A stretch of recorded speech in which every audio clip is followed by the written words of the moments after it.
ਤੇ ਸਰੋਤਿਓ, ਜਿਵੇਂ ਕਿ ਤੁਸੀਂ ਸਭ ਨੇ ਪੋਸਟਰ ਜਿਹੜਾ ਉਹ ਦੇਖਿਆ ਹੀ ਸੀਗਾ ਜੀ, ਕਿ ਆਪਣਾ ਅੱਜ ਦਾ ਜਿਹੜਾ ਵਿਸ਼ਾ ਉਹ ਇਹ ਆ ਕਿ ਵੀ ਰੇਡੀਓ ਵਿਰਸਾ ਜੂਨ 84 ਤੇ ਥੋਥੀਆਂ ਦਲੀਲਾਂ, ਜਿਹੜੀਆਂ ਕਿ ਉੱਥੋਂ ਬਹੁਤ ਲੰਬੇ ਸਮੇਂ ਤੋਂ ਪ੍ਰਚਾਰੀਆਂ ਜਾ ਰਹੀਆਂ ਆ, ਬੜੇ ਲੰਬੇ ਸਮੇਂ ਤੋਂ ਜਿਹੜਾ ਆ ਪ੍ਰਚਾਰ ਕੀਤਾ ਜਾ ਰਿਹਾ ਆ, ਬੜੀਆਂ ਦਲੀਲਾਂ ਆਪ ਵਿਰੋਧੀ ਦੇ ਦੇ ਕੇ, ਤੇ ਉਹਨਾਂ ਬਾਰੇ ਆਪਾਂ ਅੱਜ ਗੱਲਬਾਤ ਕਰਾਂਗੇ। ਤੇ ਵੀਰ ਸੁਖਦੇਵ ਸਿੰਘ ਜੀ, ਤੁਸੀਂ ਇਸ ਵਿਸ਼ੇ ਤੇ ਜੀ ਕਰੋ ਸ਼ੁਰੂਆਤ, ਕਿ ਇਹਦੇ ਬਾਰੇ ਆਪਾਂ ਪਿੱਛੇ ਜਿਹੜਾ ਪ੍ਰੋਗਰਾਮ ਕੀਤਾ ਸੀ ਉਹਨੂੰ ਅੱਗੇ ਕੰਟੀਨਿਊ ਕਰੀਏ ਜੀ।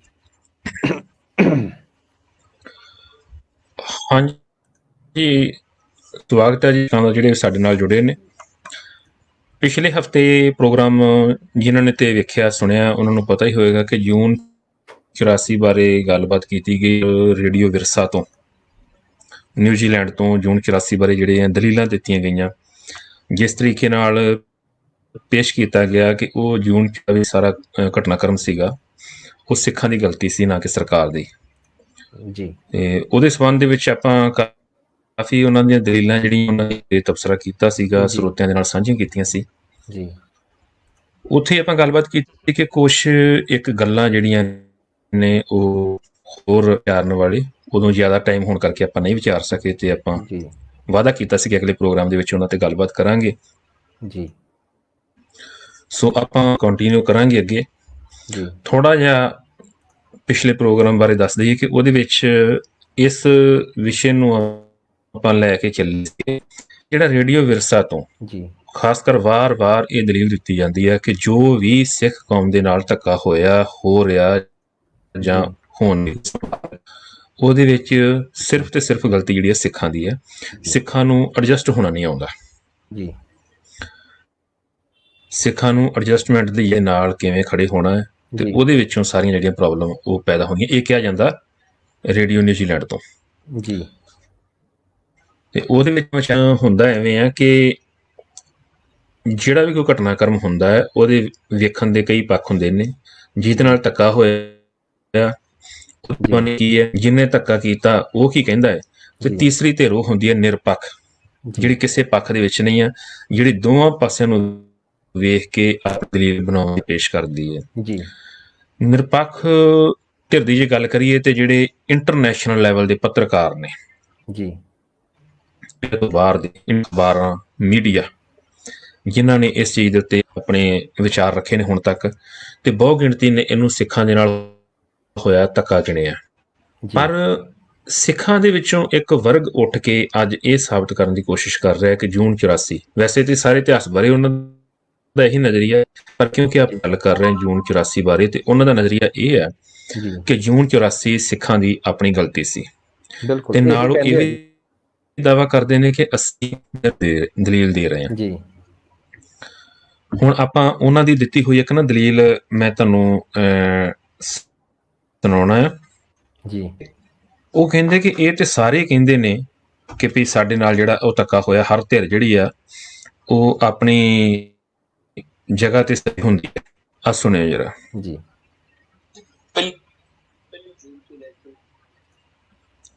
ਪਹਿਲੀ ਜੂਨ ਤੋਂ ਲੈ ਕੇ 29 ਜੂਨ ਨੂੰ ਲਗਭਗ ਮਿਲਟਰੀ ਆ ਗਈ ਸੀ, ਕਰਫਿਊ ਵਗੈਰਾ ਸ਼ੁਰੂ ਹੋ ਗਿਆ ਸੀਗਾ। ਪਹਿਲੀ ਜੂਨ ਤੋਂ ਕਾਰਵਾਈ ਸ਼ੁਰੂ ਹੋ ਗਈ ਸੀ ਤੇ 6 ਜੂਨ ਆਖਰੀ ਦਿਨ ਸੀ। 36 ਸਾਲ ਹੋ ਗਏ ਆ, ਵਾਰ-ਵਾਰ ਆਪਾਂ ਕਿਸੇ ਨਾ ਕਿਸੇ ਬਹਾਨੇ ਨਾਲ, ਕਿਸੇ ਨਾ ਕਿਸੇ ਮਾਧਿਅਮ ਰਾਹੀਂ ਦਾਰਾ ਕਰਦੇ ਆਏ ਆ। ਸਰਕਾਰਾਂ ਨੂੰ ਕੋਸਦੇ, ਆਪਣਿਆਂ ਨੂੰ ਯੋਧੇ ਕਹਿੰਦੇ। ਦੁਨੀਆ ਦੀਆਂ ਜਿੰਨੀਆਂ ਲੜਾਈਆਂ ਹੋਈਆਂ, ਇਤਿਹਾਸ ਫੋਲ ਕੇ ਦੇਖ ਲਿਓ, ਹਰ ਕੌਮ ਦੀ ਇਹੀ ਸਮੱਸਿਆ ਰਹੀ ਆ, ਉਹ ਦੂਜਿਆਂ ਨੂੰ ਜ਼ਾਲਮ, ਦੁਸ਼ਟ ਤੇ ਆਪਣਿਆਂ ਨੂੰ ਯੋਧੇ ਕਹਿ ਕੇ, ਸ਼ਹੀਦ ਕਹਿ ਕੇ ਸਲਾਉਂਦੀ ਆਈ ਹੈ। ਹਰੇਕ ਧਰਮ, ਕੌਮ। ਅੱਛਾ ਜੀ, ਤੁਸੀਂ ਸੁਣ ਲਿਆ, ਦੁਨੀਆ ਭਰ ਦੀਆਂ ਸਾਰੀਆਂ ਕੌਮਾਂ ਦੀ, ਸਾਰੇ ਨੇਸ਼ਨਸ ਦੀ, ਦੇਸ਼ਾਂ ਦੀ ਸਮੱਸਿਆ ਹੈ ਜੀ। ਵੀਰ ਸੁਖਦੇਵ ਸਿੰਘ ਜੀ, ਮੈਂ ਤੁਹਾਨੂੰ ਬੇਨਤੀ ਕਰਦਾ, ਇੱਕ ਵਾਰੀ ਨਾ ਦੁਬਾਰਾ ਚਲਾ ਦਿਓ, ਆਵਾਜ਼ ਨਾ ਵਿੱਚ ਬ੍ਰੇਕ ਹੋ ਰਹੀ ਸੀ ਥੋੜੀ ਜੀ, ਜਾਂ ਕੋਈ ਨੈਟਵਰਕ ਇਸ਼ੂ ਸੀਗਾ। ਮੈਨੂੰ ਲੱਗਦਾ ਸਰੋਤਿਆਂ ਨੇ ਪੂਰੀ ਸੁਣੀ ਨਹੀਂ ਦੁਬਾਰਾ। ਹਾਂਜੀ, ਮੈਂ ਦੁਬਾਰਾ ਚਲਾਉਣਾ ਹੈ, ਦੁਬਾਰਾ ਚਲਾ। ਨੈਟਵਰਕ ਦੀ ਮੈਨੂੰ ਲੱਗਦਾ ਕੁਝ ਇਸ਼ੂ ਸੀਗਾ। 30 ਜੂਨ ਨੂੰ, 30 ਮਈ ਨੂੰ ਲਗਭਗ ਜੀ ਮਿਲਟਰੀ ਆ ਗਈ ਸੀ, ਕਰਫਿਊ ਵਗੈਰਾ ਸ਼ੁਰੂ ਹੋ ਗਿਆ ਸੀਗਾ। ਪਹਿਲੀ ਜੂਨ ਤੋਂ ਕਾਰਵਾਈ ਸ਼ੁਰੂ ਹੋ ਗਈ ਸੀ। ਆਖਰੀ ਦਿਨ ਸੀ। 36 ਸਾਲ ਹੋ ਗਏ ਆ, ਵਾਰ-ਵਾਰ ਆਪਾਂ ਕਿਸੇ ਨਾ ਕਿਸੇ ਬਹਾਨੇ ਨਾਲ ਇਸ ਵਿਸ਼ੇ ਤੇ ਵਿਚਾਰਾ ਕਰਦੇ ਆਏ ਆ। ਸਰਕਾਰਾਂ ਨੂੰ ਕੋਸਦੇ, ਆਪਣਿਆਂ ਨੂੰ ਯੋਧੇ ਕਹਿੰਦੇ। ਇਤਿਹਾਸ ਫੋਲ ਕੇ ਦੇਖ ਲਿਓ, ਹਰ ਕੌਮ ਦੀ ਇਹੀ ਸਮੱਸਿਆ ਰਹੀ ਆ। ਉਹ ਦੂਜਿਆਂ ਨੂੰ ਜ਼ਾਲਮ, ਦੁਸ਼ਟ ਨੂੰ ਯੋਧੇ ਕਹਿ ਕੇ, ਸ਼ਹੀਦ ਕਹਿ ਕੇ ਸਲਾਉਂਦੀ ਆਈ ਹੈ। ਹਾਂਜੀ, ਇਹਨਾਂ ਗੱਲ ਕੀਤੀ ਹੈ ਕਿ ਹਰ ਕੌਮ ਦੀ ਇਹ ਸਮੱਸਿਆ ਹੈ ਕਿ ਆਪਣੇ ਤੇ ਦੂਜਿਆਂ ਨੂੰ ਜ਼ਾਲਮ ਕਹਿੰਦੇ ਨੇ। ਤੇ ਹੁਣ ਇਹ ਨਾ ਪ੍ਰੋਗਰਾਮ ਇਹਨਾਂ ਨੇ ਜੂਨ 84 ਬਾਰੇ ਕੀਤਾ ਤੇ ਉਹਦੇ ਵਿੱਚ ਇਹਨਾਂ ਨੇ ਇਸ ਪ੍ਰੋਬਲਮ ਦੇ ਵਿੱਚੋਂ ਨਿਕਲਣ ਦੀ ਕੋਸ਼ਿਸ਼ ਕੀਤੀ ਹੈ। ਤੇ ਇਸ ਤਰ੍ਹਾਂ ਨਿਕਲ ਕਿ ਇੰਨੀ ਦੂਰ ਨਿਕਲ ਕੇ ਨਹੀਂ ਕਹਿੰਦੇ ਕਿ ਅਸੀਂ ਜ਼ਾਲਮ ਆ ਤੇ ਜਿਨ੍ਹਾਂ ਨੇ ਸਾਨੂੰ ਗੋਲੀਆਂ ਨਾਲ, ਤੋਪਾਂ ਨਾਲ ਭੁੰਨਿਆ ਹੈ, ਉਹ ਮਜਲੂਮ ਆ, ਉਹ ਜਿਹੜਾ ਨਿਆਂ ਕੀਤਾ ਸਾਡੇ ਨਾਲ। ਮਤਲਬ ਇਹਨੂੰ ਜਿਹਨੂੰ ਕਹਿ ਦਿੰਦੇ ਨਾ ਆਪਣੇ ਆਪ ਦੇ ਅੰਦਰ ਜਿਹੜੀ ਹੀਨ ਭਾਵਨਾ ਜੀ, ਉਹ ਭਰਗੇ ਦੇ ਵਿੱਚ ਭਰਨ ਦੀ ਕੋਸ਼ਿਸ਼ ਕੀਤੀ ਜਾ ਰਹੀ ਹੈ ਕਿ ਅਸੀਂ ਉਹ ਨਜ਼ਰੀਆ ਦੇ ਰਹੇ ਹਾਂ ਦੁਨੀਆ ਭਰ ਤੋਂ ਅਲੱਗ। ਸਾਰੇ ਦੇਸ਼, ਸਾਰੀਆਂ ਕੌਮਾਂ ਇਹ ਕਹਿੰਦੀਆਂ ਨੇ, ਪਰ ਅਸੀਂ ਨਵਾਂ, ਅਸੀਂ ਜ਼ਾਲਮ ਸੀਗੇ, ਉਹ ਨਿਆਂ ਕਰਕੇ ਗਏ ਨੇ ਸਾਡੇ ਨਾਲ ਤੋਪਾਂ ਚਲਾ ਕੇ। ਹਾਂਜੀ, ਇਹਦੇ ਵਿੱਚ ਨਾ ਵੀਰ ਸੁਖਦੇਵ ਸਿੰਘ ਜੀ, ਅੱਗੇ ਵਧਣ ਤੋਂ ਪਹਿਲਾਂ ਮੈਂ ਇੱਕ ਤੁਹਾਨੂੰ ਗੱਲ ਕਰਦਾ ਕਿ ਇੱਕ ਨਾ ਥਿਊਰੀ ਆ ਅਪਰੈਸਡ ਤੇ ਅਪਰੈਸਰ, ਕਿ ਜਿਹੜੇ ਬੰਦੇ ਨਾਲ ਸ਼ੋਸ਼ਣ ਹੁੰਦਾ ਤੇ ਇੱਕ ਸ਼ੋਸ਼ਿਤ ਕਰਤਾ ਤੇ ਸ਼ੋਸ਼ਿਤ। ਉਹਦੇ ਵਿੱਚ ਉਹ ਕਹਿੰਦਾ ਵੀ ਜਿਹੜਾ ਸ਼ੋਸ਼ਿਤ ਹੁੰਦਾ ਨਾ, ਉਹਦੀ ਆਖਰੀ ਮੰਜ਼ਿਲ ਕੀ ਆ ਕਿ ਉਹ ਚਾਹੁੰਦਾ ਕਿ ਮੈਂ ਵੀ ਸ਼ੋਸ਼ਣ ਕਰਤਾ ਬਣਾ। ਮਤਲਬ ਜੇ ਹੁਣ ਉਹਦੇ ਕੋਲੇ, ਇਹਨਾਂ ਨੇ ਸੋਚਿਆ ਕਿ ਵੀ ਸਾਡੇ ਕੋਲੋਂ, ਸਾਡੀ ਇਹ ਤਾਂ ਹੈ ਨੀ ਗਾ ਵੀ ਅਸੀਂ ਇੰਨੀ ਪਾਵਰ ਚ ਆਉਣ ਦੀ, ਮਤਲਬ ਇਹਨਾਂ ਦੀ ਇਹ ਸੋਚ ਨਹੀਂ ਹੈਗੀ ਕਿ ਅਸੀਂ ਇਸ ਪਾਵਰ ਚ ਆਈਏ ਕਿ ਅਸੀਂ ਉਹਨਾਂ ਨੂੰ ਮਤਲਬ ਉਹਨਾਂ ਦੇ ਕੀਤਿਆਂ ਦਾ ਜਿਹੜਾ ਆ ਉਹ ਸਿਲਾ ਦੇ ਸਕੀਏ, ਵੀ ਉਹਨਾਂ ਨੇ ਜੋ ਸਾਡੇ ਨਾਲ ਗਲਤੀਆਂ ਕੀਤੀਆਂ। ਇਹਨਾਂ ਨੇ ਸੋਚਿਆ ਕਿ ਇਹਦੇ ਨਾਲ ਵਧੀਆ ਇਹ ਆ ਕਿ ਆਪਾਂ ਉਹਨਾਂ ਨਾਲ ਹੀ ਰਲ ਜਾਈਏ। ਬਿਲਕੁਲ, ਹਾਂਜੀ। ਇਸ ਤਰ੍ਹਾਂ ਉਹ ਜਿਸ ਤਰ੍ਹਾਂ ਨਾ ਪਿਛਲੇ ਪ੍ਰੋਗਰਾਮ ਦੇ ਵਿੱਚ ਵੀ ਇੱਕ ਵੀਰ ਨੇ ਕਾਲ ਕੀਤੀ ਸੀ ਕਿ ਉਹ ਬੰਦੇ ਨੇ ਜਿਹੜੇ ਆਪਣੇ ਵੱਲ ਹੀ ਗੋਲ ਕਰੀ ਜਾਂਦੇ ਨੇ। ਹਾਂਜੀ, ਸਾਨੀ ਤੇ ਆਪਣੇ ਵੱਲ ਹੀ ਕਰ ਲਓ। ਤੇ ਇੱਕ ਨਾ ਦੋ ਕੁ ਆਡੀਓ ਆਪਾਂ ਸਰੋਤਿਆਂ ਦੇ ਨਾਲ ਹੋਰ ਸਾਂਝੀਆਂ ਕਰਨੀਆਂ ਨੇ। ਪਹਿਲਾਂ ਉਹ ਵੈਸੇ ਤੇ ਇਹ ਬੰਦੇ ਜਿਹੜੇ ਆ ਇਤਿਹਾਸ ਨੂੰ ਬਿਲਕੁਲ ਨਹੀਂ ਮੰਨਦੇ ਜੀ। ਇਹ ਤੁਸੀਂ ਇੱਕ ਗੱਲ ਸੁਣ ਲਈ ਹੈ ਸ਼ੁਰੂ ਦੇ ਵਿੱਚ ਕਿ ਇਹ ਕਹਿੰਦੇ ਨੇ ਕਿ ਆਪਣੇ ਆਪ ਨੂੰ ਯੋਧੇ ਦੱਸਦੇ ਨੇ ਤੇ ਦੂਜਿਆਂ ਨੂੰ ਜ਼ਾਲਮ ਦੱਸਦੇ ਨੇ। ਇਹਦੇ ਵਿੱਚੋਂ ਇਸ ਪ੍ਰੋਗਰਾਮ 'ਚ ਇਹਨਾਂ ਨਿਕਲਣ ਦੀ ਕੋਸ਼ਿਸ਼ ਕੀਤੀ ਹੈ ਤੇ ਇੰਨੀ ਦੂਰ ਤੱਕ ਨਿਕਲ ਗਿਆ ਕਿ ਪ੍ਰੋਗਰਾਮ ਦੇ ਹੈ ਕਿ ਇੰਦਰਾ ਜਿਹੜੀ ਆ ਉਹ ਬਹੁਤ ਮਤਲਬ ਕਮਾਲ ਦੀ ਸ਼ਖਸੀਅਤ ਸੀ, ਉਹਨੇ ਨਿਆਂ ਕੀਤਾ ਸਾਡੇ ਨਾਲ। ਤੇ ਦੋ ਨਾ ਆਪਾਂ ਇਸੇ ਜੂਨ 84 ਵਾਲੇ ਪ੍ਰੋਗਰਾਮ ਦੇ ਵਿੱਚ ਨੇ ਕਿਸੇ ਸ਼ਖਸ ਦੀਆਂ ਹੀ। ਪਹਿਲੀ ਆਡੀਓ ਦੇ ਵਿੱਚ ਉਹਨੇ ਦੱਸਿਆ ਹੋਣ ਦੀ ਜਾਂਚ ਨਹੀਂ ਹੈ ਕਿ ਸਟੇਟ ਦੇ ਨਾਲ ਐਡਜਸਟ ਕਿਵੇਂ ਹੋਈਦਾ, ਕਿਵੇਂ ਟਿਕ ਕੇ ਰਹੀਦਾ। ਤੇ ਇਤਿਹਾਸ ਦੇ ਵਿੱਚੋਂ ਦਲੀਲ ਦਿੱਤੀ ਹੈ ਕਿ 6ਵੇਂ ਗੁਰੂ ਸਾਹਿਬ ਦੇ ਕੋਲੋਂ ਸਿੱਖੋ ਕਿ ਕਿਸ ਤਰ੍ਹਾਂ ਉਹ ਆਪਣੇ ਪਿਤਾ ਦੇ ਕਾਤਲ ਜਹਾਂਗੀਰ ਦੇ ਨਾਲ ਜਾ ਕੇ ਬੈਠ ਗਏ ਸੀਗੇ। ਹਾਲਾਂਕਿ ਇਤਿਹਾਸ ਇਹ ਕਹਿੰਦਾ ਹੈ ਕਿ ਜਿਸ ਦਿਨ ਨੇ ਗਲਤੀ ਮੰਨੀ ਹੈ, ਗੁਰੂ ਸਾਹਿਬ ਨੇ ਆਪਣੇ ਆਪ ਨੂੰ ਮਤਲਬ ਸੱਚ ਤੋਂ ਲਾਂਭੇ ਕਰਕੇ ਜਹਾਂਗੀਰ ਨਾਲ ਦੋਸਤੀ ਨਹੀਂ ਭਾਈ, ਜਹਾਂਗੀਰ ਮੰਨਿਆ ਜਾਣੇ ਦੇ ਵਿੱਚ, ਤੇ ਮਹਾਰਾਜ ਨੇ ਉਸ ਗਲਤੀ ਨੂੰ ਮਾਫ ਕੀਤਾ। ਪਰ ਇਹ ਸਿੱਖਾਂ ਨੂੰ ਸਿਖਾ ਰਿਹਾ ਕਿ ਆਪਣੇ ਗੁਰੂ ਦੇ ਕੋਲ ਕਿਸ ਤਰ੍ਹਾਂ ਆਪਣੇ ਦੁਸ਼ਮਣ ਦੇ ਨਾਲ ਜਾਂ ਧੱਕਾ ਕਰਨ ਵਾਲੀ ਧਿਰ ਦੇ ਨਾਲ ਐਡਜਸਟਮੈਂਟ ਕਰੀਦੀ ਆ। ਇਤਿਹਾਸ ਦੇ ਵਿੱਚ ਮੰਨਦੇ ਨਹੀਂਗੇ। ਕਈ ਵਾਰ ਕਹਿ ਚੁੱਕੇ ਨੇ ਇਹ ਕਿ ਇਤਿਹਾਸ ਦੇ ਜਿਹੜੇ ਗ੍ਰੰਥ ਨੇ ਉਹਨਾਂ ਨੂੰ ਅੱਗ ਲਾ ਕੇ ਸਾੜ ਦੇਣਾ ਚਾਹੀਦਾ, ਉਹਨਾਂ ਨੂੰ ਸੁੱਟ ਦੇਣਾ ਚਾਹੀਦਾ, ਨੱਪ ਦੇਣਾ ਚਾਹੀਦਾ। ਪਰ ਆਪਣੀ ਗੱਲ ਕਰਨ ਵਾਸਤੇ ਇਤਿਹਾਸ ਦੇ ਵਿੱਚੋਂ ਦਲੀਲ ਦਿੰਦੇ ਨੇ ਤੇ ਇੱਕੋ ਇਤਿਹਾਸ ਨੂੰ ਕਿਵੇਂ ਦੋ ਤਰੀਕਿਆਂ ਨਾਲ ਪੇਸ਼ ਕਰਦੇ ਨੇ, ਇਹ ਵੀ ਆਪਾਂ ਦਰਸ਼ਕਾਂ ਦੇ ਨਾਲ ਸਾਂਝਾ ਕਰਾਂਗੇ। ਦੋ ਥਾਵਾਂ ਤੇ ਗੱਲ ਕੀਤੀ ਗਈ ਪ੍ਰੋਗਰਾਮ 'ਚ। ਜਦੋਂ ਤੇ ਕੀਤੀ ਆ ਕੌਮ ਨੂੰ ਸਮਝਾਉਣ ਵਾਸਤੇ ਕਿ ਐਡਜਸਟ ਕਿੱਦਾਂ ਕਰਨਾ, ਉਦੋਂ ਪਾਤਸ਼ਾਹ ਦੇ ਨਜ਼ਰੀਏ ਨਾਲ ਵੇਖਿਆ ਹੈ। ਤੇ ਜਦੋਂ ਆਪਣੀ ਗੱਲ ਕੀਤੀ ਦੁਬਾਰਾ, ਉਹ ਆਪਾਂ ਬਾਅਦ ਦੇ ਵਿੱਚ ਸੁਣਾਵਾਂਗੇ। ਪਹਿਲੀ ਆਡੀਓ ਜਿਹੜੀ ਦਰਸ਼ਕਾਂ ਦੇ ਨਾਲ ਆਪਾਂ ਸਾਂਝੀ ਕਰਦੇ ਹਾਂ। ਹਾਂਜੀ, ਖਿਆਲ ਵਿਚਾਰ ਬਣੇ ਆ ਤੁਹਾਡੇ, ਉਹਨਾਂ ਵਿਚਾਰਾਂ ਦੇ ਨਾਲ ਜਦੋਂ ਘਟਨਾਵਾਂ ਵਾਪਰਦੀਆਂ ਆ, ਉਹਨਾਂ ਨੂੰ ਉਹਨਾਂ ਵਿਚਾਰਾਂ ਔਰ ਜਿੱਦਾਂ ਦੇਖਦੇ ਆ ਉਦਾਂ ਹੀ ਘਟਨਾਵਾਂ ਤੁਹਾਨੂੰ। ਐਕਸੀਡੈਂਟ ਤਾਂ ਸਾਰਿਆਂ ਨੂੰ ਹੁੰਦੇ ਦੀਦੇ,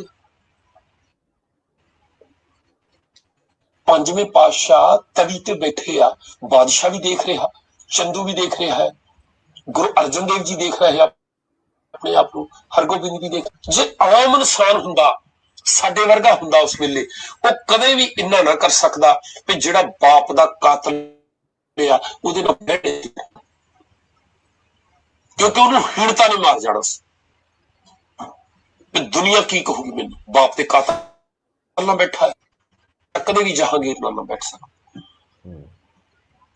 ਜੇ ਟਕਸਾਲੀ ਹੁੰਦੇ, ਜੇ ਛੇਵੇਂ ਪਾਤਸ਼ਾਹ ਦੀਆਂ ਕਿਤਾਬਾਂ ਪੜ੍ਹ ਕੇ ਤਿਆਰ ਬਣੇ ਹੋਇਆ ਆਗੂ ਹੁੰਦਾ, ਭਿੰਡਰਾਂ ਵਾਲੇ ਵਰਗਾ ਹੁੰਦਾ, ਤਾਂ ਕਦੇ ਵੀ ਦਰਬਾਰ ਸਾਹਿਬ ਛੱਡ ਨਾ ਸਕਦਾ। ਉਹਨੂੰ ਕਹਿਣਾ ਸੀ ਭਈ ਹੱਦ ਹੋ ਗਈ। ਸਿੱਖ ਤਾਂ ਜਾਂ ਬਾਦਸ਼ਾਹ ਹੁੰਦੇ ਜਾਂ ਬਾਗੀ ਹੁੰਦੇ ਆ। ਮੇਰੇ ਬਾਪ ਨੇ ਬਣਾਇਆ, ਮੇਰੇ ਦਾਦਾ ਜੀ ਨੇ ਜ਼ਮੀਨ ਖਰੀਦੀ, ਅਸੀਂ ਕਿਉਂ ਛੱਡ ਜਾਈਏ? ਸਭ ਮਰ ਜਾਗੇ, ਦੁਨੀਆ ਕੀ ਕਹੂਗੀ? ਅਣਖ ਕੀ ਹੋਈ ਫਿਰ? ਕਦੇ ਨਾ ਛੱਡ ਸਕਦਾ। ਬਸ ਉਹ ਨਜ਼ਰੀਆ ਅਪਣਾਉਣ ਦੀ ਲੋੜ ਹੈ, ਅਪਣਾਉਣ ਦੀ ਲੋੜ ਹੈ ਜਿਹਦੇ ਵਿੱਚ ਅਣਖ ਤੇ ਗੈਰਤ ਨਾ ਹੋਵੇ। ਤੇ ਆਪਣੀ ਦਲੀਲ ਨੂੰ ਸੱਚ ਸਾਬਤ ਕਰਨ ਲਈ ਛੇਵੇਂ ਪਾਤਸ਼ਾਹ ਦੇ ਇਤਿਹਾਸ ਨੂੰ ਇਸ ਬੰਦੇ ਨੇ ਕਿਦਾਂ ਤੋੜ ਮਰੋੜ ਕੇ ਬਾਪ ਦੇ ਕਾਤਲ ਨਾਲ ਬੈਠ ਗਏ ਆ। ਸੱਚਾਈ ਤੇ ਇਹ ਆ ਕਿ ਜਹਾਂਗੀਰ ਨੇ ਗਲਤੀ ਮੰਨੀ। ਇੱਕ ਗੱਲ ਹੋਰ ਉਸ ਟਾਈਮ ਤੇ ਉਹ ਜਹਾਂਗੀਰ ਨਹੀਂ ਸੀ ਜਿਹੜਾ ਪੰਜਵੇਂ ਪਾਤਸ਼ਾਹ ਨੂੰ ਤਰਤੀ ਤਵੀ, ਉਹਨੇ ਗਲਤੀ ਮੰਨੀ ਜੀ। ਹਾਂਜੀ, ਇਹਦੇ ਵਿੱਚ ਇੱਕ ਗੱਲ ਹੋਰ ਵੀ ਆ ਕਿ ਜਦ ਤੁਸੀਂ ਤੇ ਤੁਹਾਡੇ ਪੈਰੋਕਾਰ, ਮਤਲਬ ਇਹ ਤੇ ਇਹਨਾਂ ਦੇ ਜਿਹੜੇ ਫੋਲੋਅਰਸ ਆ ਨਾ, ਜਿਨ੍ਹਾਂ ਨੂੰ ਇੱਕ ਖਾਸ ਸ਼੍ਰੇਣੀ ਸਮਝਿਆ ਜਾਂਦਾ ਆ, ਉਹ ਜਦ ਬੰਦੇ ਇਹ ਗੱਲ ਬਾਰ-ਬਾਰ ਦੁਹਰਾਉਂਦੇ ਆ ਕਿ ਸਾਨੂੰ ਤੇ ਕੋਈ ਜ਼ਰੂਰਤ ਹੀ ਨਹੀਂ ਆ ਜੀ ਇਤਿਹਾਸ ਦੀ, ਅਸੀਂ ਤਾਂ ਇਤਿਹਾਸ ਪੜ੍ਹਨਾ ਹੀ ਨਹੀਂ, ਇਤਿਹਾਸ ਦੀਆਂ ਕਿਤਾਬਾਂ ਨੂੰ ਅੱਗ ਲਾ ਦਿਓ, ਸਾੜ ਦਿਓ, ਫੂਕ ਦਿਓ, ਇਹਨਾਂ ਦੀ ਸਾਡੇ ਨਾਲ ਕੋਈ ਲੈਣ ਦੇਣ ਨਿਗਾ ਇਸ ਇਤਿਹਾਸ ਦਾ। ਈਵਨ ਇੱਥੇ ਤੱਕ ਵੀ ਕਹਿੰਦੇ ਆ ਕਿ ਬਈ ਜੇ ਸਾਨੂੰ ਗੁਰੂਆਂ ਦੇ ਨਾਮ ਵੀ ਛੱਡਣੇ ਪਏ, ਇੱਕ ਦੋ ਬੰਦਿਆਂ ਨੂੰ ਮੈਂ ਜਾਣਦਾ ਆ ਕਿ ਬਈ ਅਸੀਂ ਉਹ ਵੀ ਛੱਡ ਦੇਵਾਂਗੇ ਗੁਰੂ ਸਾਹਿਬਾਨ ਦੇ ਨਾਮ। ਠੀਕ ਹੈ ਜੀ। ਤੇ ਹੁਣ ਇਹ ਜਿਹੜੇ ਬੰਦੇ ਆ, ਫਿਰ ਇਹ ਇਤਿਹਾਸ ਸੁਣਾਉਂਦੇ ਕਿਹੜਾ ਆ? ਇਹ ਕਿਹੜਾ ਇਤਿਹਾਸ ਇਹ ਕੋਲ ਬੈਠ ਕੇ ਲਿਖਦੇ ਰਹੇ ਆ ਵੀ ਇਹ ਉਹ ਇਤਿਹਾਸ ਨਹੀਂ ਅਸੀਂ ਸੁਣਾਉਂਦੇ, ਅਸੀਂ ਹੋਰ ਇਤਿਹਾਸ ਸੁਣਾਉਂਦੇ। ਜਦੋਂ ਆਪਣੀ ਵਾਰੀ ਆਉਂਦੀ ਆ ਤਾਂ ਫਿਰ ਇਤਿਹਾਸ ਦੀਆਂ ਕਿਤਾਬਾਂ ਕੱਢ ਕੇ ਬੈਠ ਜਾਂਦੇ ਆ ਦਲੀਲ ਸਹੀ ਸਾਬਤ ਕਰਨ ਵਾਸਤੇ। ਜੀ ਕਰੋ ਤੁਸੀਂ ਅੱਗੇ ਗੱਲਬਾਤ। ਹਾਂਜੀ, ਇਤਿਹਾਸ ਦੇ ਵਿੱਚੋਂ ਦਲੀਲ ਵੀ ਦਿੱਤੀ ਹੈ ਤੇ ਇਤਿਹਾਸ ਨੂੰ ਆਪਣੇ ਤਰੀਕੇ ਨਾਲ ਤੋੜ ਕੇ ਵੀ ਪੇਸ਼ ਕੀਤਾ। ਆਪਣੇ ਤਰੀਕੇ ਨਾਲ ਅਣਖ ਤੇ ਗੈਰਤ ਦੇ ਨਾਂ ਤੇ ਜੋ ਤੁਸੀਂ ਕਰਦੇ ਹੋ ਉਹਨੂੰ ਛੱਡ ਦਿਓ, ਕਿਉਂਕਿ ਛੇਵੇਂ ਪਾਤਸ਼ਾਹ ਵੀ ਜਹਾਂਗੀਰ ਦੇ ਨਾਲ ਬੈਠ ਗਏ ਸੀ। ਵੇਖੋ ਕਿੱਡਾ ਖਤਰਨਾਕ ਮੈਸੇਜ ਜਿਹੜਾ ਇਹਦੇ ਤੇ ਅਣਖ ਤੇ ਗੈਰਤ ਇਹ ਕਹਿੰਦੀ ਆ। ਛੇਵੇਂ ਪਾਤਸ਼ਾਹ ਜੇ ਅਣਖ ਤੇ ਗੈਰਤ ਦੀ ਗੱਲ ਕਰਦੇ ਤੇ ਉਹਨਾਂ ਕਹਿਣਾ ਸੀ ਮੈਂ ਨਹੀਂ ਛੱਡ ਕੇ ਜਾਣਾ ਦਰਬਾਰ ਸਾਹਿਬ, ਮੇਰੇ ਪਿਤਾ ਜੀ ਨੇ ਬਣਾਇਆ। ਇਹਦੇ ਨਾਲ ਜਾ ਕੇ ਬਹਿ ਕੇ ਗੱਲਬਾਤ ਕੀਤੀ ਆ ਤੇ ਉਹ ਸਾਨੂੰ ਸਿੱਖਣਾ ਚਾਹੀਦਾ। ਕਹਿਣ ਦਾ ਭਾਵ ਕਿ ਜੇ ਤੁਸੀਂ ਅਣਖ ਤੇ ਗੈਰਤ ਦੇ ਨਾਲ ਸ਼ਹੀਦੀ ਪਾਉਣ ਵਾਸਤੇ ਖੜੇ ਹੋ, ਜਾਂ ਤੁਸੀਂ ਕਹਿੰਦੇ ਹੋ ਕਿ ਦਵੇ ਅਸੀਂ ਨਹੀਂ ਝੁਕਾਂਗੇ, ਤੇ ਤੁਸੀਂ ਗੁਰੂ ਦੇ ਆਸ਼ੇ ਤੋਂ ਉਲਟ ਚੱਲ ਰਹੇ ਹੋ, ਹੈ ਨਾ। ਹੁਣ ਗੱਲ ਇੱਕ ਪੱਖ ਜਿਚਾ ਉਹਨਾਂ ਬੰਦਿਆਂ ਨੂੰ ਦਿੱਤੀ ਜਿਹੜੇ ਮਤਲਬ ਦਿਮਾਗ ਦੀਆਂ ਖਿੜਕੀਆਂ ਬੰਦ ਕਰਕੇ ਸੁਣ ਰਹੇ ਨੇ, ਉਹਨਾਂ ਨੂੰ ਇਹੋ ਗੱਲ ਦੀ ਘਟਨਾ ਜਿਹੜੀ ਆ ਦੂਜੇ ਪਾਸਿਓਂ ਕਿੱਦਾਂ ਜਚਾਈ ਗਈ। ਜਦੋਂ ਗੱਲ ਕੀਤੀ ਕਿ ਸਾਡੇ ਨਾਲ, ਸਾਡੀ ਧਿਰ ਦੇ ਨਾਲ, ਖਾਸ ਕਰ ਭਾਈ ਰਣਜੀਤ ਵੱਲੋਂ ਇਸੇ ਪ੍ਰੋਗਰਾਮ ਦੇ ਵਿੱਚ ਕਿ ਧੱਕਾ ਕੀਤਾ ਜਾ ਰਿਹਾ ਹੈ, ਪਰ ਧੱਕਾ ਕਰਨ ਵਾਲੀ ਧਿਰ ਨੂੰ ਸਮਝਣਾ ਚਾਹੀਦਾ ਹੈ ਕਿ ਅਸੀਂ ਜਦੋਂ ਖੜ ਗਏ ਤੇ ਫਿਰ ਅਸੀਂ ਛੇਵੇਂ ਪਾਤਸ਼ਾਹ ਵਾਂਗੂ ਖੜਦੇ ਹੁੰਦੇ ਆ।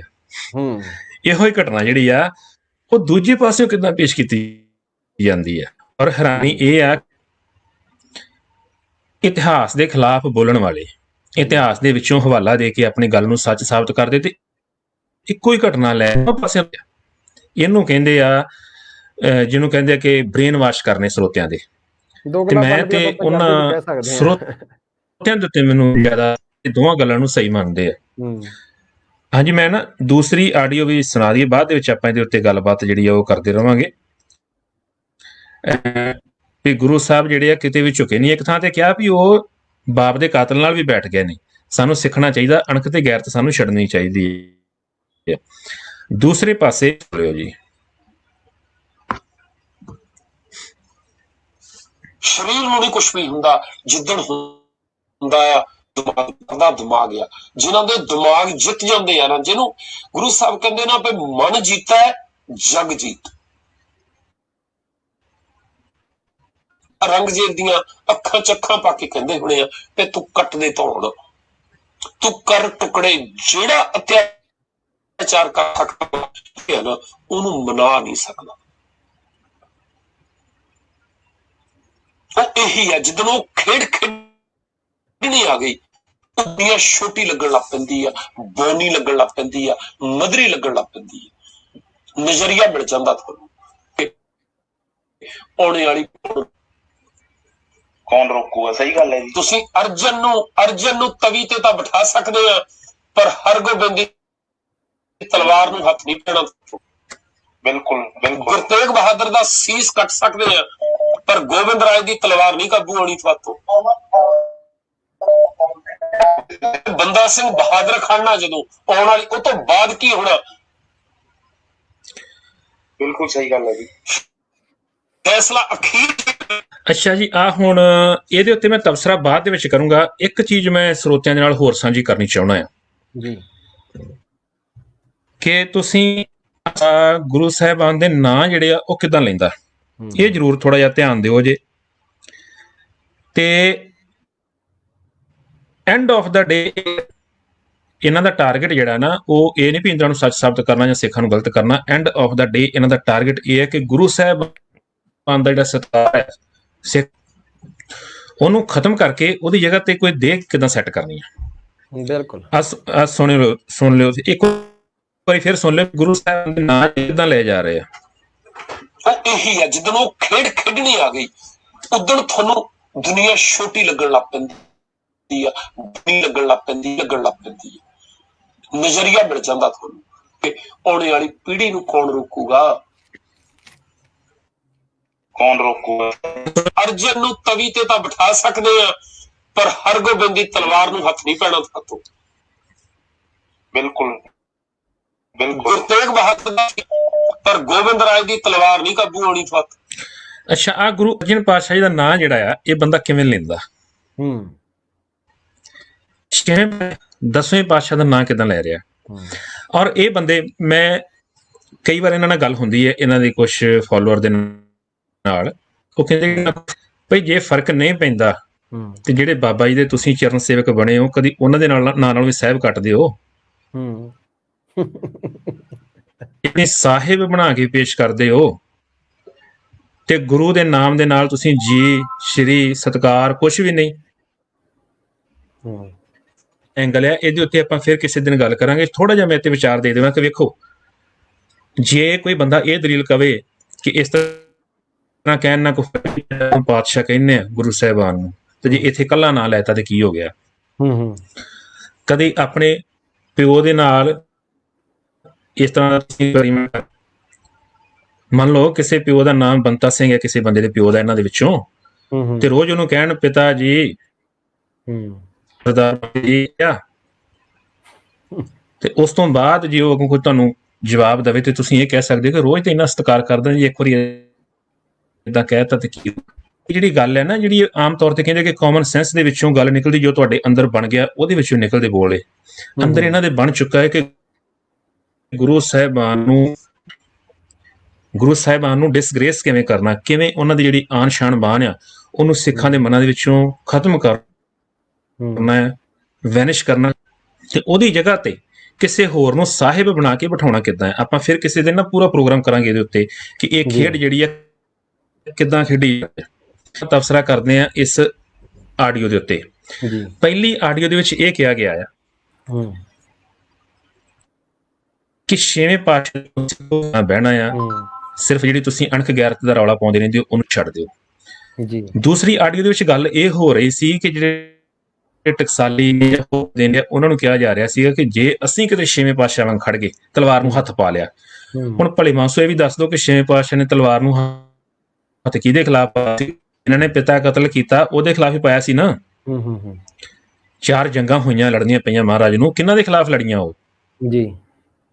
ਉਹ ਅੰਗਰੇਜ਼ਾਂ ਨਾਲ ਲੜੀਆਂ ਸੀ ਜਾਂ ਫਰਾਂਸੀਸੀਆਂ ਦੇ ਨਾਲ?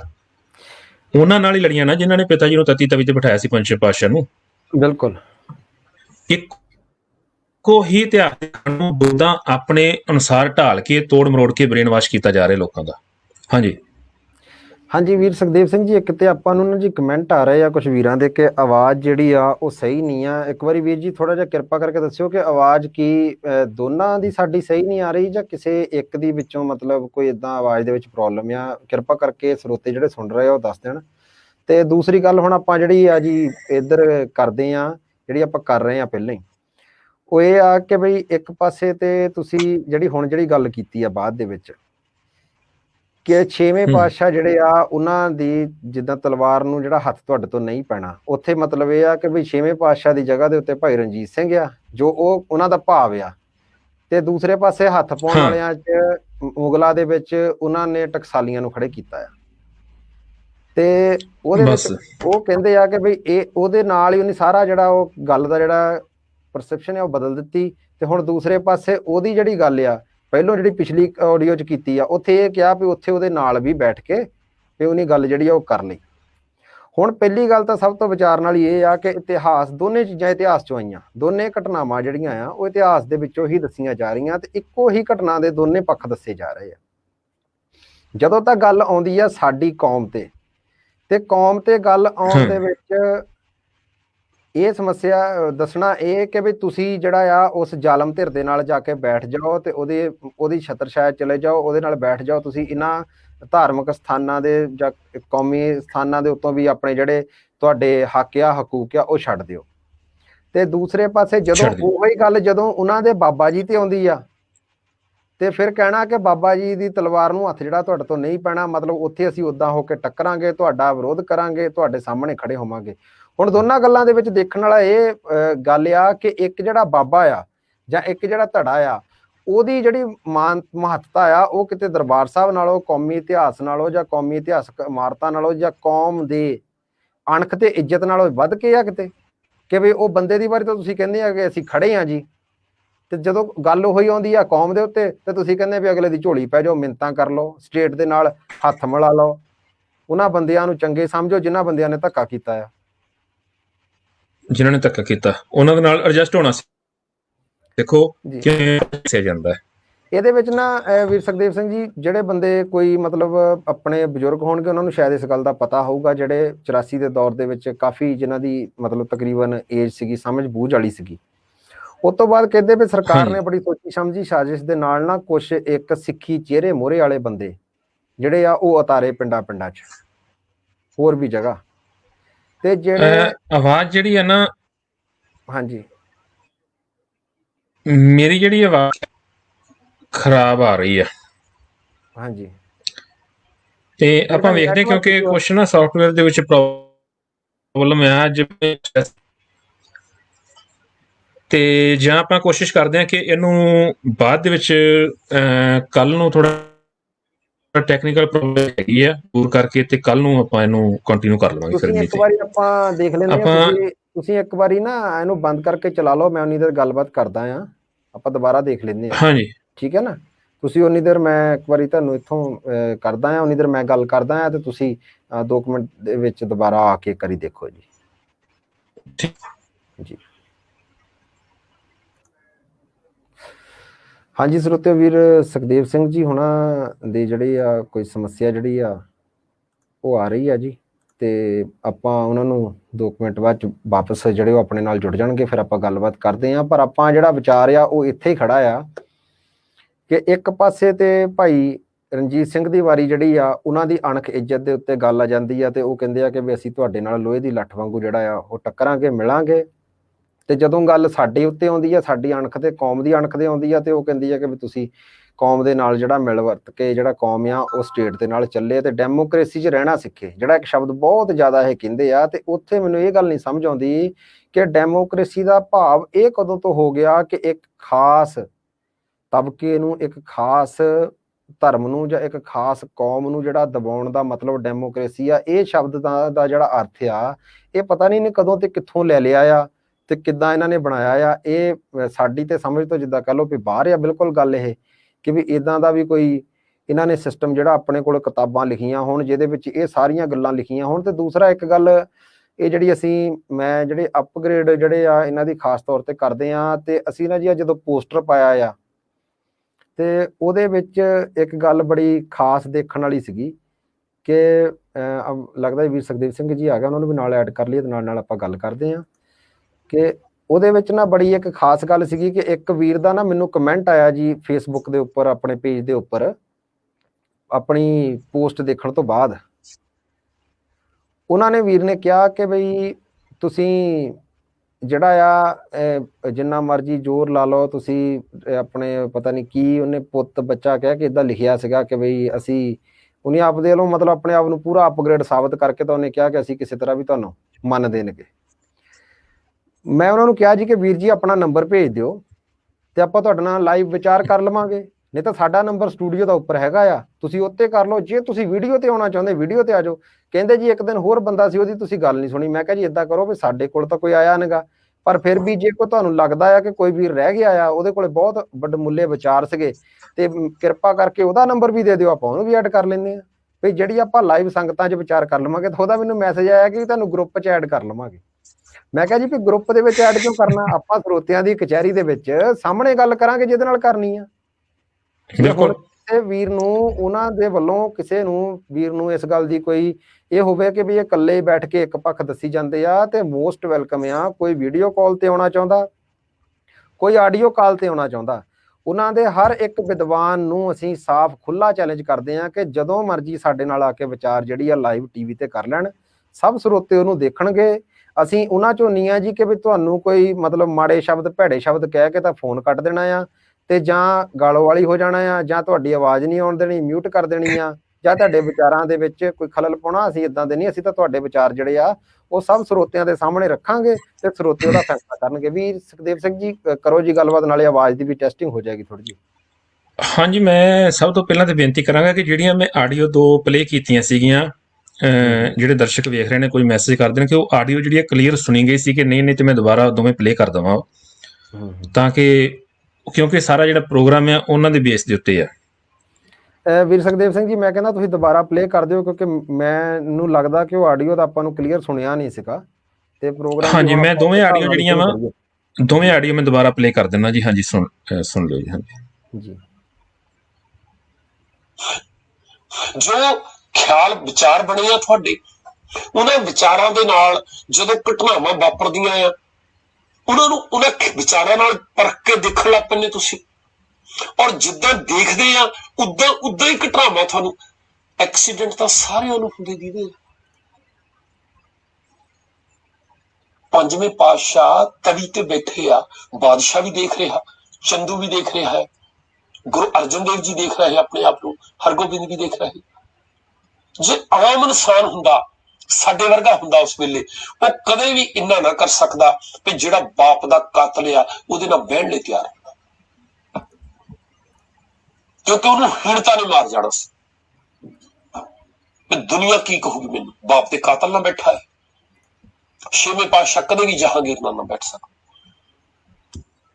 ਜੇ ਟਕਸਾਲੀ ਹੁੰਦੇ, ਜੇ ਛੇਵੇਂ ਪਾਤਸ਼ਾਹ ਦੀ ਜਗ੍ਹਾ ਟਕਸਾਲ ਦੀਆਂ ਕਿਤਾਬਾਂ ਪੜ੍ਹ ਕੇ ਤਿਆਰ ਹੋਇਆ ਆਗੂ ਹੁੰਦਾ, ਭਿੰਡਰਾਂ ਵਾਲੇ ਵਰਗਾ ਹੁੰਦਾ, ਤਾਂ ਕਦੇ ਵੀ ਦਰਬਾਰ ਸਾਹਿਬ ਛੱਡ ਨਾ ਸਕਦਾ ਉਸ ਨੂੰ।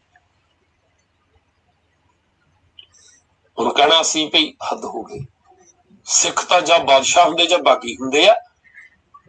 ਇਦਾਂ ਕਿੱਦਾਂ ਹੋ ਜਾਊ? ਮੇਰੇ ਬਾਪ ਨੇ ਬਣਾਇਆ, ਮੇਰੇ ਦਾਦਾ ਜੀ ਨੇ ਜ਼ਮੀਨ ਖਰੀਦੀ, ਅਸੀਂ ਕਿਉਂ ਛੱਡ ਜਾਈਏ? ਇਸ ਤਾਂ ਮਰ ਜਾਗੇ, ਦੁਨੀਆ ਕੀ ਕਹੂਗੀ? ਅਣਖ ਕੀ ਹੋਈ ਫਿਰ? ਸਾਡੀ ਗੈਰਤ ਕਿੱਥੇ ਗਈ? ਕਦੇ ਨਾ ਛੱਡ ਸਕਦਾ।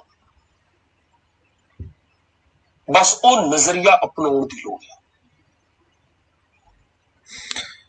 ਹਾਂਜੀ, ਹੁਣ ਇਹਦੇ ਵਿੱਚ ਗੱਲ ਕੀਤੀ ਗਈ ਹੈ ਅਣਖ, ਗੈਰਤ ਦੀ, ਕਿ ਦੁਨੀਆ ਕੀ ਕਹੂਗੀ। ਇਹ ਸਾਰੇ ਕੁਝ ਨੂੰ ਨਹੀਂ ਵੇਖਿਆ ਮਹਾਰਾਜ ਨੇ ਤੇ ਜਹਾਂਗੀਰ ਦੇ ਨਾਲ ਬਹਿ ਗਏ। ਜਦੋਂ ਕਿ ਇਤਿਹਾਸ ਜਿਹੜਾ ਕੂਕ ਕੇ ਕਹਿੰਦਾ ਵਾ, ਗੈਰ ਸਿੱਖਾਂ ਦਾ ਲਿਖਿਆ ਇਤਿਹਾਸ ਵੀ, ਮੁਸਲਮਾਨ ਲਿਖਾਰੀਆਂ ਦਾ ਵੀ, ਸਿੱਖਾਂ ਦਾ ਵੀ ਲਿਖਿਆ ਹੋਇਆ ਕਿ ਬਾਦਸ਼ਾਹ ਜਹਾਂਗੀਰ ਨੇ ਗਲਤੀ ਮੰਨੀ ਸੀ ਜੀ। ਉਸ ਤੋਂ ਬਾਅਦ ਨਿਰਵੈਰ ਸਤਿਗੁਰੂ ਉਹਦੇ ਨਾਲ ਬੈਠੇ, ਗੱਲਬਾਤ ਕੀਤੀ, ਗਲਤੀ ਮੰਨ ਲਈ ਉਹਨੇ। ਗੁਰੂ ਸਾਹਿਬ ਇਹ ਨਹੀਂ ਕਿ ਬਾਪ ਦੇ ਕਾਤਲ ਨਾਲ ਬੈਠੇ ਨੇ, ਉਹ ਬਦਲ ਚੁੱਕਾ ਬੰਦਾ, ਉਹਨੂੰ ਮਾਫ ਕੀਤਾ ਹੈ। ਇਹ ਵਡੱਪਣ ਹੈ ਮਹਾਰਾਜ ਦਾ। ਤੇ ਉੱਥੇ ਆਪਣਾ ਪੱਖ ਰੱਖਣ ਲਈ ਸਿੱਖਾਂ ਨੂੰ ਇਹ ਦੱਸਿਆ ਜਾ ਰਿਹਾ ਕਿ ਸਿਰਫ ਅਣਖ ਗੈਰਤ ਦਾ ਰੌਲਾ ਨਾ ਪਾਇਆ ਕਰੋ। ਇਹ ਨਾ ਕਿਹਾ ਕਰੋ ਕਿ ਸਿੱਖ ਬਾਦਸ਼ਾਹ ਹੁੰਦਾ ਜਾਂ ਬਾਗੀ ਹੁੰਦਾ ਹੈ। ਛੇਵੇਂ ਪਾਤਸ਼ਾਹ ਦੇ ਬਾਪ ਦੇ ਕਾਤਲ ਨਾਲ ਵੀ ਬਹਿ ਗਏ ਸੀ ਜਾ ਕੇ। ਇਤਿਹਾਸ ਨੂੰ ਉਹ ਬੰਦੇ ਜਿਹੜੇ ਮੰਨਦੇ ਨੇਗੇ, ਇਤਿਹਾਸ ਨੂੰ ਆਪਣੇ ਤਰੀਕੇ ਨਾਲ ਪੇਸ਼ ਕਰ ਰਹੇ ਨੇ। ਹੁਣ ਦੂਸਰਾ ਪੱਖ ਸੁਣ ਲਿਓ ਕਿ ਜਦੋਂ ਇਹਨਾਂ ਦੇ ਉੱਤੇ ਗੱਲ ਆਉਂਦੀ ਹੈ, ਜਦੋਂ ਗੱਲ ਇਹ ਆਉਂਦੀ ਆ ਕਿ ਇਹਨਾਂ ਦਾ ਵਿਰੋਧ ਜਿਹੜੀਆਂ ਸੰਸਥਾਵਾਂ ਦੇ ਨਾਲ ਚੱਲ ਰਿਹਾ ਆ, ਉਹਨਾਂ ਨੂੰ ਇਹਨਾਂ ਨੇ ਆਪਣਾ ਮੈਸੇਜ ਦੇਣਾ ਆ, ਤੇ ਉਦੋਂ ਛੇਵੇਂ ਪਾਤਸ਼ਾਹ ਦੇ ਇਤਿਹਾਸ ਨੂੰ ਇਹ ਕਿਸ ਨਜ਼ਰੀਏ ਨਾਲ ਪੇਸ਼ ਕਰਦੇ, ਉਹ ਵੀ ਸੁਣ ਲਿਓ ਜਰਾ। ਜਿਹੜੀ ਹੈ ਨਾ,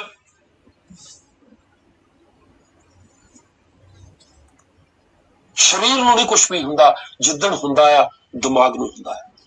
ਹਾਰ ਦਾ ਦਿਮਾਗ ਆ, ਜਿਨ੍ਹਾਂ ਦੇ ਦਿਮਾਗ ਜਿੱਤ ਜਾਂਦੇ ਆ ਨਾ, ਜਿਹਨੂੰ ਗੁਰੂ ਸਾਹਿਬ ਕਹਿੰਦੇ ਨਾ ਵੀ ਮਨ ਜੀਤਾ ਹੈ ਜਗ ਜੀਤ। ਗੁਰੂ ਤੇਗ ਬਹਾਦਰ ਔਰੰਗਜ਼ੇਬ ਦੀਆਂ ਅੱਖਾਂ ਚ ਅੱਖਾਂ ਪਾ ਕੇ ਕਹਿੰਦੇ ਹੋਣੇ ਆ ਕਿ ਤੂੰ ਕੱਟ ਦੇ ਧੌਣ, ਤੂੰ ਕਰ ਟੁਕੜੇ, ਜਿਹੜਾ ਅਤਿਆਚਾਰ ਕਰ ਸਕਦਾ ਕਰ ਲਾ, ਪਰ ਜੋ ਮੇਰੇ ਇੱਥੇ ਹੈ ਨਾ ਉਹਨੂੰ ਮਨਾ ਨਹੀਂ ਸਕਦਾ।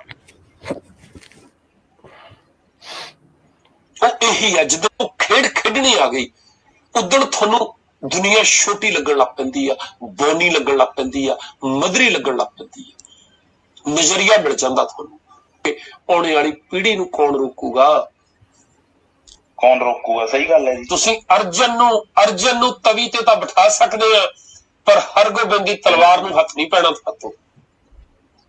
ਬਿਲਕੁਲ ਬਿਲਕੁਲ। ਗੁਰੂ ਤੇਗ ਬਹਾਦਰ ਦਾ ਸੀਸ ਕੱਟ ਸਕਦੇ ਆ, ਪਰ ਗੋਬਿੰਦ ਰਾਏ ਦੀ ਤਲਵਾਰ ਨਹੀਂ ਕਾਬੂ ਆਉਣੀ ਤੁਹਾਤੋਂ। ਬਿਲਕੁਲ ਸਹੀ ਗੱਲ ਹੈ ਜੀ। ਮੁੜ ਕੇ ਬੰਦਾ ਸਿੰਘ ਬਹਾਦਰ ਖਾਨਾ ਜਦੋਂ ਆਉਣ ਵਾਲੀ, ਉਹ ਤੋਂ ਬਾਅਦ ਕੀ ਹੋਣਾ? ਬਿਲਕੁਲ ਸਹੀ ਗੱਲ ਹੈ ਜੀ। ਫੈਸਲਾ ਅਖੀਰ ਜਿਹੜੀ ਹੈ ਨਾ। ਅੱਛਾ ਜੀ, ਹੁਣ ਉਹੀ ਛੇਵੇਂ ਪਾਤਸ਼ਾਹ ਜਿਨ੍ਹਾਂ ਨੂੰ ਪਹਿਲੀ ਆਡੀਓ 'ਚ ਕਹਿ ਰਿਹਾ ਵਾ ਕਿ ਅਣਖ ਗੈਰਤ ਜਿਹੜੀ ਆ ਉਹਨੂੰ ਪਾਸੇ ਰੱਖੋ ਜੀ, ਕਿ ਬਾਦਸ਼ਾਹ ਤੇ ਬਾਗੀ ਵਾਲਾ ਜਿਹੜਾ ਗੱਲ ਤੁਸੀਂ ਕਰਦੇ, ਜਾਂ ਬਾਦਸ਼ਾਹ ਜਾਂ ਬਾਗੀ, ਉਹਨੂੰ ਛੱਡ ਦਿਓ। ਦੂਸਰੇ ਪਾਸੇ ਜਦੋਂ ਆਪਣੇ ਵੱਲੋਂ ਕਰਨੀ ਗੱਲ ਕਿ ਅਸੀਂ ਕਿਸ ਤਰ੍ਹਾਂ ਦੇ ਆ, ਉਦੋਂ ਕਹਿੰਦਾ ਛੇਵੇਂ ਪਾਤਸ਼ਾਹ ਦੀ ਤਲਵਾਰ ਨੂੰ ਹੱਥ ਕੌਣ ਪਾਊ? ਬਿਲਕੁਲ। ਪੰਜਵੇਂ ਪਾਤਸ਼ਾਹ ਨੂੰ ਤੇ ਤੱਤੀ ਤਵੀ ਤੇ ਬਿਠਾਤਾ। ਪਹਿਲੀ ਆਡੀਓ 'ਚ ਕਹਿੰਦਾ ਕਿ ਪੰਜਵੇਂ ਪਾਤਸ਼ਾਹ ਨੂੰ ਤੱਤੀ ਤਵੀ ਤੇ ਬਿਠਾਇਆ ਤੇ ਛੇਵੇਂ ਪਾਤਸ਼ਾਹ ਪਿਓ ਦੇ ਕਾਤਲ ਨਾਲ ਵੀ ਜਾ ਕੇ ਬਹਿ ਗਏ। ਐਡਜਸਟ ਹੋਣ ਦੀ ਜਾਚ ਉਹਨਾਂ ਤੋਂ ਸਿੱਖੋ, ਭਾਵ ਤੁਸੀਂ ਇੰਦਰਾ ਨਾਲ ਐਡਜਸਟ ਕਿਉਂ ਨਹੀਂ ਕਰ ਸਕੇ, ਹਨਾ। ਜਦੋਂ ਦੂਸਰੇ ਬੰਨੇ ਗੱਲ ਆਉਂਦੀ ਆਪਣੇ ਨਿੱਜੀ ਕਨਫਲਿਕਟ ਦੀ ਕਿ ਟਕਸਾਲ ਨਾਲ ਨਹੀਂ ਬਣਦੀ, ਉੱਥੇ ਕਹਿੰਦਾ ਕਿ ਫਿਰ ਪੰਜਵੇਂ ਪਾਤਸ਼ਾਹ ਨੂੰ ਤੇ ਤੱਤੀ ਤਵੀ ਤੇ ਬਿਠਾਤਾ, ਛੇਵੇਂ ਪਾਤਸ਼ਾਹ ਦੀ ਤਲਵਾਰ ਨੂੰ ਹੱਥ ਕਿਹੜਾ ਪਾਊਗਾ? ਅੱਛਾ, ਇੱਕ ਗੱਲ ਹੋਰ ਵੀ ਆ ਹਾਂਜੀ ਸੁਖਦੇਵ ਸਿੰਘ ਜੀ, ਕਿ ਬਈ ਜਿਹੜੇ ਸਿੱਖ ਹੈਗੇ ਆ ਨਾ ਜੀ, ਭਈ ਕੌਮ ਦੀ ਗੱਲ ਕਰਦੇ ਆ, ਇਹ ਸਾਰਿਆਂ ਨੂੰ ਟਕਸਾਲੀ ਬਣਾਉਂਦੇ ਆ। ਅੱਛਾ, ਇਹਨਾਂ ਨੇ ਕੋਈ ਉਹ ਮੋਹਰ ਰੱਖੀ ਆ ਵੀ ਦਵਾ ਦਵ ਅਗਲੇ ਤੇ ਲਾ ਦੇਣੀ ਆ, ਤੁਸੀਂ ਤਰਕ ਨਾਲ ਦਲੀਲ ਨਾਲ ਗੱਲ ਕਰ ਲਓ। ਇਹ ਤੁਹਾਨੂੰ ਜਿਹੜਾ ਅੱਜ ਵੀ ਕਮੈਂਟ ਆਇਆ ਸੀ, ਉਹਨੇ ਵੀ ਥੱਲੇ ਲਿਖਿਆ ਕਿ ਤੁਸੀਂ ਟਕਸਾਲੀਆਂ ਥੱਲੇ ਜਾ ਕੇ ਵੜ ਗਏ। ਮਤਲਬ ਇਦਾਂ ਦੀਆਂ ਗੱਲਾਂ ਜਿਹੜੀਆਂ ਇਹਨਾਂ ਦੇ ਸ਼ਬਦ ਜਿਹੜੇ ਉਹ ਲਿਖਦੇ ਹੀ ਆ ਭੈੜੇ, ਇਹ ਇਹਨਾਂ ਦੇ ਤਾਂ ਕੋਈ ਗੱਲ ਹੀ ਨਹੀਂ ਗੀ। ਤੇ ਉਹ ਬੰਦਿਆਂ ਨੂੰ ਦਵਾ ਦਵ ਨਾ ਜੀ ਹਰ ਇੱਕ ਬੰਦੇ ਨੂੰ ਟਕਸਾਲੀ ਬਣਾਉਣ ਤੇ ਲੱਗੇ ਰਹਿਣਗੇ, ਕਿਉਂਕਿ ਟਕਸਾਲੀ ਬਣਾਉਣਗੇ ਤੇ ਇਹਨਾਂ ਕੋਲੇ ਖੇਲਣ ਵਾਸਤੇ ਮਤਲਬ ਜਗ੍ਹਾ ਬੜੀ ਹੋ ਜਾਂਦੀ ਆ ਵੀ ਇਹਨਾਂ ਨੂੰ ਕਈ ਗੱਲਾਂ ਤੇ ਆਪਾਂ ਘੇਰ ਸਕਦੇ ਆ। ਇਸ ਟਾਈਮ ਤੇ ਨਾ ਦੇਸ਼ ਦੇ ਵਿੱਚ ਦੋ ਤਰ੍ਹਾਂ ਦੇ ਭਗਤਾਂ ਦਾ ਬੜਾ ਬੋਲਬਾਲਾ ਆ ਜੀ। ਇੱਕ ਭਗਤ ਉਹਨੇ, ਤੁਸੀਂ ਕੋਈ ਵੀ ਗੱਲ ਕਰੋਗੇ ਨਾ ਨਿਰਪੱਖ ਦਲੀਲ ਦਿਓਗੇ ਨਾ ਕਹਿਣਾ ਗਦਾਰ, ਪਾਕਿਸਤਾਨ ਜਾਓ, ਦੇਸ਼ ਧਰੋਹੀ। ਦੂਸਰੇ ਭਗਤ ਉਹਨੇ, ਉਹਨਾਂ ਨਾਲ ਗੱਲ ਕਰ ਲਓ ਕੋਈ ਵੀ ਨਿਰਪੱਖ, ਉਹਨਾਂ ਕਹਿਣਾ ਟਕਸਾਲੀ, ਗੁੰਡੇ। ਇਹ ਦੋਵੇਂ ਤਰ੍ਹਾਂ ਦੇ ਭਗਤ ਜਿਹੜੇ ਆ, ਮਤਲਬ ਇਹਨਾਂ ਦੀ ਭਗਤੀ ਛੱਡ ਦਿਓ, ਗੱਲ ਉਹ ਵੱਖਰੀ ਸਟੇਜ ਤੇ ਪਹੁੰਚੇ ਹੋਏ ਨੇ ਉਹ। ਹਾਂਜੀ, ਆਪਾਂ ਗੱਲ ਕਰ ਰਹੇ ਹਾਂ ਕਿ ਪਹਿਲੀ ਤੇ ਗੱਲ ਇਹ, ਲੋਕ ਇਤਿਹਾਸ ਨੂੰ ਮੰਨਦੇ ਨੇ ਜੀ, ਫਿਰ ਆਪ ਕਿਹੜੇ ਇਤਿਹਾਸ ਦੀਆਂ ਗੱਲਾਂ ਕਰਦੇ ਨੇ। ਹਾਂ, ਇਤਿਹਾਸ ਦੇ ਵਿਸ਼ੇ ਤੇ ਮੈਂ ਇੱਕ ਗੱਲ ਕਲੀਅਰ ਕਰ ਦੇਵਾਂ ਕਿ ਕੁਛ ਕੁ ਵੀਰ ਜਿਹੜੇ ਆ ਗਰੁੱਪਾਂ 'ਚ ਵੀ ਕਈ ਵਾਰ ਗੱਲ ਚੱਲਦੀ ਆ, ਐਡ ਕਰ ਲੈਂਦੇ ਨੇ ਇਤਿਹਾਸ ਦੇ ਵਿਸ਼ੇ ਤੇ ਗੱਲ ਕਰਨੀ ਆ।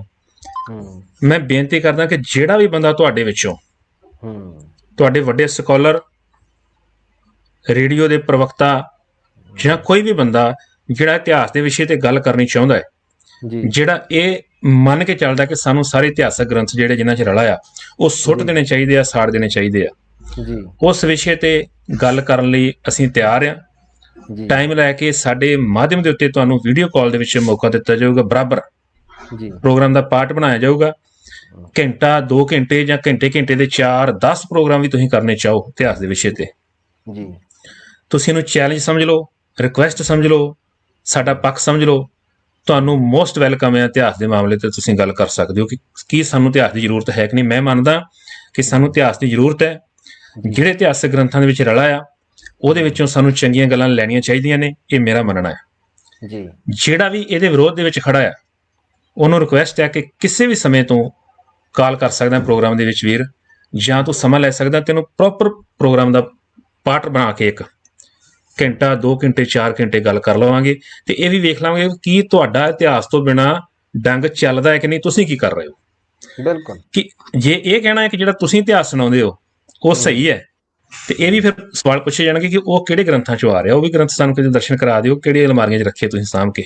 ਨਾ ਪਿੱਛੇ ਜਿਹੇ ਦੀ ਆਪਾਂ ਗੱਲ ਸੀਗੀ ਨਾ, ਬਾਬਾ ਜੀ ਕਹਿੰਦੇ ਕਿ ਵੀ ਮੈਂ ਕਿਸੇ ਬੰਦੇ ਦਾ ਲਿਖਿਆ ਹੋਇਆ ਇਤਿਹਾਸ ਨਹੀਂ ਮੰਨਦਾ, ਇਹਨਾਂ ਦੇ ਜਿਹੜੇ ਪਰਮ ਪੂਜਯ ਬਾਬਾ ਜੀ ਆ ਢੱਡਰੀਆਂ ਵਾਲੇ, ਤੇ ਕਹਿੰਦੇ ਵੀ ਮੈਂ ਕਿਸੇ ਬੰਦੇ ਦਾ ਲਿਖਿਆ ਹੋਇਆ ਗ੍ਰੰਥ ਜਿਹੜਾ ਇਤਿਹਾਸ ਆ ਉਹ ਨਹੀਂ ਮੰਨਦਾ। ਤੇ ਥੋੜੀ ਦੇਰ ਬਾਅਦ ਕਿਤੇ ਅਮਰੀਕਾ ਉੱਥੇ ਗਏ ਸੀਗੇ, ਵੀ ਹੁਣ ਉੱਥੇ ਤਾਂ ਲੋਕਾਂ ਨੇ ਵੀ ਜਿਹੜੇ ਸੰਗਤ ਆਈ ਆ ਉਹਨਾਂ ਨੂੰ ਕੁਛ ਨਾ ਕੁਛ ਤਾਂ ਸੁਣਾਉਣਾ ਹੀ ਸੀ ਨਾ। ਉਹ ਫਿਰ ਮੁੜ ਕੇ ਤਾਂ ਛੋਟੇ ਸਾਹਿਬਜ਼ਾਦਿਆਂ ਦਾ ਇਤਿਹਾਸ ਜਿਹੜਾ ਸੀ ਉਹ ਆਪ ਸੁਣਾਉਣ ਲੱਗੇ ਸੀ, ਨਾਲੇ ਰੋ ਕੇ ਕੂਕਾਂ ਮਾਰ ਕੇ ਸੁਣਾਉਂਦੇ ਸੀਗੇ।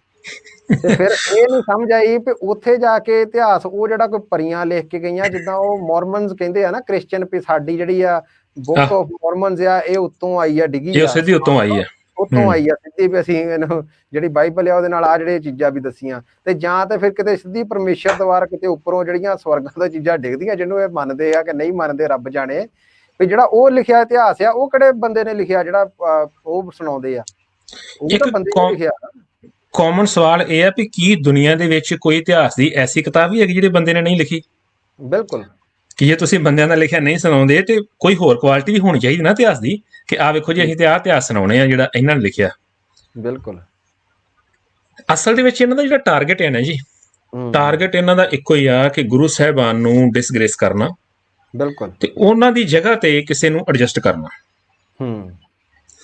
ਹੁਣ ਉਹ ਕਿੱਦਾਂ ਆ, ਗੁਰਦੁਆਰਿਆਂ ਦੀ ਗੱਲ ਚੱਲ ਰਹੀ ਜੂਨ 84 ਦੀ, ਤੇ ਇਹਨਾਂ ਨੇ ਇਸੇ ਪ੍ਰੋਗਰਾਮ ਦੇ ਵਿੱਚ, ਇੱਕੋ ਪ੍ਰੋਗਰਾਮ 'ਚੋਂ ਆਪਾਂ ਸਾਰੀਆਂ ਆਡੀਓ ਜਿਹੜੀਆਂ ਸੁਣਾ ਰਹੇ ਦਰਸ਼ਕਾਂ ਨੂੰ, ਕੋਈ ਇਹ ਨਾ ਕਵੇ ਕਿ ਮੈਂ ਕੱਟ ਵੱਢ ਕੀਤੀ ਹੈ, ਤਾਂ ਕਰਕੇ ਆਡੀਓ ਦਾ ਥੋੜਾ ਅੱਗਾ ਪਿੱਛਾ ਵੀ ਨਾਲ ਮੈਂ ਚਲਾਉਣ ਦੀ ਕੋਸ਼ਿਸ਼ ਕੀਤੀ ਹੈ, ਕਿਉਂਕਿ ਸਾਰੀ ਫੁੱਲ ਜਿਹੜਾ ਪ੍ਰੋਗਰਾਮ ਉਹ ਤਾਂ ਇੱਥੇ ਨਹੀਂ ਚਲਾਇਆ ਜਾ ਸਕਦਾ, ਪਰ ਤੁਸੀਂ ਸੁਣ ਸਕਦੇ ਹੋ ਜਿਹੜਾ ਜੂਨ 84 ਤੇ ਪ੍ਰੋਗਰਾਮ ਕੀਤਾ ਗਿਆ, ਉਹਦੇ ਵਿੱਚੋਂ ਇਹ ਕਲਿੱਪਾਂ ਨੇ।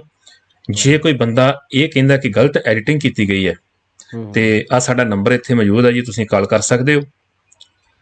ਅੱਛਾ, ਇੱਕ ਗੱਲ ਹੋਰ ਵੀ ਆਪਾਂ ਵੀਰ ਸੁਖਦੇਵ ਸਿੰਘ ਜੀ ਕਹਿਣਾ ਚਾਹੁੰਦੇ ਆ ਕਿ ਜੇ ਕੋਈ ਬੰਦਾ ਇਹ ਗੱਲ ਕਵੇ ਵੀ ਮੈਂ ਕਿਤੇ ਨਿਊਜ਼ੀਲੈਂਡ ਤੋਂ ਆ ਜਾਂ ਆਸਟ੍ਰੇਲੀਆ ਤੋਂ ਆ, ਮੇਰਾ ਟਾਈਮ ਦੀ ਜਿਹੜੀ ਆ ਤੁਹਾਡੀ ਜਿਹੜੀ ਆ ਉਹ ਗੱਲਬਾਤ ਨਹੀਂ ਬਣਦੀ, ਤਾਂ ਭਾਈ ਅਸੀਂ ਤੁਹਾਡੇ ਨਾਲ ਟਾਈਮ ਐਡਜਸਟ ਕਰ ਲਵਾਂਗੇ, ਤੁਸੀਂ ਜਦੋਂ ਮਰਜ਼ੀ ਆਓ ਵਿਚਾਰ ਕਰਨ ਵਾਸਤੇ। ਅਸੀਂ ਤੁਹਾਡੇ ਨਾਲ ਵਿਚਾਰ ਕਰਨ ਲਈ ਭਾਵੇਂ ਰਾਤ ਜਾਗਣਾ ਪਵੇ ਉਹ ਵੀ ਜਾਗ ਲਵਾਂਗੇ। ਜਦੋਂ ਤੁਸੀਂ ਦਿਨੇ ਰਾਤ ਜਦੋਂ ਕਹੋਗੇ ਅਸੀਂ ਤੁਹਾਡੇ ਲਈ ਹਾਜ਼ਰ ਆ, ਵਿਚਾਰ ਤੇ ਕਰੋ। ਇਹ ਨਾ ਕਰੋ ਵੀ ਤੁਸੀਂ ਉਹ ਗਰੁੱਪ ਬਣਾ ਕੇ 10 ਬੰਦੇ ਆਪਣੇ ਇਕੱਠੇ ਕਰਕੇ ਤਾਂ ਉੱਥੇ ਤੁਸੀਂ ਆਪਸ ਦੇ ਵਿੱਚ ਹੀ ਖੇਡੀ ਜਾਂਦੇ ਆ, ਬਾਹਰ ਨਿਕਲ ਕੇ ਕਿਸੇ ਬੰਦੇ ਨਾਲ ਗੱਲ ਤੇ ਕਰੋ।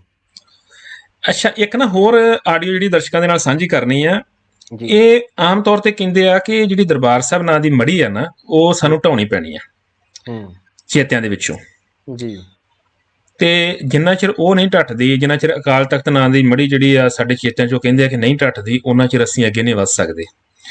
ਤੇ ਅਸਲ ਦੇ ਵਿੱਚ ਇਹਨਾਂ ਦਾ ਗੁਰਦੁਆਰਿਆਂ ਦੇ ਨਾਲ ਮਤਲਬ ਵੈਰ ਕੀ ਆ, ਉਹ ਨਾ ਉਸ ਆਡੀਓ ਦੇ ਵਿੱਚੋਂ ਬੜਾ ਸਪਸ਼ਟ ਹੋ ਜਾਏਗਾ।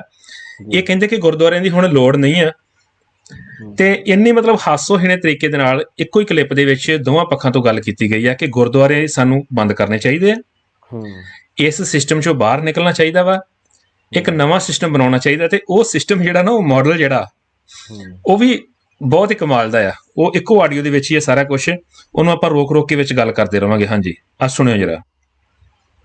ਪੋਲੀਟੀਕਲੀ ਮੋਟਿਵ ਤੇ ਸਮਝਿਆ ਹੀ ਨਹੀਂ ਸਾਡੇ ਲੋਕ ਕਿ ਕਿੰਨਾ ਚਿਰ ਧਰਮ ਦੇ ਨਾਂ ਤੇ, ਧਰਮ ਦੇ ਝੰਡੇ ਹੇਠ ਸਮਾਜ ਨੂੰ ਅੱਗੇ ਲੈ ਕੇ ਜਾਣ ਲਈ ਸਿਆਣੇ ਮਨੁੱਖਾਂ ਨੇ ਜ਼ਿੰਮੇਵਾਰੀ ਨਿਭਾਈ ਆ, ਤੇ ਕਦੋਂ ਉਹ ਜ਼ਿੰਮੇਵਾਰੀ ਸਟੇਟ ਨੇ ਚੱਕ ਲਈ।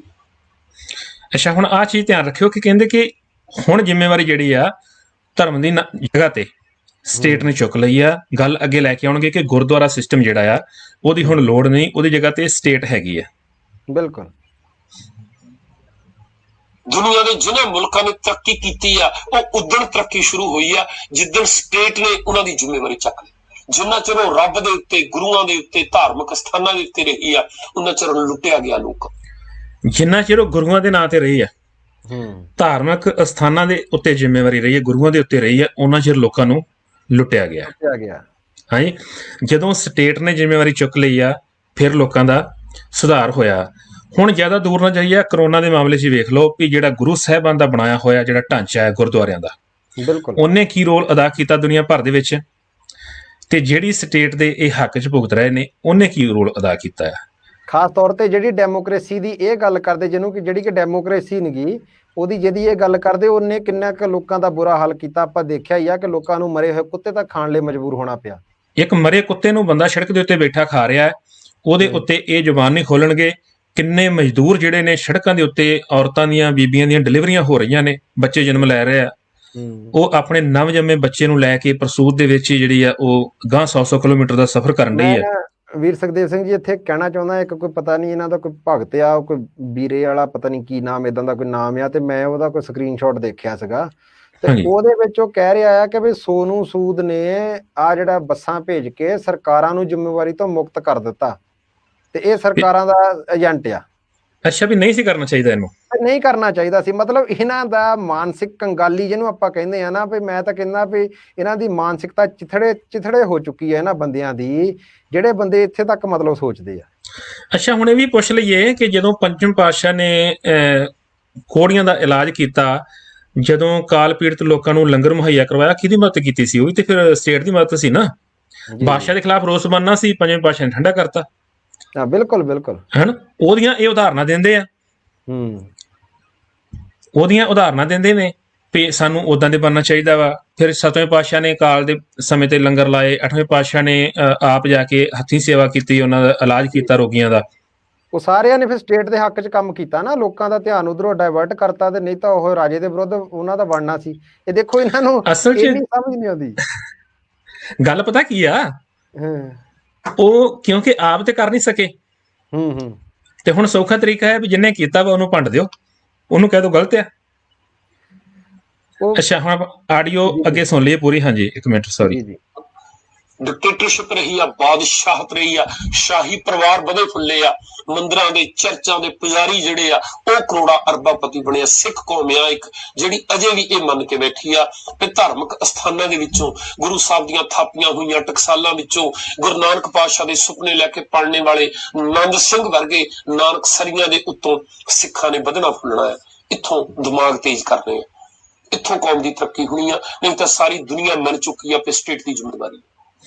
ਅੱਛਾ, ਹੁਣ ਮੈਂ ਇਹ ਜਿਹੜੀ ਆਡੀਓ ਚੱਲ ਰਹੀ ਹੈ ਨਾ, ਮੈਂ ਦਰਸ਼ਕਾਂ ਨੂੰ ਇੱਕ ਖਾਸ ਗੱਲ ਦੱਸ ਦੇਵਾਂ ਕਿ ਇਹਨੂੰ ਕਿਤੇੋਂ ਵੀ ਵਿੱਚੋਂ ਕੱਟਿਆ ਨਹੀਂਗਾ, ਇਹ ਰੈਗੂਲਰ ਅੱਗੇ ਵੀ ਚੱਲੂਗੀ। ਹੁਣ ਕਹਿੰਦਾ ਵੀ ਠੀਕ ਹੈ, ਗੁਰਦੁਆਰਾ ਪ੍ਰਬੰਧ ਦੇ ਵਿੱਚ ਕਮੀਆਂ ਹੋ ਸਕਦੀਆਂ ਨੇ, ਉਹਨਾਂ ਨੂੰ ਸੁਧਾਰਿਆ ਜਾ ਸਕਦਾ। ਪਹਿਲਾਂ ਵੀ ਸੁਧਰਦੀਆਂ ਰਹੀਆਂ ਨੇ, ਸਿੰਘ ਸਭਾ ਲਹਿਰ ਚੱਲੀ ਆ, ਗੁਰਦੁਆਰਾ ਸੁਧਾਰ ਲਹਿਰ ਚੱਲੀ, ਬੜਾ ਕੁਛ ਹੋਇਆ। ਮਹੰਤਾਂ ਤੋਂ ਅੱਗੇ ਵਧੇ ਅਸੀਂ, ਉਹਨਾਂ ਦੇ ਕਬਜ਼ੇ 'ਚ ਗੁਰਦੁਆਰੇ ਆਜ਼ਾਦ ਕਰਵਾਏ ਆ। ਇਹ ਕਹਿੰਦਾ ਵੀ ਜਿਹੜਾ ਇਹ ਸੁਪਨਾ ਲੈ ਕੇ ਬੈਠਾ ਕਿ ਗੁਰਦੁਆਰਾ ਪ੍ਰਬੰਧ ਲੈ ਕੇ ਅੱਗੇ ਵਧਿਆ ਜਾ ਸਕਦਾ, ਉਹ ਨਹੀਂ ਵੱਧ ਸਕਦਾ। ਹੁਣ ਸਟੇਟ ਦੇ ਉੱਤੇ ਸਭ ਕੁਝ ਜਿਹੜਾ ਛੱਡਣਾ ਪਊਗਾ। ਮੈਂ ਇੱਥੇ ਨਾ ਵਿੱਚ ਐਡ ਕਰਨਾ ਚਾਹੁੰਦਾ ਥੋੜਾ ਜਿਹਾ ਵੀ ਸੁਖਦੇਵ ਸਿੰਘ ਜੀ, ਵੀ ਇਹਨਾਂ ਨੇ ਨਾਮ ਹੁਣ ਜਿਹੜਾ ਫਿਰ ਦੇਖਿਆ ਤੁਸੀਂ, ਇਹਦੇ ਵਿੱਚ ਇੱਕ ਖਾਸ ਗੱਲ ਆ ਸਰੋਤਿਆਂ ਦੇ ਧਿਆਨ ਹਿੱਤ, ਕਿ ਫਿਰ ਕਿਹਾ ਵੀ ਟਕਸਾਲਾਂ ਤੋਂ ਤੇ ਨੰਦ ਸਿੰਘ ਹੋਣਾ ਤੋਂ। ਅੱਛਾ, ਇਹਨੇ ਇਹ ਨਹੀਂ ਦੱਸਿਆ ਕਿ ਭਗਤ ਪੂਰਨ ਸਿੰਘ ਹੋਣਾ ਤੋਂ। ਗੱਲ ਤੇ ਇਹੀ ਹੈ ਨਾ, ਠੀਕ ਹੈ ਨਾ ਜੀ। ਇਹਨੇ ਇਹ ਨਹੀਂ ਦੱਸਿਆ ਕਿ ਭਗਤ ਪੂਰਨ ਸਿੰਘ ਹੋਣਾ ਤੋਂ ਜਾਂ ਪਿੱਛੇ ਗਿਆਨੀ ਦਿੱਤ ਸਿੰਘ ਹੋਣਾ ਤੋਂ ਜਾਂ ਹੋਰ ਬੰਦਿਆਂ ਦੇ ਨਾਮ ਨਹੀਂ ਲਏ ਇਹਨਾਂ ਨੇ। ਉਹ ਲੈ ਦਿੱਤੇ, ਤੇ ਫਿਰ ਤੇ ਲੋਕਾਂ ਨੂੰ ਇਹ ਪਤਾ ਲੱਗ ਜਾਣਾ ਨਾ, ਸਰੋਤਿਆਂ ਨੂੰ, ਵੀ ਆਪਾਂ ਉਹਨਾਂ ਵਰਗੇ ਵੀ ਤੇ ਬਣ ਸਕਦੇ ਹਾਂ। ਉਹ ਵੀ ਤਾਂ ਗੁਰਦੁਆਰਿਆਂ 'ਚ ਹੀ ਹੈ ਨਾ, ਗੁਰਦੁਆਰਾ ਪ੍ਰਬੰਧ ਦੇ ਵਿੱਚ ਰਹਿ ਕੇ ਉਹਨਾਂ ਨੇ ਕੰਮ ਕੀਤੇ ਨੇ। ਕਿੰਨੇ ਬੰਦੇ ਨੇ ਜਿਨ੍ਹਾਂ ਨੇ ਲੰਮਾ ਸਮਾਂ ਗੁਰਦੁਆਰਾ ਪ੍ਰਬੰਧ 'ਚ ਰਹਿ ਕੇ ਬੜੇ ਵਧੀਆ ਕੰਮ ਕੀਤੇ ਆ। ਪਰ ਜੇ ਉਹਨਾਂ ਦਾ ਨਾਂ ਲੈਣਗੇ ਤੇ ਫਿਰ ਗੁਰਦੁਆਰੇ ਜਿਹੜੇ ਆ ਦਰਬਾਰ ਸਾਹਿਬ ਨਾਲੋਂ ਲੋਕਾਂ ਨੂੰ ਤੋੜਿਆ ਨਹੀਂ ਜਾ ਸਕਦਾ। ਅੱਛਾ, ਹੁਣ ਇਸ ਤੋਂ ਹਾਂਜੀ ਹਾਸੋਹੀਣਾ ਪੱਖ ਜਿਹੜਾ ਅੱਗੇ ਸ਼ੁਰੂ ਹੋਣਾ ਆਡੀਓ ਦੇ ਵਿੱਚ ਅਜੇ। ਹੁਣ ਇਹਨਾਂ ਨੇ ਦੱਸਣਾ ਕਿ ਸਾਨੂੰ ਗੁਰਦੁਆਰਿਆਂ 'ਚੋਂ ਬਾਹਰ ਨਿਕਲਣਾ ਪੈਣਾ ਆ, ਤੇ ਅਸੀਂ ਕਰਨਾ ਕੀ ਆ। ਅੱਛਾ ਜੀ, ਜਿਹੜਾ ਮਾਡਲ ਅੱਗੇ ਦੇ ਰਹੇ ਨੇ ਉਹ ਮਾਡਲ ਬੜਾ ਵਧੀਆ ਸੁਣਨ ਵਾਲਾ ਜੀ। ਜਿਨ੍ਹਾਂ ਘੱਟ ਗਿਣਤੀ ਕੌਮਾਂ ਦੇ ਕੋਲ ਸਟੇਟ ਨਹੀਂ ਹੈਗੀ, ਉਹਨਾਂ ਨੂੰ ਵੀ ਪਤਾ ਹੈ ਕਿ ਅਸੀਂ ਸਟੇਟ ਦੇ ਹਾਣੀ ਬਣਾਂਗੇ। ਉਹ ਪ੍ਰਬੰਧ ਕਿਸ ਤਰੀਕੇ ਨਾਲ ਕਰਦੇ ਆ ਉਹਨੂੰ ਸਮਝਾਂਗੇ, ਆਪਣੀ ਕੌਮ ਦੇ ਅੰਦਰ ਉਦਾਂ ਦੀਆਂ ਸੰਸਥਾਵਾਂ ਬਣਾਵਾਂਗੇ। ਬਹੁਤ ਸਾਰੇ ਵੀਰ ਸਵਾਲ ਪੁੱਛਦੇ ਆ, ਇੱਕ ਜਿਹੜਾ ਐਸੋਸੀਏਸ਼ਨ ਜਿਹਨੂੰ ਕਹਿੰਦੇ ਆ ਅਸੀਂ, ਸੰਸਥਾ ਜਿਹਨੂੰ ਕਹਿੰਦੇ ਆ, ਜਿਹਨੂੰ ਜਥੇਬੰਦੀ ਕਹਿੰਦੇ ਆ, ਇੱਕ ਜਥੇਬੰਦਕ ਢਾਂਚਾ ਜਿਹੜਾ ਆ ਉਹ ਸੁਧਾਰ ਕਿੱਦਾਂ ਕਰ ਸਕਦਾ? ਜਦੋਂ ਪਹਿਲਾਂ ਜਥੇਬੰਦਕ ਢਾਂਚਾ ਧਰਮ ਦੇ ਨਾਂ ਤੇ ਲੈ ਡੁੱਬਿਆ ਸਾਨੂੰ, ਜੇ ਇੱਕ ਹੋਰ ਖੜਾ ਕਰਾਂਗੇ ਨੁਕਸਾਨ ਕਿਉਂ ਨਹੀਂ ਕਰੂਗਾ? ਅੱਛਾ, ਹੁਣ ਨਾ ਇੱਕ ਮਾਡਲ ਦੇਣਾ ਆ, ਉਹਦੇ ਵਾਸਤੇ ਭੂਮਿਕਾ ਤਿਆਰ ਕਰ ਰਿਹਾ ਵੀ ਗੁਰਦੁਆਰਿਆਂ ਨੂੰ ਸਾਨੂੰ ਛੱਡਣਾ ਪੈਣਾ ਆ, ਇੱਕ ਨਵਾਂ ਜਥੇਬੰਦਕ ਢਾਂਚਾ ਆਪਾਂ ਬਣਾਉਣਾ ਆ। ਤੇ ਕਈ ਇਹ ਸਵਾਲ ਕਰਦੇ ਵੀ ਜੇ ਪਹਿਲਾ ਢਾਂਚਾ ਗਲਤ ਆ ਤੇ ਇਹਦੀ ਕੀ ਗਰੰਟੀ ਹੈ ਵੀ ਅਗਲਾ ਤੁਹਾਡੇ ਵਾਲਾ ਗਲਤ ਨਾ ਹੋਊਗਾ? ਇਹ ਵੀ ਹੋ ਸਕਦਾ ਹੈ ਨਾ। ਡਰਾਫਟਿੰਗ ਕੀਤੀ ਹੈ ਨਾ, ਬਲੂਪ੍ਰਿੰਟ ਪੇਸ਼ ਕਰਨਗੇ ਹੁਣ ਉਹਦਾ। ਹਾਂ, ਹੁਣ ਬਲੂਪ੍ਰਿੰਟ ਜਿਹੜਾ ਨਾ ਉਹ ਬੜਾ ਵਧੀਆ ਹੈ। ਉਹ ਤੁਸੀਂ ਇਹ ਧਿਆਨ ਰੱਖਣਾ ਵੀ ਉਹ ਗੁਰਦੁਆਰਿਆਂ ਨਾਲੋਂ ਕਿੰਨਾ ਡਿਫਰੈਂਟ ਆ। ਪਰ ਜੇ ਅਸੀਂ ਇਹਦੇ ਵਿਰੁੱਧ ਕਲਪਨਾ ਕਰਕੇ ਦੇਖੀਏ ਕਿ ਜਿੱਦਾਂ ਮੁਲਕਾਂ ਨੇ ਮੁਲਕ ਚਲਾਏ ਆ ਸਰਕਾਰਾਂ ਨੇ, ਇਹ ਤੈਅ ਕਰਕੇ ਅਸੀਂ ਇਹ ਕਿਉਂ ਨਹੀਂ ਕਰ ਸਕਦੇ? ਇੱਕ ਵੈਬਸਾਈਟ ਦੇ ਉੱਤੇ, ਇੱਕ ਥਾਂ ਦੇ ਉੱਤੇ ਕਰ ਲਈਏ ਕਿ ਸਾਰੇ ਦੇਸ਼ਾਂ 'ਚ ਸਾਡੇ ਇੰਨੇ ਬੰਦੇ ਆ, ਉਹਨਾਂ ਨੂੰ ਆਰਗੇਨਾਈਜ਼ ਕਰਨ ਲਈ, ਉਹਨਾਂ ਦੇ ਬੈਠਣ ਲਈ ਸਾਨੂੰ ਕੋਈ ਥਾਂ ਚਾਹੀਦੀ। ਅੱਛਾ, ਹੁਣ ਥਾਂ ਚਾਹੀਦੀ ਆ। ਅੱਗੇ ਚਲੋ ਮੈਂ ਰੋਕੀ ਆਡੀਓ, ਫਿਰ ਅੱਗੇ ਗੱਲ ਕਰਦੇ ਵੀ ਥਾਂ ਫਿਰ ਚਾਹੀਦੀ ਆ, ਪਰ ਜਿਹੜੀ ਥਾਂ ਗੁਰੂ ਸਾਹਿਬ ਬਣਾ ਕੇ ਦੇ ਗਏ ਨੇ ਉਹ ਸਾਨੂੰ ਛੱਡਣੀ ਪੈਣੀ ਆ, ਉਹ ਮੜੀ ਜਿਹੜੀ ਢਾਉਣੀ ਪੈਣੀ ਆ। ਮੈਂ ਇਹਦੇ ਚ ਇੱਕ ਹਾਸੋਹੀਣੀ ਗੱਲ ਤੁਹਾਨੂੰ ਦੱਸਦਾ। ਇੱਕ ਦਿਨ ਇੱਕ ਬੰਦਾ ਕਹਿੰਦਾ ਜੀ ਕਿ ਵੀ ਸ੍ਰੀ ਅਕਾਲ ਤਖਤ ਸਾਹਿਬ ਏਦਾਂ ਆ ਉਦਾਂ, ਜਿੱਦਾਂ ਦੀਆਂ ਗੱਲਾਂ ਕਰਦੇ ਹੀ ਆ, ਬਹੁਤ ਸਾਰੀਆਂ ਕਰਦੇ ਆ। ਤੇ ਮੈਂ ਉਹਨੂੰ ਕਿਹਾ ਜੀ ਤੁਹਾਡੀ ਗੱਲ ਮੰਨ ਲਈ, ਉਹ ਛੱਡ ਦਿੰਦੇ ਆ, ਹੁਣ ਤੁਸੀਂ ਦੱਸੋ ਵੀ ਪਲਾਟ ਕਿੱਥੇ ਲਿਆ ਆ? ਆਫਟਰ ਆਲ ਕਿਤੇ ਨਾ ਕਿਤੇ ਜਾ ਕੇ ਬੈਠਣਾ ਹੀ ਆ ਨਾ। ਹੁਣ ਉਹਨੂੰ ਛੱਡ ਕੇ ਤਾਂ ਤੁਹਾਡਾ ਪਲਾਟ ਜਿੱਥੇ ਲਿਆ ਉਹ ਦੱਸੋ ਵੀ ਉੱਥੇ ਜਾ ਕੇ ਹੁਣ ਚਾਣਨੀ ਲਾਈਏ। ਚਲੋ ਕਰੋ ਜੀ ਅੱਗੇ ਸ਼ੁਰੂ। ਹਾਂ, ਹੁਣ ਇਹਨਾਂ ਦੱਸਦਾ ਵੀ ਸੰਸਥਾ ਸਾਨੂੰ ਵੀ ਬਣਾਉਣੀ ਪੈਣੀ ਆ, ਤੇ ਸੰਸਥਾ ਦੀ ਰੂਪਰੇਖਾ ਕੀ ਹੋਗੀ ਉਹ ਸੁਣ ਲਿਓ, ਗੁਰਦੁਆਰਿਆਂ ਨਾਲੋਂ ਕਿੰਨੀ ਡਿਫਰੈਂਟ ਹੈ ਜੀ। ਜਿੱਥੇ ਉਹ ਥਾਂ ਬਣੂਗੀ ਉੱਥੇ ਸਾਡੇ ਆਗੂ ਹੋਣਗੇ ਗੁਰੂ ਗ੍ਰੰਥ ਸਾਹਿਬ। ਲਓ ਜੀ, ਠੀਕ ਹੈ ਜੀ। ਸਾਨੂੰ ਸਮੱਸਿਆ ਕਿਹੜੀਆਂ ਕਿਹੜੀਆਂ? ਵਿਆਹ ਦੀ ਸਮੱਸਿਆ ਆਉਂਦੀ ਆ, ਸਮਾਜਿਕ ਤੌਰ ਤੇ ਸਾਡੇ ਸੋਸ਼ਲ ਸੈਂਟਰ ਬਣਨਗੇ ਉਹ, ਅਸੀਂ ਵਿਆਹ ਕਰਨੇ ਆ, ਬੱਚਿਆਂ ਦੇ ਜਨਮ ਦਿਨ ਮਨਾਉਣੇ ਆ, ਕਿਸੇ ਦੀ ਡੈਥ ਹੋਈ ਤੇ ਇਕੱਠੇ ਹੋਣਾ ਆ, ਕਿਸੇ ਨੇ ਲੜਕੀ ਲੜਕੇ ਨੂੰ ਸ਼ਗਨ ਪਾਉਣਾ ਆ, ਉਸ ਵੇਲੇ ਇੱਕ ਥਾਂ ਤੇ ਇਕੱਠੇ ਹੋਣਾ, ਸਮਾਜ ਨੂੰ ਇਕੱਠੇ ਕਰਨਾ ਚਾਹੁੰਦੇ ਆ, ਬਸ ਸੈਂਟਰ ਬਣ ਜਾਣ ਸਾਡੇ। ਜਿਹੜੀਆਂ ਜਿਹੜੀਆਂ ਸਮੱਸਿਆਵਾਂ ਹੋਣ ਉਹਨਾਂ ਨੂੰ ਬੈਠ ਕੇ ਵਿਚਾਰਿਆ ਜਾਵੇ। ਜੇ ਉਹਨਾਂ ਲੋਕਾਂ ਨੇ ਕਿੰਨੇ ਕਿੰਨੇ ਮੁਲਕ ਆ ਜਿਹਦੇ ਉਹ ਪ੍ਰਬੰਧ ਕਰ ਰਹੇ। ਅੱਛਾ, ਹੁਣ ਜਿਹੜੀ ਇਹਨਾਂ ਨੇ ਮਾਡਲ ਦਿੱਤਾ ਆ ਉਹ ਗੁਰਦੁਆਰਿਆਂ ਨਾਲੋਂ ਫਰਕ ਕੀ ਉਹਦੇ ਵਿੱਚ?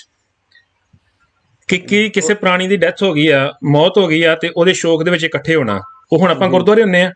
ਬਿਲਕੁਲ। ਕਿਸੇ ਦਾ ਵਿਆਹ ਕਰਨਾ ਆ, ਸ਼ਗਨ ਪੈਣਾ ਆ, ਉਹ ਸੈਂਟਰ 'ਚ ਪਿਆ ਕਰੂਗਾ, ਉਹ ਵੀ ਗੁਰਦੁਆਰੇ ਹੁੰਦਾ ਆ। ਬਿਲਕੁਲ। ਜੇ ਉੱਥੇ ਸਾਡੇ ਆਗੂ ਕੌਣ ਹੋਣਗੇ? ਗੁਰੂ ਗ੍ਰੰਥ ਸਾਹਿਬ ਹੋਣਗੇ। ਤੇ ਅੱਜ ਗੁਰਦੁਆਰਿਆਂ 'ਚ ਆਗੂ ਕੌਣ ਆ? ਗੁਰੂ ਗ੍ਰੰਥ ਸਾਹਿਬ ਆ।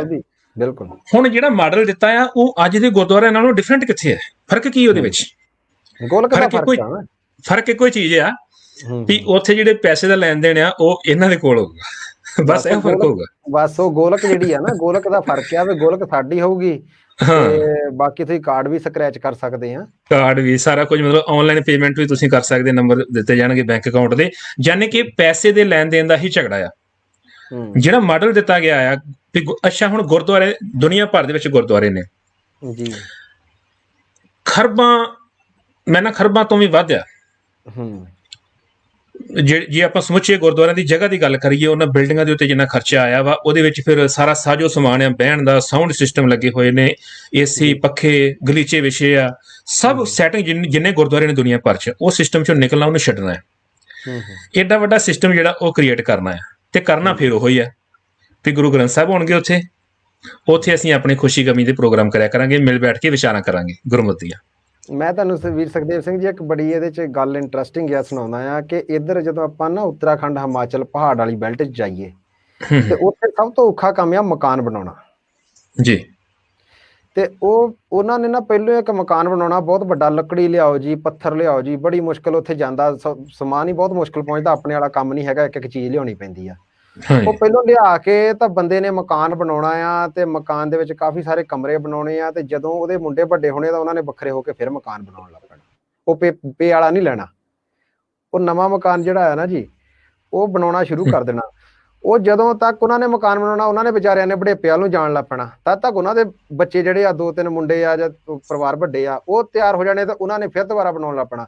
ਮਤਲਬ ਅਸੀਂ ਆਪਣੇ ਬਣੇ ਹੋਏ ਇੰਸਟੀਟਿਊਸ਼ਨਸ ਅਰਬਾਂ ਖਰਬਾਂ ਰੁਪਈਏ ਦੇ ਛੱਡ ਕੇ ਇਹਨਾਂ ਦੇ ਨਵੇਂ ਲਰਨਿੰਗ ਸੈਂਟਰ ਬਣਾਈਏ, ਮੁੜ ਕੇ ਕੱਲ ਨੂੰ ਉੱਥੇ ਫਿਰੇ, ਮਤਲਬ ਕਿਉਂਕਿ ਹਿਊਮਨ ਨੇਚਰ ਆ, ਠੀਕ ਹੈ ਨਾ ਜੀ, ਤੇ ਹਿਊਮਨ ਨੇਚਰ ਦੇ ਵਿੱਚ ਸਾਰੀਆਂ ਚੀਜ਼ਾਂ ਆਉਣੀਆਂ, ਉੱਥੇ ਵੀ ਜਾ ਕੇ ਪ੍ਰੋਬਲਮਸ ਆਉਣੀਆਂ। ਜਦੋਂ ਉਹ ਪ੍ਰੋਬਲਮਸ ਆਉਣੀਆਂ ਤਾਂ ਫਿਰ ਉਹਨਾਂ ਨੂੰ ਛੱਡ ਕੇ ਫਿਰ ਦੂਸਰੇ ਤੇ ਚੱਲ ਜਾਓ, ਮਤਲਬ ਅੱਗੇ ਤੋਂ ਅੱਗੇ ਜਿਹੜੇ ਇਸੇ ਚੱਕਰ ਵਿੱਚ ਪੈ ਰਹੋ। ਨਾ ਤੁਸੀਂ ਆਪਣੇ ਹੱਕ ਮੰਗੋ, ਨਾ ਤੁਸੀਂ ਆਪਣੀ ਕੌਮ ਦੀ ਗੱਲ ਕਰੋ, ਤੁਸੀਂ ਸਿਰਫ ਇਮਾਰਤਾਂ ਬਣਾਈ ਜਾਓ ਨਵੀਆਂ ਤੋਂ ਨਵੀਆਂ, ਤੇ ਉਹਨਾਂ ਨੂੰ ਸਾਂਭੀ ਜਾਓ। ਅਸਲ 'ਚ ਨਾ ਵੀਰ ਜੀ ਬਾਨਾ ਵੀ ਕੁਝ ਨਹੀਂਗਾ। ਬਾਨਾ ਕੀ ਆ ਕਿ ਇਹਦੇ ਨਾਂ ਤੇ ਪੈਸਾ ਇਕੱਠਾ ਕਰਨ ਦੀ ਜਿਹੜੀ ਯੋਜਨਾ ਮੇਰੇ ਖਿਆਲ ਬਣ ਚੁੱਕੀ ਆ, ਉਹ ਹੁਣ ਹਾਂ ਆਉਣ ਵਾਲੇ ਦਿਨਾਂ 'ਚ ਹੋਰ ਅਪੀਲਾਂ ਹੋਣਗੀਆਂ, ਪੈਸਾ ਜਿਹੜਾ ਇਕੱਠਾ ਕੀਤਾ ਜਾਊਗਾ ਕਿ ਸੈਂਟਰ ਜਿਹੜੇ ਗੁਰਦੁਆਰਿਆਂ ਦੇ ਪੈਰਲਰ ਇੱਕ ਵੱਖਰਾ ਢਾਂਚਾ ਜਿਹੜਾ ਵਾ, ਉਹਦਾ ਨਾਂ ਸੈਂਟਰ ਹੋਊਗਾ, ਗੁਰੂ ਗ੍ਰੰਥ ਸਾਹਿਬ ਉੱਥੇ ਵੀ ਹੋਣਗੇ, ਉੱਥੇ ਵੀ ਇਹ ਸਾਰਾ ਕੁਛ ਹੀ ਹੋਊਗਾ। ਯਾਰ ਜੇ ਗੋਲਕ ਦਾ ਹੀ ਝਗੜਾ ਆ, ਜੇ ਪੈਸੇ ਦਾ ਹੀ ਝਗੜਾ, ਤੁਹਾਨੂੰ ਸਮੱਸਿਆ ਤੇ ਇਹ ਹੋਵੇ ਕਿ ਪੈਸਾ ਜਿਹੜਾ ਵਾ, ਪਤਾ ਗੱਲ ਕੀ ਹੈ, ਪ੍ਰੋਬਲਮ ਕੀ ਆ। ਹੁਣ ਇਹ ਵੀ ਅਪੀਲਾਂ ਕਰਦੇ ਨੇ, ਦਰਬਾਰ ਸਾਹਿਬ ਤੋਂ ਵੀ ਅਪੀਲ ਹੋਈ ਹੈ। ਦਰਬਾਰ ਸਾਹਿਬ ਦੇ ਵਿੱਚ ਕਹਿੰਦੇ ਆ ਵੀ ਜਿੰਨੀ ਕੁ ਕਣਕ ਦੀ ਡਿਮਾਂਡ ਸੀਗੀ ਜਾਂ ਸਾਲ 'ਚ ਲੱਗਦੀ ਸੀ, ਉਸ ਤੋਂ ਕਈ ਗੁਣਾ ਜ਼ਿਆਦਾ ਜਿਹੜੀ ਉਹ ਪਹੁੰਚ ਗਈ ਹੈ ਕੁਛ ਦਿਨਾਂ 'ਚ। ਹੁਣ ਉਹ ਚੀਜ਼ ਜਿਹੜੀ ਆ, ਏਡੇ ਵੱਡੇ ਸਿਸਟਮ ਨੂੰ ਤੁਸੀਂ ਜ਼ੀਰੋ ਨਹੀਂ ਕਰ ਸਕਦੇ।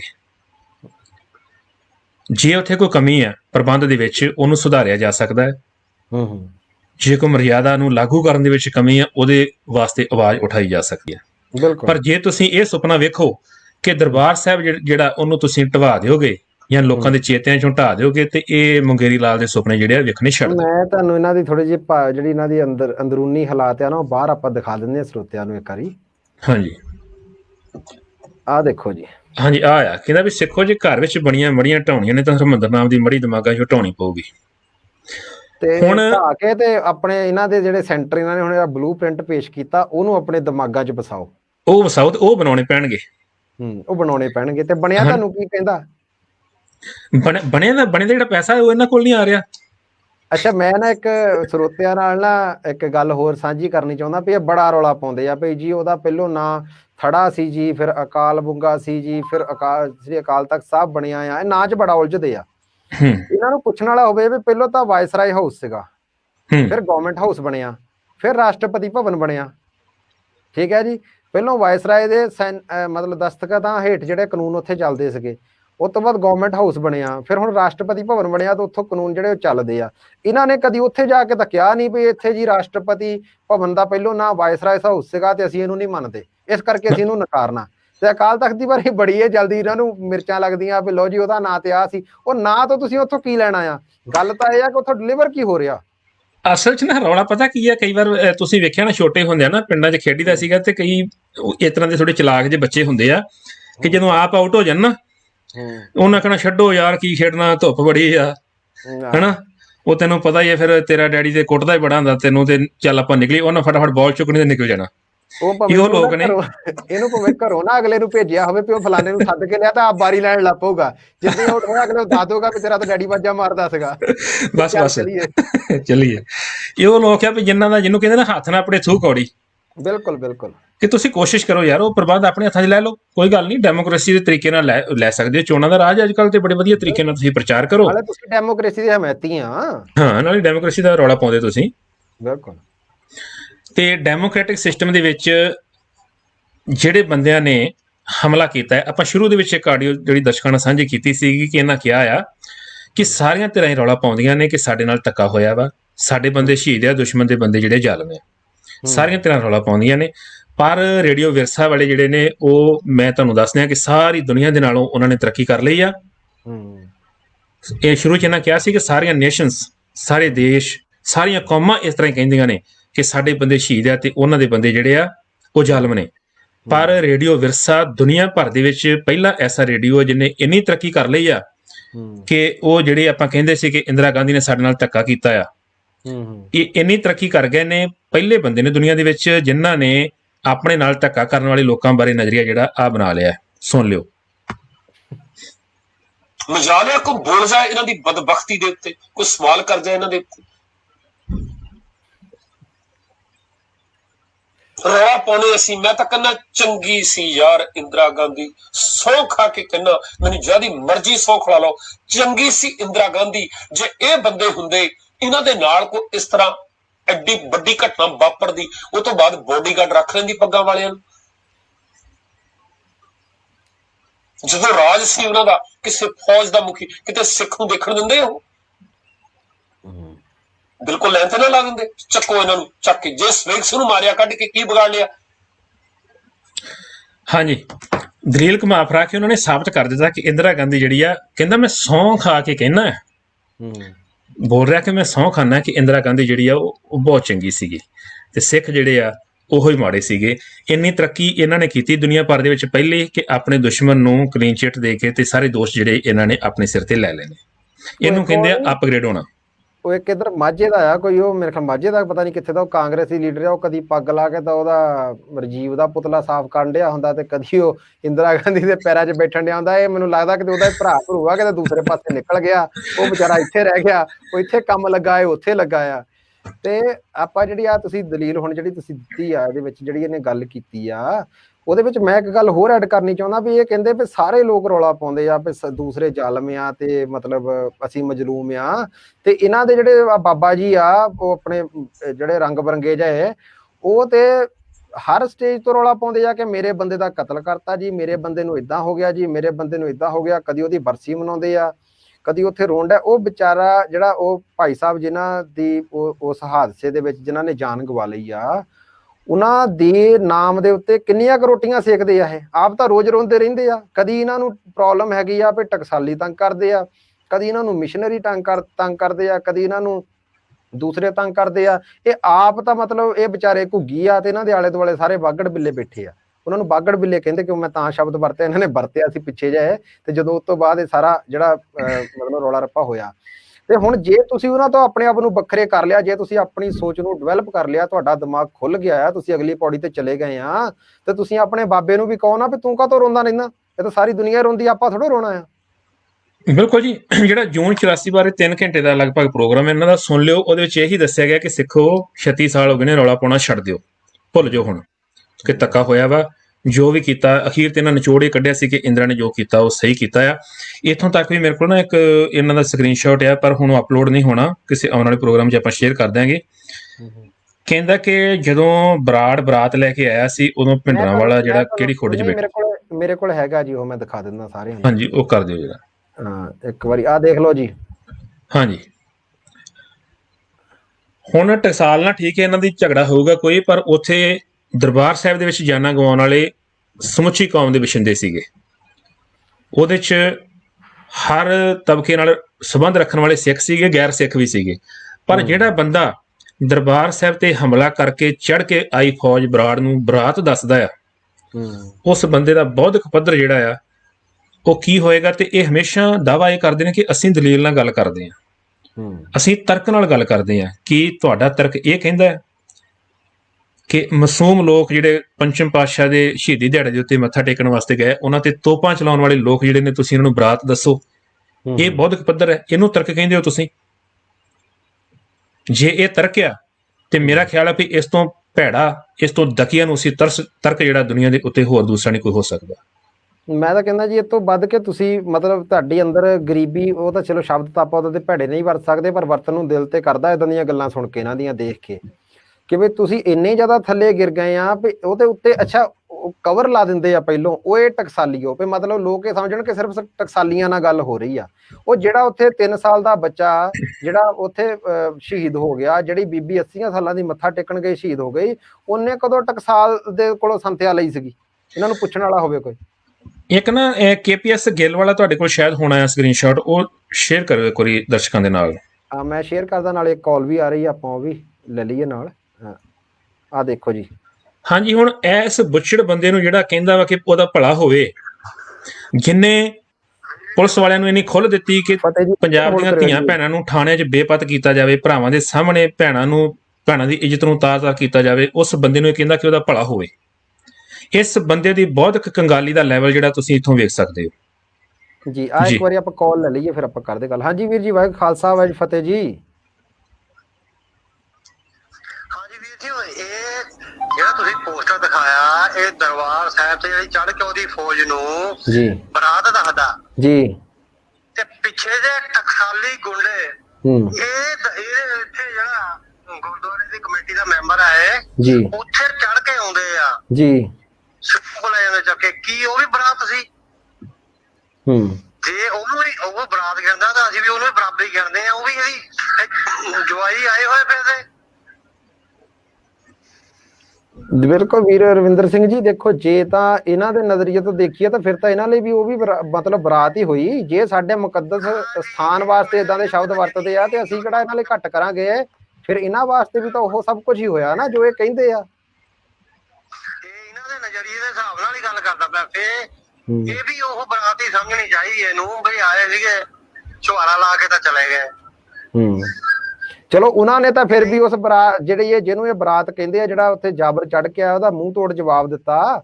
ਇਹ ਤਾਂ ਫਿਰ ਵੀ ਆਪਣੇ ਦਰਵਾਜ਼ੇ ਬੰਦ ਕਰਕੇ ਅੰਦਰ ਬੈਠ ਗਏ ਸੀਗੇ। ਇਹਨਾਂ ਨੇ ਕਿਉਂ ਨਹੀਂ ਉਦੋਂ ਛੱਡ ਦਿੱਤਾ? ਅਕਾਲ ਤਖਤ ਸਾਹਿਬ ਦੀ ਜਾਂ ਆਪਣੇ ਦਰਬਾਰ ਸਾਹਿਬ ਬਾਰੇ ਤਾਂ ਕਹਿੰਦੇ ਆ ਕਿ ਵੀ ਉਹਨੂੰ ਛੱਡ ਦਿੱਤਾ ਜੀ, ਉਹਨੇ ਉੱਥੋਂ ਛੱਡ ਦੇਣਾ ਚਾਹੀਦਾ ਸੀ। ਵੀ ਇਹ ਕਿਉਂ ਨਹੀਂ ਛੱਡ ਕੇ ਚਲੇ ਗਏ ਫਿਰ ਆਪਣਾ ਉੱਥੋਂ ਰੇਡੀਓ ਜਿੱਥੇ ਰੱਖਿਆ ਆ? ਦੇ ਦਿੰਦੇ ਉਹਨਾਂ ਨੂੰ। ਜਿਹੜਾ ਸਿੱਖ ਆ ਨਾ ਉਹ ਤਾਂ ਮੂੰਹ ਤੋੜ ਜਵਾਬ ਦਿੰਦਾ ਹੀ ਆ, ਚੜ ਗਿਆ ਇਹਦਾ। ਬਿਲਕੁਲ ਉਹਨਾਂ ਚੋਂ ਆ ਦੋਗਲੇ ਕਰਤਾਰ ਜਿਹੜੇ ਆਪ ਡੋਲੇ ਦਿੰਦੇ ਰਹੇ ਆ, ਬਿਲਕੁਲ ਅੰਦਰ ਬਣ ਗਏ ਆ, ਪਿੰਡੋਂ ਆਪ ਜਗਾਤਾ। ਬਿਲਕੁਲ ਜੀ, ਇੰਨੀ ਕੀ ਗੱਲ ਕਰਨੀ ਸੀ ਮੈਂ। ਧੰਨਵਾਦ ਜੀ, ਧੰਨਵਾਦ ਵੀਰ ਰਵਿੰਦਰ ਸਿੰਘ ਜੀ, ਬਹੁਤ। ਹਾਂਜੀ ਵੀਰ ਰਵਿੰਦਰ ਸਿੰਘ ਨਹੀਂ ਸੀਗੇ। ਹਾਂਜੀ, ਜਿਹੜੇ ਵੀਰ ਸੁਣ ਰਹੇ ਨੇ, ਖਾਸ ਕਰ ਜਿਹੜੇ ਨੌਜਵਾਨ ਵੀਰ ਆ, ਉਹਨਾਂ ਨੂੰ ਮੇਰੀ ਅਪੀਲ ਹੈ ਇੱਕ ਵੀ ਇਹ ਤੁਸੀਂ ਵੇਖ ਵੀ ਲਈਆਂ ਗੱਲਾਂ ਤੇ ਪੋਸਟਰ ਵੇਖ ਲੈਣੇ, ਸੁਣ ਵੀ ਲਿਆ।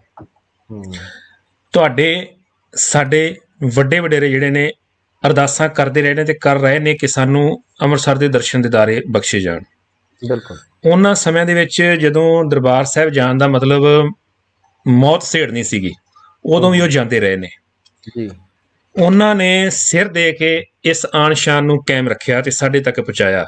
ਤੇ ਅੱਜ ਜੇ ਕੋਈ ਬੰਦਾ ਉੱਠ ਕੇ ਕਹਿੰਦਾ ਹੈ ਕਿ ਉੱਥੇ ਜਿਹੜਾ ਹਮਲਾਵਰ ਚੜ੍ਹ ਕੇ ਆਇਆ ਉਹ ਬਰਾਤ ਲੈ ਕੇ ਆਇਆ, ਤੇ ਇਹ ਤੁਸੀਂ ਆਪਣੇ ਦਿਲਾਂ ਤੇ ਹੱਥ ਰੱਖ ਕੇ ਜ਼ਰੂਰ ਇੱਕ ਵਾਰੀ ਆਪਣੇ ਆਪ ਨੂੰ ਪੁੱਛਿਓ ਕਿ ਤੁਸੀਂ ਕੀ ਆਪਣੇ ਜਿਹੜੇ ਵੱਡੇ ਵਡੇਰੇ ਦਾਦੇ ਪੜਦਾਦੇ ਆ ਉਹਨਾਂ ਨਾਲ ਕਿੰਨਾ ਕੁ ਨਿਆਂ ਕਰ ਰਹੇ ਹੋ। ਜੇ ਤੁਹਾਨੂੰ ਲੱਗਦਾ ਹੈ ਕਿ ਇਹ ਬੰਦਾ ਸਹੀ ਦਲੀਲ ਨਾਲ ਗੱਲ ਕਰ ਰਿਹਾ ਹੈ, ਇਸ ਬੰਦੇ ਦਾ ਦਲੀਲ ਦਾ ਜਿਹੜਾ ਪੱਧਰ ਆ ਉਹ ਤੁਸੀਂ ਵੇਖ ਲਿਆ ਹੈ, ਪਰ ਜੇ ਤੁਸੀਂ ਇਹ ਕਹਿੰਦੇ ਹੋ ਕਿ ਇਹਨਾਂ ਦਲੀਲਾਂ ਦੇ ਨਾਲ, ਇਹੋ ਜਿਹੀਆਂ ਦਲੀਲਾਂ ਸੁਣ ਕੇ, ਇਹੋ ਜਿਹੇ ਵਿਚਾਰ ਲੈ ਕੇ ਤੁਸੀਂ ਅਪਗ੍ਰੇਡ ਹੋ ਜਾਓਗੇ ਤੇ ਇਹ ਭੁਲੇਖਾ ਕੱਢ ਦਿਓ। ਹੋਰ ਤੁਸੀਂ ਜੋ ਮਰਜ਼ੀ ਹੋ ਜਾਓ, ਸਿੱਖੀ ਦੇ ਨੇੜੇ ਲੱਗਣ ਦਾ ਕੋਈ ਮੇਰਾ ਖਿਆਲ ਕਿ ਚਾਂਸ ਨਹੀਂ ਬਣਦਾ ਇਹ ਦਲੀਲਾਂ ਲੈ ਕੇ। ਦੇਖੋ ਵੀਰ ਸੁਖਦੇਵ ਸਿੰਘ ਜੀ, ਇੱਕ ਕਾਲ ਆ ਰਹੀ ਹੈ, ਆਪਾਂ ਵੱਲੋਂ ਲੈ ਲਈਏ, ਫਿਰ ਆਪਾਂ ਕਰਦੇ ਹਾਂ ਜੀ ਅੱਗੇ ਗੱਲ। ਹਾਂਜੀ ਵੀਰ ਜੀ, ਵਾਹਿਗੁਰੂ ਖਾਲਸਾ ਵਾਹਿਗੁਰੂ ਫਤਿਹ ਜੀ। ਵਾਹਿਗੁਰੂ ਜੀ ਕਾ ਖਾਲਸਾ, ਵਾਹਿਗੁਰੂ ਜੀ। ਹਾਂਜੀ ਰਮਨਦੀਪ ਸਿੰਘ ਜੀ। ਹਾਂਜੀ, ਕੌਣ ਵੀਰ ਬੋਲ ਰਿਹਾ ਜੀ? ਹੈਲੋ। ਹਾਂਜੀ ਹਾਂਜੀ ਵੀਰ ਜੀ, ਕੌਣ ਵੀਰ ਬੋਲ ਰਿਹਾ? ਤੁਸੀਂ ਆਨਲਾਈਨ ਹੋ ਜੀ? ਵਿਕਰਮਜੀਤ ਸਿੰਘ ਬੋਲ ਰਿਹਾ ਜੀ। ਹਾਂਜੀ ਵੀਰ ਵਿਕਰਮ ਸਿੰਘ ਜੀ, ਬੋਲੋ ਜੀ। ਵੀਰ ਜੀ, ਤੁਸੀਂ ਸੱਚ ਦੀ ਖੋਜ ਦੇ ਜਿਹੜੇ ਸਕਰੀਨਸ਼ਾਟ ਦਿਖਾਇਆ ਹਰਨੇਕ ਸਿੰਘ ਨੇ ਕੀਤਾ ਜੀ, ਕੇਪੀਐਸ ਗਿੱਲ ਬਰਾਤ ਲੈ ਕੇ ਆਇਆ ਜੀ, ਇਹਦੀ ਜਿਹੜੀ ਸੋਚ ਹੈ ਨਾ, ਤੁਸੀਂ ਇਹਦੀ ਸੋਚ ਤੋਂ ਤੁਸੀਂ ਅੰਦਾਜ਼ਾ ਇਹ ਲਾਓ ਜੇ ਇਹ ਆਪਣੇ ਬੱਚੇ ਨੂੰ ਜੱਫੀ ਪਾ ਕੇ ਮਾਂ ਨੂੰ ਸੁਤੇ ਨੂੰ ਨਹੀਂ ਜਰ ਸਕਦਾ, ਤੇ ਇਹਦੀ ਜਿਹੜੀ ਬੋਲੀ ਹੈ ਤਾਂ ਉਹ ਤੁਹਾਨੂੰ ਪਤਾ ਹੀ ਹੋਣਾ। ਜੇ ਕੇਪੀਐਸ ਗਿੱਲ ਨੂੰ ਇਹਨਾਂ ਨੂੰ ਦੱਸਦਾ ਵੀ ਭਲਾ ਹੋਵੇ ਇਹਨਾਂ ਦਾ ਜੀ, ਇਹਦੀ ਬੌਧਿਕ ਸੋਚ ਤੁਹਾਨੂੰ ਪਤਾ ਹੀ ਹੋਣੀ ਕਿੱਦਾਂ ਦੀ ਹੈ ਜੀ। ਤੇ ਚਲੋ ਉਹ ਤੇ ਉਹਦਾ ਜੀ ਪਰਿਵਾਰਕ ਮਸਲਾ ਆ, ਨਿੱਜੀ ਮਸਲਾ ਆ, ਪਰ ਜਿਹੜਾ ਆਪਾਂ ਕੌਮੀ ਮਸਲਾ ਆ ਨਾ ਜੀ, ਉਹਨੂੰ ਵਿਚਾਰ ਰਹੇ ਆ। ਕਿਉਂਕਿ ਫਿਰ ਇਹ ਨਾ ਮੁੜ ਕੇ ਦੋਸ਼ ਲਾਉਂਦੇ ਆ ਕਿ ਤੁਸੀਂ ਨਿੱਜੀ ਜਿਹੜੇ ਹੁੰਦੇ ਆ, ਤੇ ਅਸੀਂ ਨਿੱਜੀ ਨਹੀਂ ਹੋਣਾ ਚਾਹੁੰਦੇ। ਅਸੀਂ ਤਾਂ ਸਿਧਾਂਤ ਦੇ ਉੱਤੇ ਗੱਲ ਕਰ ਰਹੇ ਆ ਕਿ ਅਸੀਂ ਇਕੱਲੇ ਹਰਨੇਕ ਸਿੰਘ ਦੀ ਗੱਲ ਨਹੀਂ ਕਰਦੇ ਇੱਥੇ।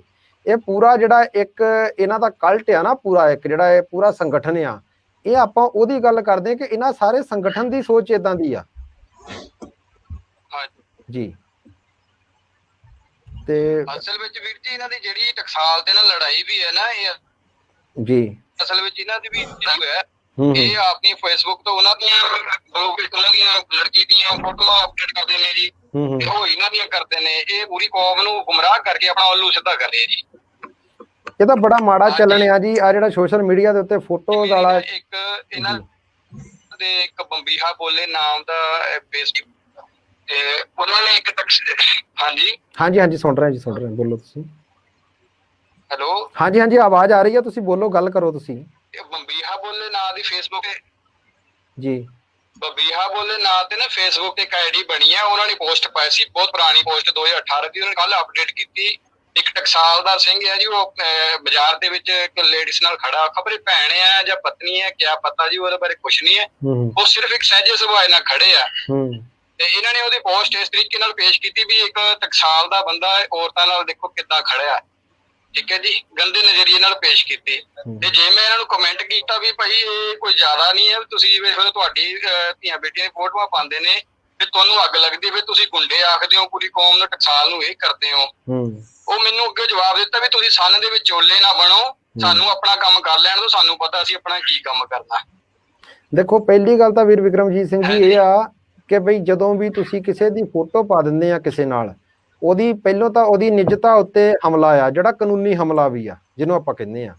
ਪਹਿਲੋਂ ਸਭ ਤੋਂ ਗੱਲ ਤੇ ਇਹ ਆ। ਦੂਸਰਾ, ਤੁਸੀਂ ਕਿਸੇ ਦੀ ਧੀ ਭੈਣ ਦੀ ਫੋਟੋ ਜਿਹੜੀ ਆ ਉਹ ਉਹਦੇ ਉੱਤੇ ਪਾ ਰਹੇ ਆ, ਮੰਨ ਲਓ ਤੁਹਾਡੀ ਉਸ ਬੰਦੇ ਨਾਲ ਕੋਈ ਲਾਗਤਬਾਜੀ, ਕੋਈ ਉਹ ਬੰਦਾ ਗਲਤ ਵੀ ਆ, ਪਰ ਜਿਹੜੀ ਬੀਬੀ ਦੇ ਨਾਲ ਤੁਸੀਂ ਫੋਟੋ ਜਿਹਨੂੰ ਬਦਨਾਮ ਕਰ ਰਹੇ ਆ ਥਾਂ ਥਾਂ ਘੁਮਾ ਕੇ, ਉਹ ਬੀਬੀ ਦਾ ਕੀ ਕਸੂਰ ਆ ਇਹਦੇ ਵਿੱਚ? ਬਿਲਕੁਲ ਜੀ, ਬਿਲਕੁਲ ਬਿਲਕੁਲ। ਫਿਰ ਆਪਦੇ ਬਾਰੇ ਕਹਿੰਦੇ ਜੀ ਆਜ਼ਾਦ ਸੋਚ ਹੋਣੀ ਚਾਹੀਦੀ ਹੈ, ਤੇ ਦੂਸਰੇ ਰਸਤੇ ਦੇ ਉੱਤੇ ਉਹਦੀਆਂ ਵਿਚਾਰੀਆਂ ਦੀਆਂ ਆਜ਼ਾਦੀਆਂ ਨੂੰ ਜਿਹੜੇ ਲਾਉਂਦੇ ਇਹ। ਮੈਂ ਕਹਿੰਦਾ ਭਾਜੀ ਇਹ ਜਿੰਨੇ ਇਹ ਗੱਲ ਜਿਹੜੇ ਸੁਣਨ ਵਾਲੇ ਨੇ ਉਹਨਾਂ ਦਾ ਮੈਨੂੰ ਬਹੁਤ ਤਰਸ ਆਉਂਦਾ ਕਿ ਉਹ ਕਿਸ ਤਰ੍ਹਾਂ ਇਹਨਾਂ ਨੂੰ ਸੁਣਦੇ ਨੇ, ਕਿਸ ਲੈਵਲ ਤੇ ਜਾ ਕੇ ਇਹਨਾਂ ਨੂੰ ਸੁਣਦੇ ਨੇ। ਮੈਂ ਕਹਿੰਦਾ ਵੀਰ ਜੀ ਉਹ ਨਾ ਆਪਣੇ ਆਪ ਨੂੰ ਬਹੁਤ ਜ਼ਿਆਦਾ ਅਗਾਂਹ ਵਧੂ ਤੇ ਅਗਲੀਆਂ ਗੱਲਾਂ ਵਾਲੇ ਸਮਝਦੇ ਆ, ਪਰ ਉਹਨਾਂ ਨੂੰ ਇੱਥੇ ਤੱਕ ਹਾਲੇ ਇੰਨੀ ਗੱਲ ਸਮਝ ਨਹੀਂ ਆਈ ਕਿ ਕਿਸੇ ਦੀ ਧੀ ਭੈਣ ਦੀ ਫੋਟੋ ਪਾਉਣੀ ਜਿਹੜੀ ਆ ਉਹ ਕਿੰਨਾ ਕੁ ਮਾੜਾ ਕਾਰਜ ਆ, ਉਹ ਕਿੰਨੇ ਕੁ ਮਤਲਬ ਪਿਛੜੀ ਹੋਈ ਸੋਚ ਦਾ ਮੁਜ਼ਾਹਰਾ ਕਰਨਾ ਆ। ਤੇ ਜਿਨ੍ਹਾਂ ਬੰਦਿਆਂ ਨੂੰ ਇਹ ਨਹੀਂ ਹਾਲੇ ਤੱਕ ਪਤਾ ਲੱਗਾ ਤੇ ਉਹ ਬੰਦੇ ਇਹ ਦਾਅਵੇ ਕਰਦੇ ਆ ਕਿ ਅਸੀਂ ਪਤਾ ਨਹੀਂ ਕਿੰਨੇ ਕੁ ਅਗਾਂਹ ਵਧੂਗਾ, ਕਿੰਨੀ ਕੁ ਅਸੀਂ ਦਿਮਾਗ ਜਿਹੜਾ ਉਹਨੂੰ ਅੱਗੇ ਅਸੀਂ ਵਿਕਸਿਤ ਕਰ ਲਿਆ। ਚਲੋ ਵੀਰ ਵਿਕਰਮ ਸਿੰਘ ਜੀ, ਕੋਈ ਹੋਰ ਗੱਲ ਕਰਨੀ ਤੁਸੀਂ ਕਿ ਫਿਰ ਆਪਾਂ ਕਰੀਏ ਪ੍ਰੋਗਰਾਮ ਕੰਟੀਨਿਊ ਜੀ ਅੱਗੇ? ਹਾਂਜੀ ਨਹੀਂ ਵੀਰ ਜੀ ਠੀਕ ਹੈ। ਧੰਨਵਾਦ ਬਹੁਤ ਤੁਹਾਡਾ ਕਾਲ ਕਰਨ ਵਾਸਤੇ ਜੀ। ਖਾਲਸਾ ਵਾਹਿਗੁਰੂ ਜੀ ਫਤਿਹ ਜੀ। ਅਸਲ 'ਚ ਨਾ ਵੀਰ ਜੀ ਜਿਹੜਾ ਫੋਟੋਆਂ ਐਡਿਟ ਕਰਕੇ ਪਾਉਣ ਵਾਲਾ ਕੰਮ ਆ ਨਾ, ਇਹ ਉਹਨਾਂ ਲੋਕਾਂ ਦਾ ਕੰਮ ਹੁੰਦਾ ਹੈ ਜਿਨ੍ਹਾਂ ਦੇ ਕੋਲ ਇੰਨੀ ਜ਼ਰੂਰਤ ਨਹੀਂ ਹੈ ਕਿ ਫੇਸ ਟੂ ਫੇਸ ਗੱਲ ਕਰ ਸਕਣ। ਬਿਲਕੁਲ। ਉਹ ਆਈਡੀਜ਼ ਵੀ ਫੇਕ ਹੁੰਦੀਆਂ ਨੇ। ਮੇਰਾ ਖਿਆਲ ਕਿ ਕੋਈ ਵੀ ਇਸ ਤਰ੍ਹਾਂ ਦਾ ਜਿਹੜਾ ਗਲਤ ਕੰਮ ਆ ਜੈਨੂਨ ਆਈਡੀ ਤੋਂ ਨਹੀਂ ਹੁੰਦਾ। ਤੇ ਮੈਂ ਤੇ ਇੱਕੋ ਹੀ ਅਪੀਲ ਕਰੂੰਗਾ ਸਾਰੇ ਵੀਰਾਂ ਨੂੰ ਜਿਹੜੇ ਕਿਸੇ ਵੀ ਪੱਖ ਨਾਲ ਸੰਬੰਧਿਤ, ਜੇ ਤੁਸੀਂ ਬੇਸ਼ੱਕ ਟਕਸਾਲ ਨਾਲ ਜੇ ਬੇਸ਼ੱਕ ਅਪਗ੍ਰੇਡ ਜੇ ਆਪਣੇ ਆਪ ਨੂੰ ਸਮਝਦੇ ਹੋ ਕੁਛ ਵੀ ਹੋ, ਜਿਹੜੀ ਫੇਕ ਆਈਡੀ ਆ ਉਹਨੂੰ ਬਲੌਕ ਕਰ ਦਿਓ। ਉਹਦੇ ਨਾਲ ਤੁਸੀਂ ਲੜ ਨਹੀਂ ਸਕਦੇ, ਜਿਹੜਾ ਚਿਹਰਾ ਹੈ ਹੀ ਨਹੀਂ ਤੁਸੀਂ ਉਹਦੇ ਨਾਲ ਲੜੋਗੇ ਕੀ? ਬਿਲਕੁਲ। ਤੇ ਉਹਨੂੰ ਤਵੱਜੋ ਦੇ ਕੇ ਐਵੇਂ ਆਪਣੀ ਨੀਂਦ ਹਰਾਮ ਨਾ ਕਰਿਆ ਕਰੋ। ਜਿਹੜੇ ਬੰਦੇ ਸ਼ਰੇਆਮ ਲਾਈਵ ਹੋ ਕੇ ਲੋਕਾਂ ਦੀਆਂ ਧੀਆਂ ਭੈਣਾਂ ਨੂੰ, ਮੈਂ ਉਹ ਸ਼ਬਦ ਇੱਥੇ ਨਹੀਂ ਦੁਹਰਾਊਂਗਾ ਜੋ ਕਹਿੰਦੇ ਨੇ ਰੇਡੀਓ ਦੇ ਉੱਤੇ, ਉਹ ਤੇ ਤਵੱਜੋ ਦਿਓ। ਬਿਲਕੁਲ ਜੀ ਬਿਲਕੁਲ। ਆਪਾਂ ਇੱਕ ਕਾਲ ਲੈ ਲਈਏ, ਗੱਲ ਆਪਾਂ ਜ਼ਰੂਰ ਤੁਸੀਂ ਨੁਕਤਾ ਨੋਟ ਰੱਖਿਓ, ਆਪਾਂ ਇਹ ਕਰਨਾ ਹੈ ਜਿਹੜੀ ਤੁਸੀਂ ਹੁਣ ਗੱਲ ਕੀਤੀ ਆ। ਕਾਲ ਲੈ ਲਈਏ। ਹਾਂਜੀ ਵੀਰ ਜੀ, ਖਾਲਸਾ ਵਾਹਿਗੁਰੂ ਜੀ ਫਤਿਹ ਜੀ। ਵਾਹਿਗੁਰੂ ਜੀ ਕਾ ਖਾਲਸਾ ਵਾਹਿਗੁਰੂ ਜੀ ਕੀ ਫਤਿਹ। ਵੀਰ ਜੀ ਕੀ ਹਾਲ ਚਾਲ ਹੈ ਜੀ? ਠੀਕ ਹੈ ਜੀ। ਹਾਂਜੀ ਵੀਰ ਅਮਰਜੀਤ ਸਿੰਘ ਜੀ ਬੋਲੋ ਜੀ। ਬਹੁਤ ਵਧੀਆ, ਤੁਸੀਂ ਅੱਜ ਵਿਸ਼ਾ ਲੈ ਕੇ ਆਏ ਹੋ ਜੀ ਤੇ ਸੁਣ ਰਹੇ ਸੀਗੇ। ਇਹਨੂੰ ਵਧੀਆ ਤਾਂ ਕੀ ਕਹਿ ਸਕਦੇ ਆ, ਇਹਦੇ ਵਿੱਚ ਮਤਲਬ ਕੌਮੀ ਪੱਧਰ ਤੇ ਦੇਖੀਏ ਤੇ ਜਿਹੜਾ ਬੌਧਿਕ ਵਿਕਾਸ ਸਾਡੀ ਕੌਮ ਦਾ ਹੋਇਆ 36 ਸਾਲਾਂ ਦੀ ਤਰਾਸਦੀ ਦੇ ਬਾਅਦ, ਉਹਦਾ ਇੱਕ ਨਵੇਕਲਾ ਪੱਖ ਵੇਖਣ ਨੂੰ ਮਿਲ ਰਿਹਾ ਜੀ। ਤੇ ਤੁਹਾਡਾ ਜਿਹੜਾ ਵਿਸ਼ਾ ਹੈਗਾ ਉਹਦੇ ਤੋਂ ਥੋੜਾ ਜਿਹਾ ਨਾ ਮੈਂ ਪਾਸੇ ਇੱਕ ਪਰਸਨਲ ਇੰਸੀਡੈਂਟ ਹੈਗਾ ਵਾ ਜਿਹਦਾ ਮੈਂ ਆਪ ਹਾਮੀ ਭਰਦਾ, ਜਿਹਦੇ ਬਾਰੇ ਮੈਨੂੰ ਆਪ ਬਹੁਤ ਕੁਝ ਪਤਾ। ਮੈਂ ਜੇ ਤੁਸੀਂ ਇਜਾਜ਼ਤ ਦਿਓ ਤਾਂ ਮੈਂ ਸ਼ੇਅਰ ਲੈਣਾ ਉਸ ਗੱਲ ਨੂੰ।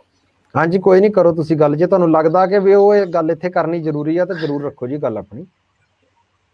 ਓਕੇ ਜੀ। ਇੱਕ ਜਣਾ ਮੈਂ ਉਹਨਾਂ ਸੱਜਣ ਦਾ ਮੈਂ ਨਾਂ ਨਹੀਂ ਲਊਂਗਾ, ਇੱਕ ਪ੍ਰਚਾਰਕ ਸੀਗਾ ਜੀ। ਉਹ ਚਲੋ ਉਹਨੂੰ ਕਿਸੇ ਤਰੀਕੇ ਦੇ ਨਾਲ ਆਪਾਂ ਵੀਜ਼ਾ ਲੱਗ ਗਿਆ ਉਹਦਾ ਯੂਰਪ ਦਾ, ਜਰਮਨੀ ਜਾਂ ਨਾ ਸਾਡੇ ਵੀਰਾਂ ਦੇ ਨਾਲ ਉਹਨੂੰ ਲੈ ਗਏ ਜੀ। ਤੇ ਦੇਖੋ ਜੀ ਉਹ ਪ੍ਰਚਾਰਕ ਕਿਤੇ ਤੋਂ ਮਤਲਬ ਉਹਦਾ ਬੈਕਗ੍ਰਾਉਂਡ ਹੈਗਾ ਵਾ, ਉਹ ਪ੍ਰਚਾਰਕ ਹੈ, ਮਤਲਬ ਗੁਰੂ ਗ੍ਰੰਥ ਸਾਹਿਬ ਜੀ ਪ੍ਰਚਾਰ ਕਰਨਾ ਉਹਦਾ ਪ੍ਰਮੁੱਖ ਉਹਦਾ ਸਾਧਨ ਹੈਗਾ ਰੋਜ਼ਗਾਰੀ ਦਾ।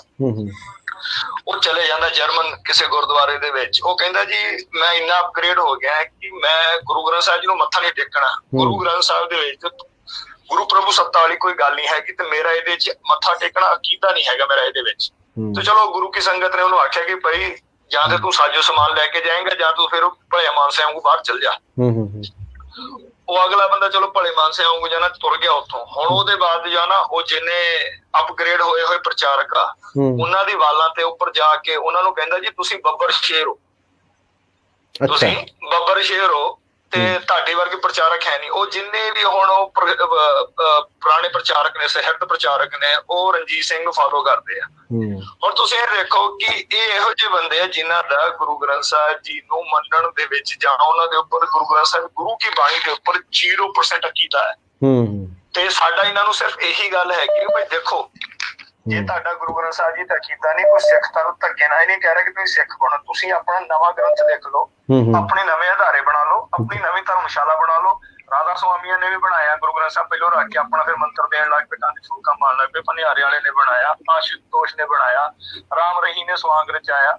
ਭਾਈ ਤੁਸੀਂ ਆਪਣਾ ਬਣਾ ਲਓ। ਤੁਹਾਨੂੰ ਕੀ ਲੋੜ ਪਈ ਹੈ ਕਿ ਤੁਸੀਂ ਸਿੱਖਾਂ ਦੇ ਦਰਬਾਰ ਸਾਹਿਬ ਨੂੰ ਹੀ ਟਾਰਗੇਟ ਕਰਨਾ? ਤੁਹਾਨੂੰ ਕਿਸੇ ਨੇ ਰੋਕਿਆ? ਬਣੇ ਬਣਾਏ ਗੁਰਦੁਆਰਿਆਂ ਦੇ ਵਿੱਚ ਤੁਹਾਨੂੰ ਵੀਜ਼ੇ ਵਾਸਤੇ ਤੁਸੀਂ ਲਿਲੜੀਆਂ ਕੱਢਦੇ ਫਿਰਦੇ ਹੋ। ਉਹ ਭਾਜੀ ਨੂੰ ਕਾਲ ਕਰ ਕਰਕੇ ਹੱਥ ਜੋੜਦੇ ਹੁੰਦੇ ਕਿ ਭਾਜੀ ਮੈਂ ਤਾਂ ਲੁੱਟ ਗਿਆ, ਮੈਂ ਮਰ ਗਿਆ, ਮੇਰਾ ਵੀਜ਼ਾ ਲਵਾ ਦਿਓ। ਉਹਦੇ ਬਾਅਦ ਕਹਿੰਦੇ ਅਸੀਂ ਐਡੇ ਜ਼ਿਆਦਾ ਉੱਚੇ ਪ੍ਰਚਾਰਕ ਸੀਗੇ, ਅਸੀਂ ਡੋਲੇ ਨਹੀਂ। ਹੁਣ ਜੇ ਕਿਤੇ ਇੱਥੇ ਤੁਹਾਡੇ ਸ਼ੋਅ ਦੇ ਵਿੱਚ ਆਪਾਂ ਵੀਡੀਓ ਚਲਾ ਦਈਏ ਤੇ ਇਹਨਾਂ ਦੇ ਲੋਕਾਂ ਨੂੰ ਅਸਲੀਅਤ ਪਤਾ ਲੱਗ ਜੇ ਤੇ ਕਿੱਦਾਂ ਇਹ ਦੀਵਾਨੀ ਦੇ ਬੰਦੇ ਨੇ, ਇਹ ਦੁੱਕੀ ਦੇ ਸਾਧ ਦੇ ਮਗਰ ਲੱਗ ਕੇ ਇਹਨਾਂ ਨੇ ਆਪਣੀ ਵੀ ਚੱਖਣਾ ਪੱਟਣੀ ਹੈ ਤੇ ਚਲੋ ਕੌਮ ਦੀ ਤੇ ਪਾਰਟੀ ਰਹੇ ਆ। ਬਾਕੀ ਤੁਸੀਂ ਇਸ ਗੱਲ ਨੂੰ ਜੇ ਵਧਾ ਸਕਦੇ ਵਧਾ। ਵਾਹਿਗੁਰੂ ਜੀ ਕਾ ਖਾਲਸਾ ਵਾਹਿਗੁਰੂ। ਧੰਨਵਾਦ ਜੀ ਵੀਰ ਸੁਖਦੇਵ ਸਿੰਘ ਜੀ। ਹਾਲੇ ਆਪਾਂ ਵਿਸ਼ਾ ਨਹੀਂ ਸ਼ੁਰੂ ਕਰਨਾ। ਇੱਕ ਨਹੀਂ ਕਿਉਂਕਿ ਵੇਖੋ ਇਹ ਇਹਨਾਂ ਦੇ ਨਿੱਜੀ ਵਿਚਾਰ ਨੇ। ਨਹੀਂ ਇਹਦੇ ਤੇ ਨਹੀਂ, ਆਪਾਂ ਇੱਕ ਕਾਲ ਆ ਆਪਾਂ ਨੂੰ ਆ ਰਹੀ ਵੀਰ ਹੁਣਾਂ ਦੀ, ਉਹਨਾਂ ਨੂੰ ਆਪਾਂ ਪਹਿਲਾਂ ਗੱਲ ਕਰ ਲਈਏ ਕਿਉਂਕਿ ਉਹਨੇ 2 ਵਾਰੀ ਕਾਲ ਕੀਤੀ ਆ ਤੇ ਉਹਨਾਂ ਦਾ ਫੋਨ ਵੀ ਵੇਟਿੰਗ ਸੀਗਾ, ਚੱਕ ਨਹੀਂ ਹੋਇਆ ਤੇ ਉਹਨਾਂ ਨਾਲ ਆਪਾਂ ਹਾਂਜੀ ਵੀਰ ਜੀ ਵਾਹਿਗੁਰੂ ਖਾਲਸਾ ਵਾਹਿਗੁਰੂ ਖਾਲਸਾ ਵਾਹਿਗੁਰੂ ਫਤਿਹ ਜੀ। ਕੌਣ ਵੀਰ ਬੋਲ ਰਿਹਾ ਜੀ? ਹਾਂਜੀ ਮਨਦੀਪ ਸਿੰਘ ਜੀ, ਮਨਜੀਤ ਸਿੰਘ ਬੋਲਦਾ ਸਪੇਨ ਤੋਂ। ਹਾਂਜੀ ਮਨਜੀਤ ਸਿੰਘ ਜੀ ਬੋਲੋ ਜੀ। ਮੈਂ ਗੱਲ ਕਰਨੀ ਸੀ ਵੀ ਜਿਹੜੇ ਇਹਨਾਂ ਨੇ ਪੋਸਟਰ ਪਾਇਆ ਸੀ ਵੀ ਬਰਾਤ ਲੈ ਕੇ ਆਇਆ ਜੀ, ਤੇ ਜਿੱਦਣ ਕੈਲੀਫੋਰਨੀਆ ਵਾਲਾ ਨਿਊਜ਼ੀਲੈਂਡ ਇਹਦੇ ਘਰ ਦੇ ਮੋਹਰੇ ਬਰਾਤ ਲੈ ਕੇ ਗਿਆ ਸੀ, ਉਦੋਂ ਕੀ ਗੱਲ ਸੀ? ਉਦੋਂ ਸ਼ਾਇਦ ਫਿਰ ਤੋਰ ਦਿੰਦਾ ਕਿਸੇ ਨੂੰ ਨਾਲ ਕੈਲੀਫੋਰਨੀਆ ਨਾਲ, ਉਦੋਂ ਅੰਦਰੋਂ ਨਹੀਂ ਨਿਕਲਿਆ। ਉੱਥੇ ਦੇ ਇੱਕ ਪਾਸੇ ਵੀ ਇੱਕ ਕੰਟਰੀ ਦੀ ਆਰਮੀ ਪੂਰੀ ਜਿਹੜੀ ਆਪਣੇ ਆਪ ਨੂੰ ਪਾਵਰ ਘਾਉਂਦੀ ਆ ਜੀ, ਤੇ ਦੂਜੇ ਪਾਸੇ ਥੋੜੇ ਬਹੁਤੇ ਸਿੰਘ ਤੇ ਥੋੜੇ ਬਹੁਤੇ ਹਥਿਆਰ ਲੈ ਕੇ ਬੈਠੇ ਸੀ, ਤੇ ਇੱਧਰ ਤੇ ਕੈਲੀਫੋਰਨੀਆ ਵਾਲਾ ਇਕੱਲਾ ਹੀ ਪਹਿਲਾਂ ਤਾਂ ਆਇਆ ਸੀ ਜੀ, ਤੇ ਇਹ ਆਪਣਾ ਬਰਾਤ ਦੀ ਸੇਵਾ ਕਰਨ ਨਿਕਲੇ ਹੀ ਨਹੀਂ ਬਾਹਰ। ਅੱਛਾ ਦੇਖੋ ਕਿੱਡੀ ਹਾਸੇਹੀਣੀ ਗੱਲ ਆ ਇਹ ਕਿ ਬਈ ਆਪੂ ਲੋਕਾਂ ਨੂੰ ਤਾਂ ਕੁਛ ਦੱਸਣਾ ਤੇ ਮੁੜ ਕੇ ਆਪਣੀ ਵਾਰੀ ਕੁਛ ਕਰਨਾ। ਵੀ ਇਹ ਜੇ ਕਹਿੰਦੇ ਆ ਵੀ ਉਹ ਛੱਡ ਕੇ ਬਾਹਰ ਚਲ ਜਾਂਦੇ, ਜਿੱਦਾਂ ਇਹ ਆਮ ਪ੍ਰਚਾਰ ਦਾ ਹੁੰਦਾ ਆ ਕਿ ਬਈ ਉਹ ਜੀ ਉਹਨਾਂ ਨੂੰ ਛੱਡ ਦੇਣਾ ਚਾਹੀਦਾ ਸੀ, ਇਮਾਰਤਾਂ ਨਾਲ ਮੋਹ ਨਹੀਂ ਰੱਖਣਾ ਚਾਹੀਦਾ, ਤੇ ਇਮਾਰਤਾਂ ਨਾਲ ਆਪ ਮੋਹ ਕਾਹਤੋਂ ਪਾ ਕੇ ਬੈਠਾ, ਫਿਰ ਛੱਡ ਦਿੰਦਾ ਉਹ ਆਪਣਾ ਚੱਕਦਾ ਉੱਥੋਂ ਰੇਡੀਓ ਕਿਤੇ ਹੋਰ ਲੈ ਜਾਂਦਾ, ਕਿਤੇ ਹੋਰ ਜਾ ਕੇ ਫਿੱਟ ਕਰ ਲੈਂਦੇ ਬਾਜਾ। ਝਗੜਾ ਹੈ ਹੀ ਇਮਾਰਤਾਂ ਦਾ ਹੈ ਜੀ, ਝਗੜਾ ਹੈ ਹੀ ਇਮਾਰਤਾਂ ਦਾ ਹੈ। ਆਇਆ ਸੀਗਾ ਜੀ, ਤੇ ਨਾਲੇ ਹੈ ਵੀ ਇਹਦੇ ਵਰਗੀ, ਉਹ ਵੀ ਚਾਲ ਦੋਵੇਂ ਇੱਕੋ ਜਿਹਾ ਹੀ ਆ ਤੇ ਰਸਤਾ ਵੀ ਬਣ ਜਾਣਾ ਸੀ। ਚਲੋ ਆਪਾਂ ਤਾਂ ਇਹ ਗੱਲਾਂ ਨਹੀਂ ਚਲੋ ਜੀ, ਆਪਾਂ ਮਤਲਬ ਵੇਖੋ ਜੋ ਉਹਨੇ ਗਲਤ ਕਿਹਾ ਅਸੀਂ ਉਹਦੀ ਗਲਤ ਭਾਸ਼ਾ ਦਾ ਜਵਾਬ ਗਲਤ ਨਾਲ ਨਹੀਂ ਦੇਣਾ। ਇਹ ਸੂਤ ਵੀ ਏਦਾਂ ਹੀ ਹੋਣੇ, ਏਦਾਂ ਨਹੀਂ ਬੋਲੀਆਂ ਗੱਲਾਂ ਨਾਲ ਨਹੀਂ ਸੂਤ ਆਉਣ ਵਾਲੇ, ਇਹ ਚਵਲ ਹੈਗੇ 4 ਜ਼ਮਾਨੇ ਦੇ। ਤੇ ਚਲੋ ਬਹੁਤ ਵਧੀਆ ਪ੍ਰੋਗਰਾਮ, ਬਹੁਤ ਧੰਨਵਾਦ ਜੀ, ਬਹੁਤ ਧੰਨਵਾਦ ਵੀਰ, ਧੰਨਵਾਦ ਜੀ, ਬਹੁਤ ਧੰਨਵਾਦ ਜੀ। ਹਾਂਜੀ ਵੀਰ ਸੁਖਦੇਵ ਸਿੰਘ ਜੀ। ਅਸਲ 'ਚ ਨਾ ਜੀ ਆਪਾਂ ਮੁੱਖ ਦੀ ਗੱਲ ਕਰੀਏ ਤੇ ਇਹ ਸਾਰੇ ਕੁਝ ਦਾ ਕਾਰਨ ਕੀ ਆ ਜੀ, ਇਤਿਹਾਸ ਦੇ ਉੱਤੇ ਝਾਤੀ ਮਾਰੀਏ ਜੀ, ਅਬਦਾਲੀ ਆਉਂਦਾ ਆ, ਨਾਦਰ ਸ਼ਾਹ ਆਉਂਦਾ ਆ, ਜ਼ਕਰੀਆ ਖਾਨ ਇੱਥੇ ਲਾਹੌਰ ਦੇ ਵਿੱਚ, ਮੀਰ ਮੰਨੂ ਆ, ਲਖਪਤ ਰਾਏ, ਜਸਪਤ ਰਾਏ, ਮੱਸਾ ਰੰਗੜ, ਫਿਰ ਬੀਬੀ ਇੰਦਰਾ 1984 ਦੇ ਵਿੱਚ ਭਾਰਤੀ ਫੌਜ ਲੈ ਕੇ ਚੜ੍ਹ ਆਉਂਦੀ ਆ। ਉਹ ਸਾਰਾ ਕੁਝ ਜਿਹੜਾ ਵਾ ਦਰਬਾਰ ਸਾਹਿਬ ਨੂੰ ਬਹੁਤ ਵਾਰੀ ਉਹਨਾਂ ਢਾਇਆ ਜੀ, ਅਕਾਲ ਤਖਤ ਨੂੰ ਢਾਇਆ, ਸਿੱਖਾਂ ਨੇ ਬਣਾਇਆ।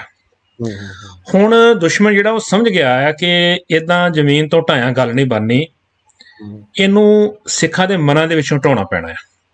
ਸਿੱਖਾਂ ਦੇ ਚੇਤਿਆਂ 'ਚ ਜਿਹੜੀਆਂ ਇਹਦੀਆਂ ਜੜ੍ਹਾਂ ਨੇ ਨਾ, ਜਿਹੜੇ ਇੱਕ ਅਲਾਮਾ ਇਕਬਾਲ ਦਾ ਇੱਕ ਸ਼ੇਰ ਬੜਾ ਵਧੀਆ ਕਹਿੰਦਾ ਕਿ ਕੌਮੋਂ ਕੇ लिए मौत है मरकज से जुदाई, वो साहिब मरकज तो खुद ही क्या है खुदाई। ਬਿਲਕੁਲ ਕਿ ਕਿਸੇ ਵੀ ਕੌਮ ਵਾਸਤੇ ਮੌਤ ਹੁੰਦੀ ਹੈ ਕਿ ਆਪਣੇ ਧਾਰਮਿਕ ਸਥਾਨ ਦੇ ਨਾਲੋਂ ਟੁੱਟ ਜਾਵੇ। ਇਹ ਹੁਣ ਕੌਮ ਨੂੰ ਉਸ ਮੌਤੇ ਮਾਰਨਾ ਚਾਹੁੰਦੇ ਨੇ, ਇਹ ਮਾਰਨਾ ਚਾਹੁੰਦੇ ਨੇ ਜਾਂ ਜਿਨ੍ਹਾਂ ਆਕਾਵਾਂ ਦੇ ਹੱਥ 'ਚ ਖੇਡ ਰਹੇ ਨੇ, ਜਿਨ੍ਹਾਂ ਦੀ ਡਿਊਟੀ ਬਜਾ ਰਹੇ ਨੇ, ਉਹ ਚਾਹੁੰਦੇ ਨੇ ਕਿ ਕੌਮ ਜਿਹੜੀ ਆ ਉਹ ਦਰਬਾਰ ਸਾਹਿਬ ਨੂੰ, ਅਕਾਲ ਤਖਤ ਨੂੰ ਆਪਣੇ ਚੇਤਿਆਂ ਦੇ ਵਿੱਚੋਂ ਕੱਢ ਦੇਵੇ। ਉਹਦੇ ਵਾਸਤੇ ਇੱਕ ਦਲੀਲਾਂ ਬੜੀਆਂ ਦਿੰਦੇ ਨੇ ਕਿ ਕੀ ਹੋ ਗਿਆ ਜੀ, ਤੁਹਾਡੇ ਬੱਚੇ ਮਾਰ ਦਿੱਤੇ ਗਏ ਨੇ, ਬੀਬੀਆਂ ਬੇਪਤ ਹੋ ਗਈਆਂ ਨੇ ਤੇ ਤੁਸੀਂ ਉੱਥੇ ਐਡਜਸਟ ਹੋਣਾ ਸਿੱਖੋ। ਇਹਨੂੰ ਕਹਿੰਦੇ ਆ, ਇੱਕ ਨਾ ਮੈਨੂੰ ਗੱਲ ਯਾਦ ਆ ਗਈ, ਕਿਤੇ ਮੈਂ ਪੜ੍ਹੀ ਸੀਗੀ।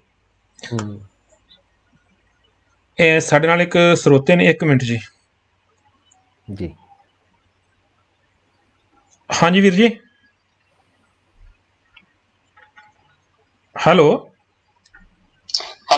ਹਾਂਜੀ, ਵਾਹਿਗੁਰੂ ਜੀ ਕਾ ਖਾਲਸਾ ਵਾਹਿਗੁਰੂ ਜੀ ਕੀ ਫਤਿਹ ਜੀ। ਅਮਨਦੀਪ ਸਿੰਘ। ਵਾਹਿਗੁਰੂ ਜੀ ਕਾ ਖਾਲਸਾ ਵਾਹਿਗੁਰੂ ਜੀ ਕੀ ਫਤਿਹ ਜੀ। ਹਾਂਜੀ, ਸਵਾਗਤ ਹੈ ਜੀ ਤੁਹਾਡਾ ਪ੍ਰੋਗਰਾਮ ਦੇ ਵਿੱਚ। ਹਾਂਜੀ, ਮੈਂ ਥੋੜੀ ਜਿਹੀ ਗੱਲ ਕਰਨੀ ਚਾਹੁੰਦਾ ਜੀ। ਜਿੱਦਾਂ ਮਤਲਬ ਕਿ ਹਰਨੇਕ ਸਿੰਘ ਦੀ ਇੱਕ ਵੀਡੀਓ ਜਿੱਦਾਂ ਬਾਰੇ ਤੁਸੀਂ ਵੀ ਵਿਚਾਰ ਪੇਸ਼ ਕੀਤੇ ਨੇ ਵੀ ਇਹਨੇ ਕਿਹਾ ਵੀ ਕਾਲ ਤਖਤ ਜਿਹੜਾ ਆ ਉਹ ਇੱਕ ਮੜੀ ਹੈ ਜੀ। ਇਹ ਵੀ ਮੈਂ ਵੀਡੀਓ ਸੁਣੀ ਜੀ, ਉਹਦੇ ਵਿੱਚ ਇਹਨੇ ਗੱਲ ਕਹੀ ਵੀ ਕਾਲ ਤਖਤ ਜਿਹੜਾ ਸਰਕਾਰਾਂ ਤੋਂ ਨਹੀਂ ਢਾਇਆ ਗਿਆ, ਇਹ ਸਾਨੂੰ ਢਾਉਣਾ ਪਏਗਾ ਜੀ।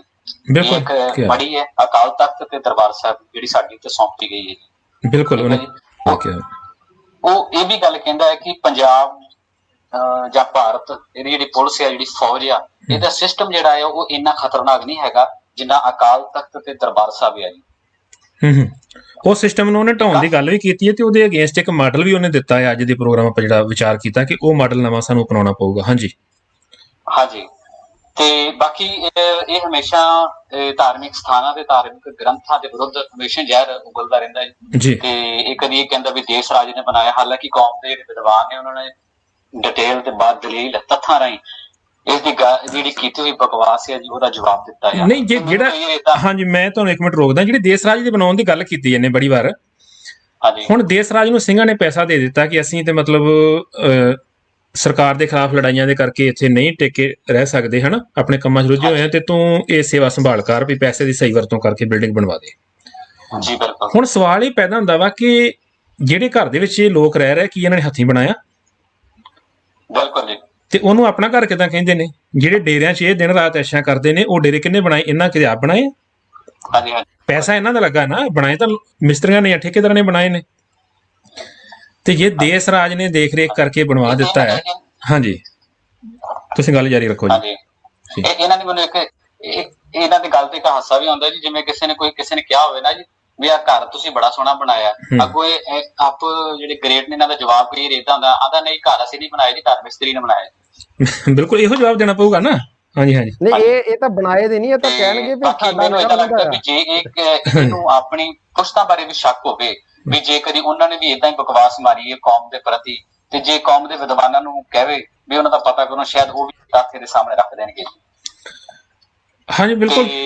ਹਾਂਜੀ ਮੈਨੂੰ ਇੱਕ ਤੁਹਾਡੀ ਗੱਲ ਬੜੀ ਵਧੀਆ ਲੱਗੀ ਸੁਖਦੇਵ ਸਿੰਘ ਜੀ, ਤੁਸੀਂ ਕਿਹਾ ਸੀਗਾ ਵੀ ਜੇ ਕਿਸੇ ਨੇ ਵੀ ਇਤਿਹਾਸ ਦੇ ਪ੍ਰਤੀ ਕੋਈ ਗੱਲ ਕਰਨੀ ਹੋਵੇ ਤਾਂ ਸਾਹਮਣੇ ਬਹਿ ਕੇ ਗੱਲ ਕਰ ਸਕਦਾ ਹੈ। ਇਹ ਮੈਨੂੰ ਬੜੀ ਵਧੀਆ ਤੁਹਾਡੀ ਮਰਦਾਂ ਵਾਲੀ ਗੱਲ ਲੱਗੀ ਜੀ, ਕਿਉਂਕਿ ਇਹ ਹਮੇਸ਼ਾ ਜਿੱਦਾਂ ਅਮਨਦੀਪ ਵੀਰ ਅੱਗੇ ਗੱਲ ਕਰਦੇ ਸੀਗੇ ਵੀ ਕਿਸੇ ਨੂੰ ਕਿਹਾ ਵੀ ਆ ਜਾਓ ਆਪਾਂ ਲਾਈਵ ਹੋ ਕੇ ਗੱਲਬਾਤ ਕਰਦੇ ਹਾਂ, ਤੇ ਉਹ ਕਹਿੰਦੇ ਵੀ ਗਰੁੱਪ 'ਚ ਆ ਜਾਓ, ਯਾਨੀ ਕਿ ਕਈ ਗਰੁੱਪ ਬਹੁਤ ਖੇਡਦੇ ਨੇ ਹਨਾ। ਤੇ ਇੱਥੇ ਜਿਹੜੀ ਗੁਰਬਾਣੀ ਦੀ ਪੰਕਤੀ ਉਹ ਮੈਨੂੰ ਯਾਦ ਆ ਗਈ ਵੀ ਜੈਸਾ ਸੇਵੇ ਤੈਸਾ ਹੋਏ ਜੀ ਹਨਾ। ਇਹ ਜਿਹੜੇ ਉਹ ਕਮਰੇ 'ਚ ਬਹਿ ਕੇ ਸਿਰਫ ਬਕਵਾਸ ਕਰਨਾ ਜਾਣਦੇ ਨੇ, ਸਾਹਮਣੇ ਬਹਿ ਕੇ ਗੱਲ ਨਹੀਂ ਕਰ ਸਕਦੇ, ਜਾਂ ਹਰਨੇਕ ਹੋਵੇ ਚਾਹੇ ਇਹਨਾਂ ਦਾ ਅਪਗ੍ਰੇਡ ਸਾਧ ਹੋਵੇ ਜੀ, ਠੀਕ ਹੈ ਜੀ।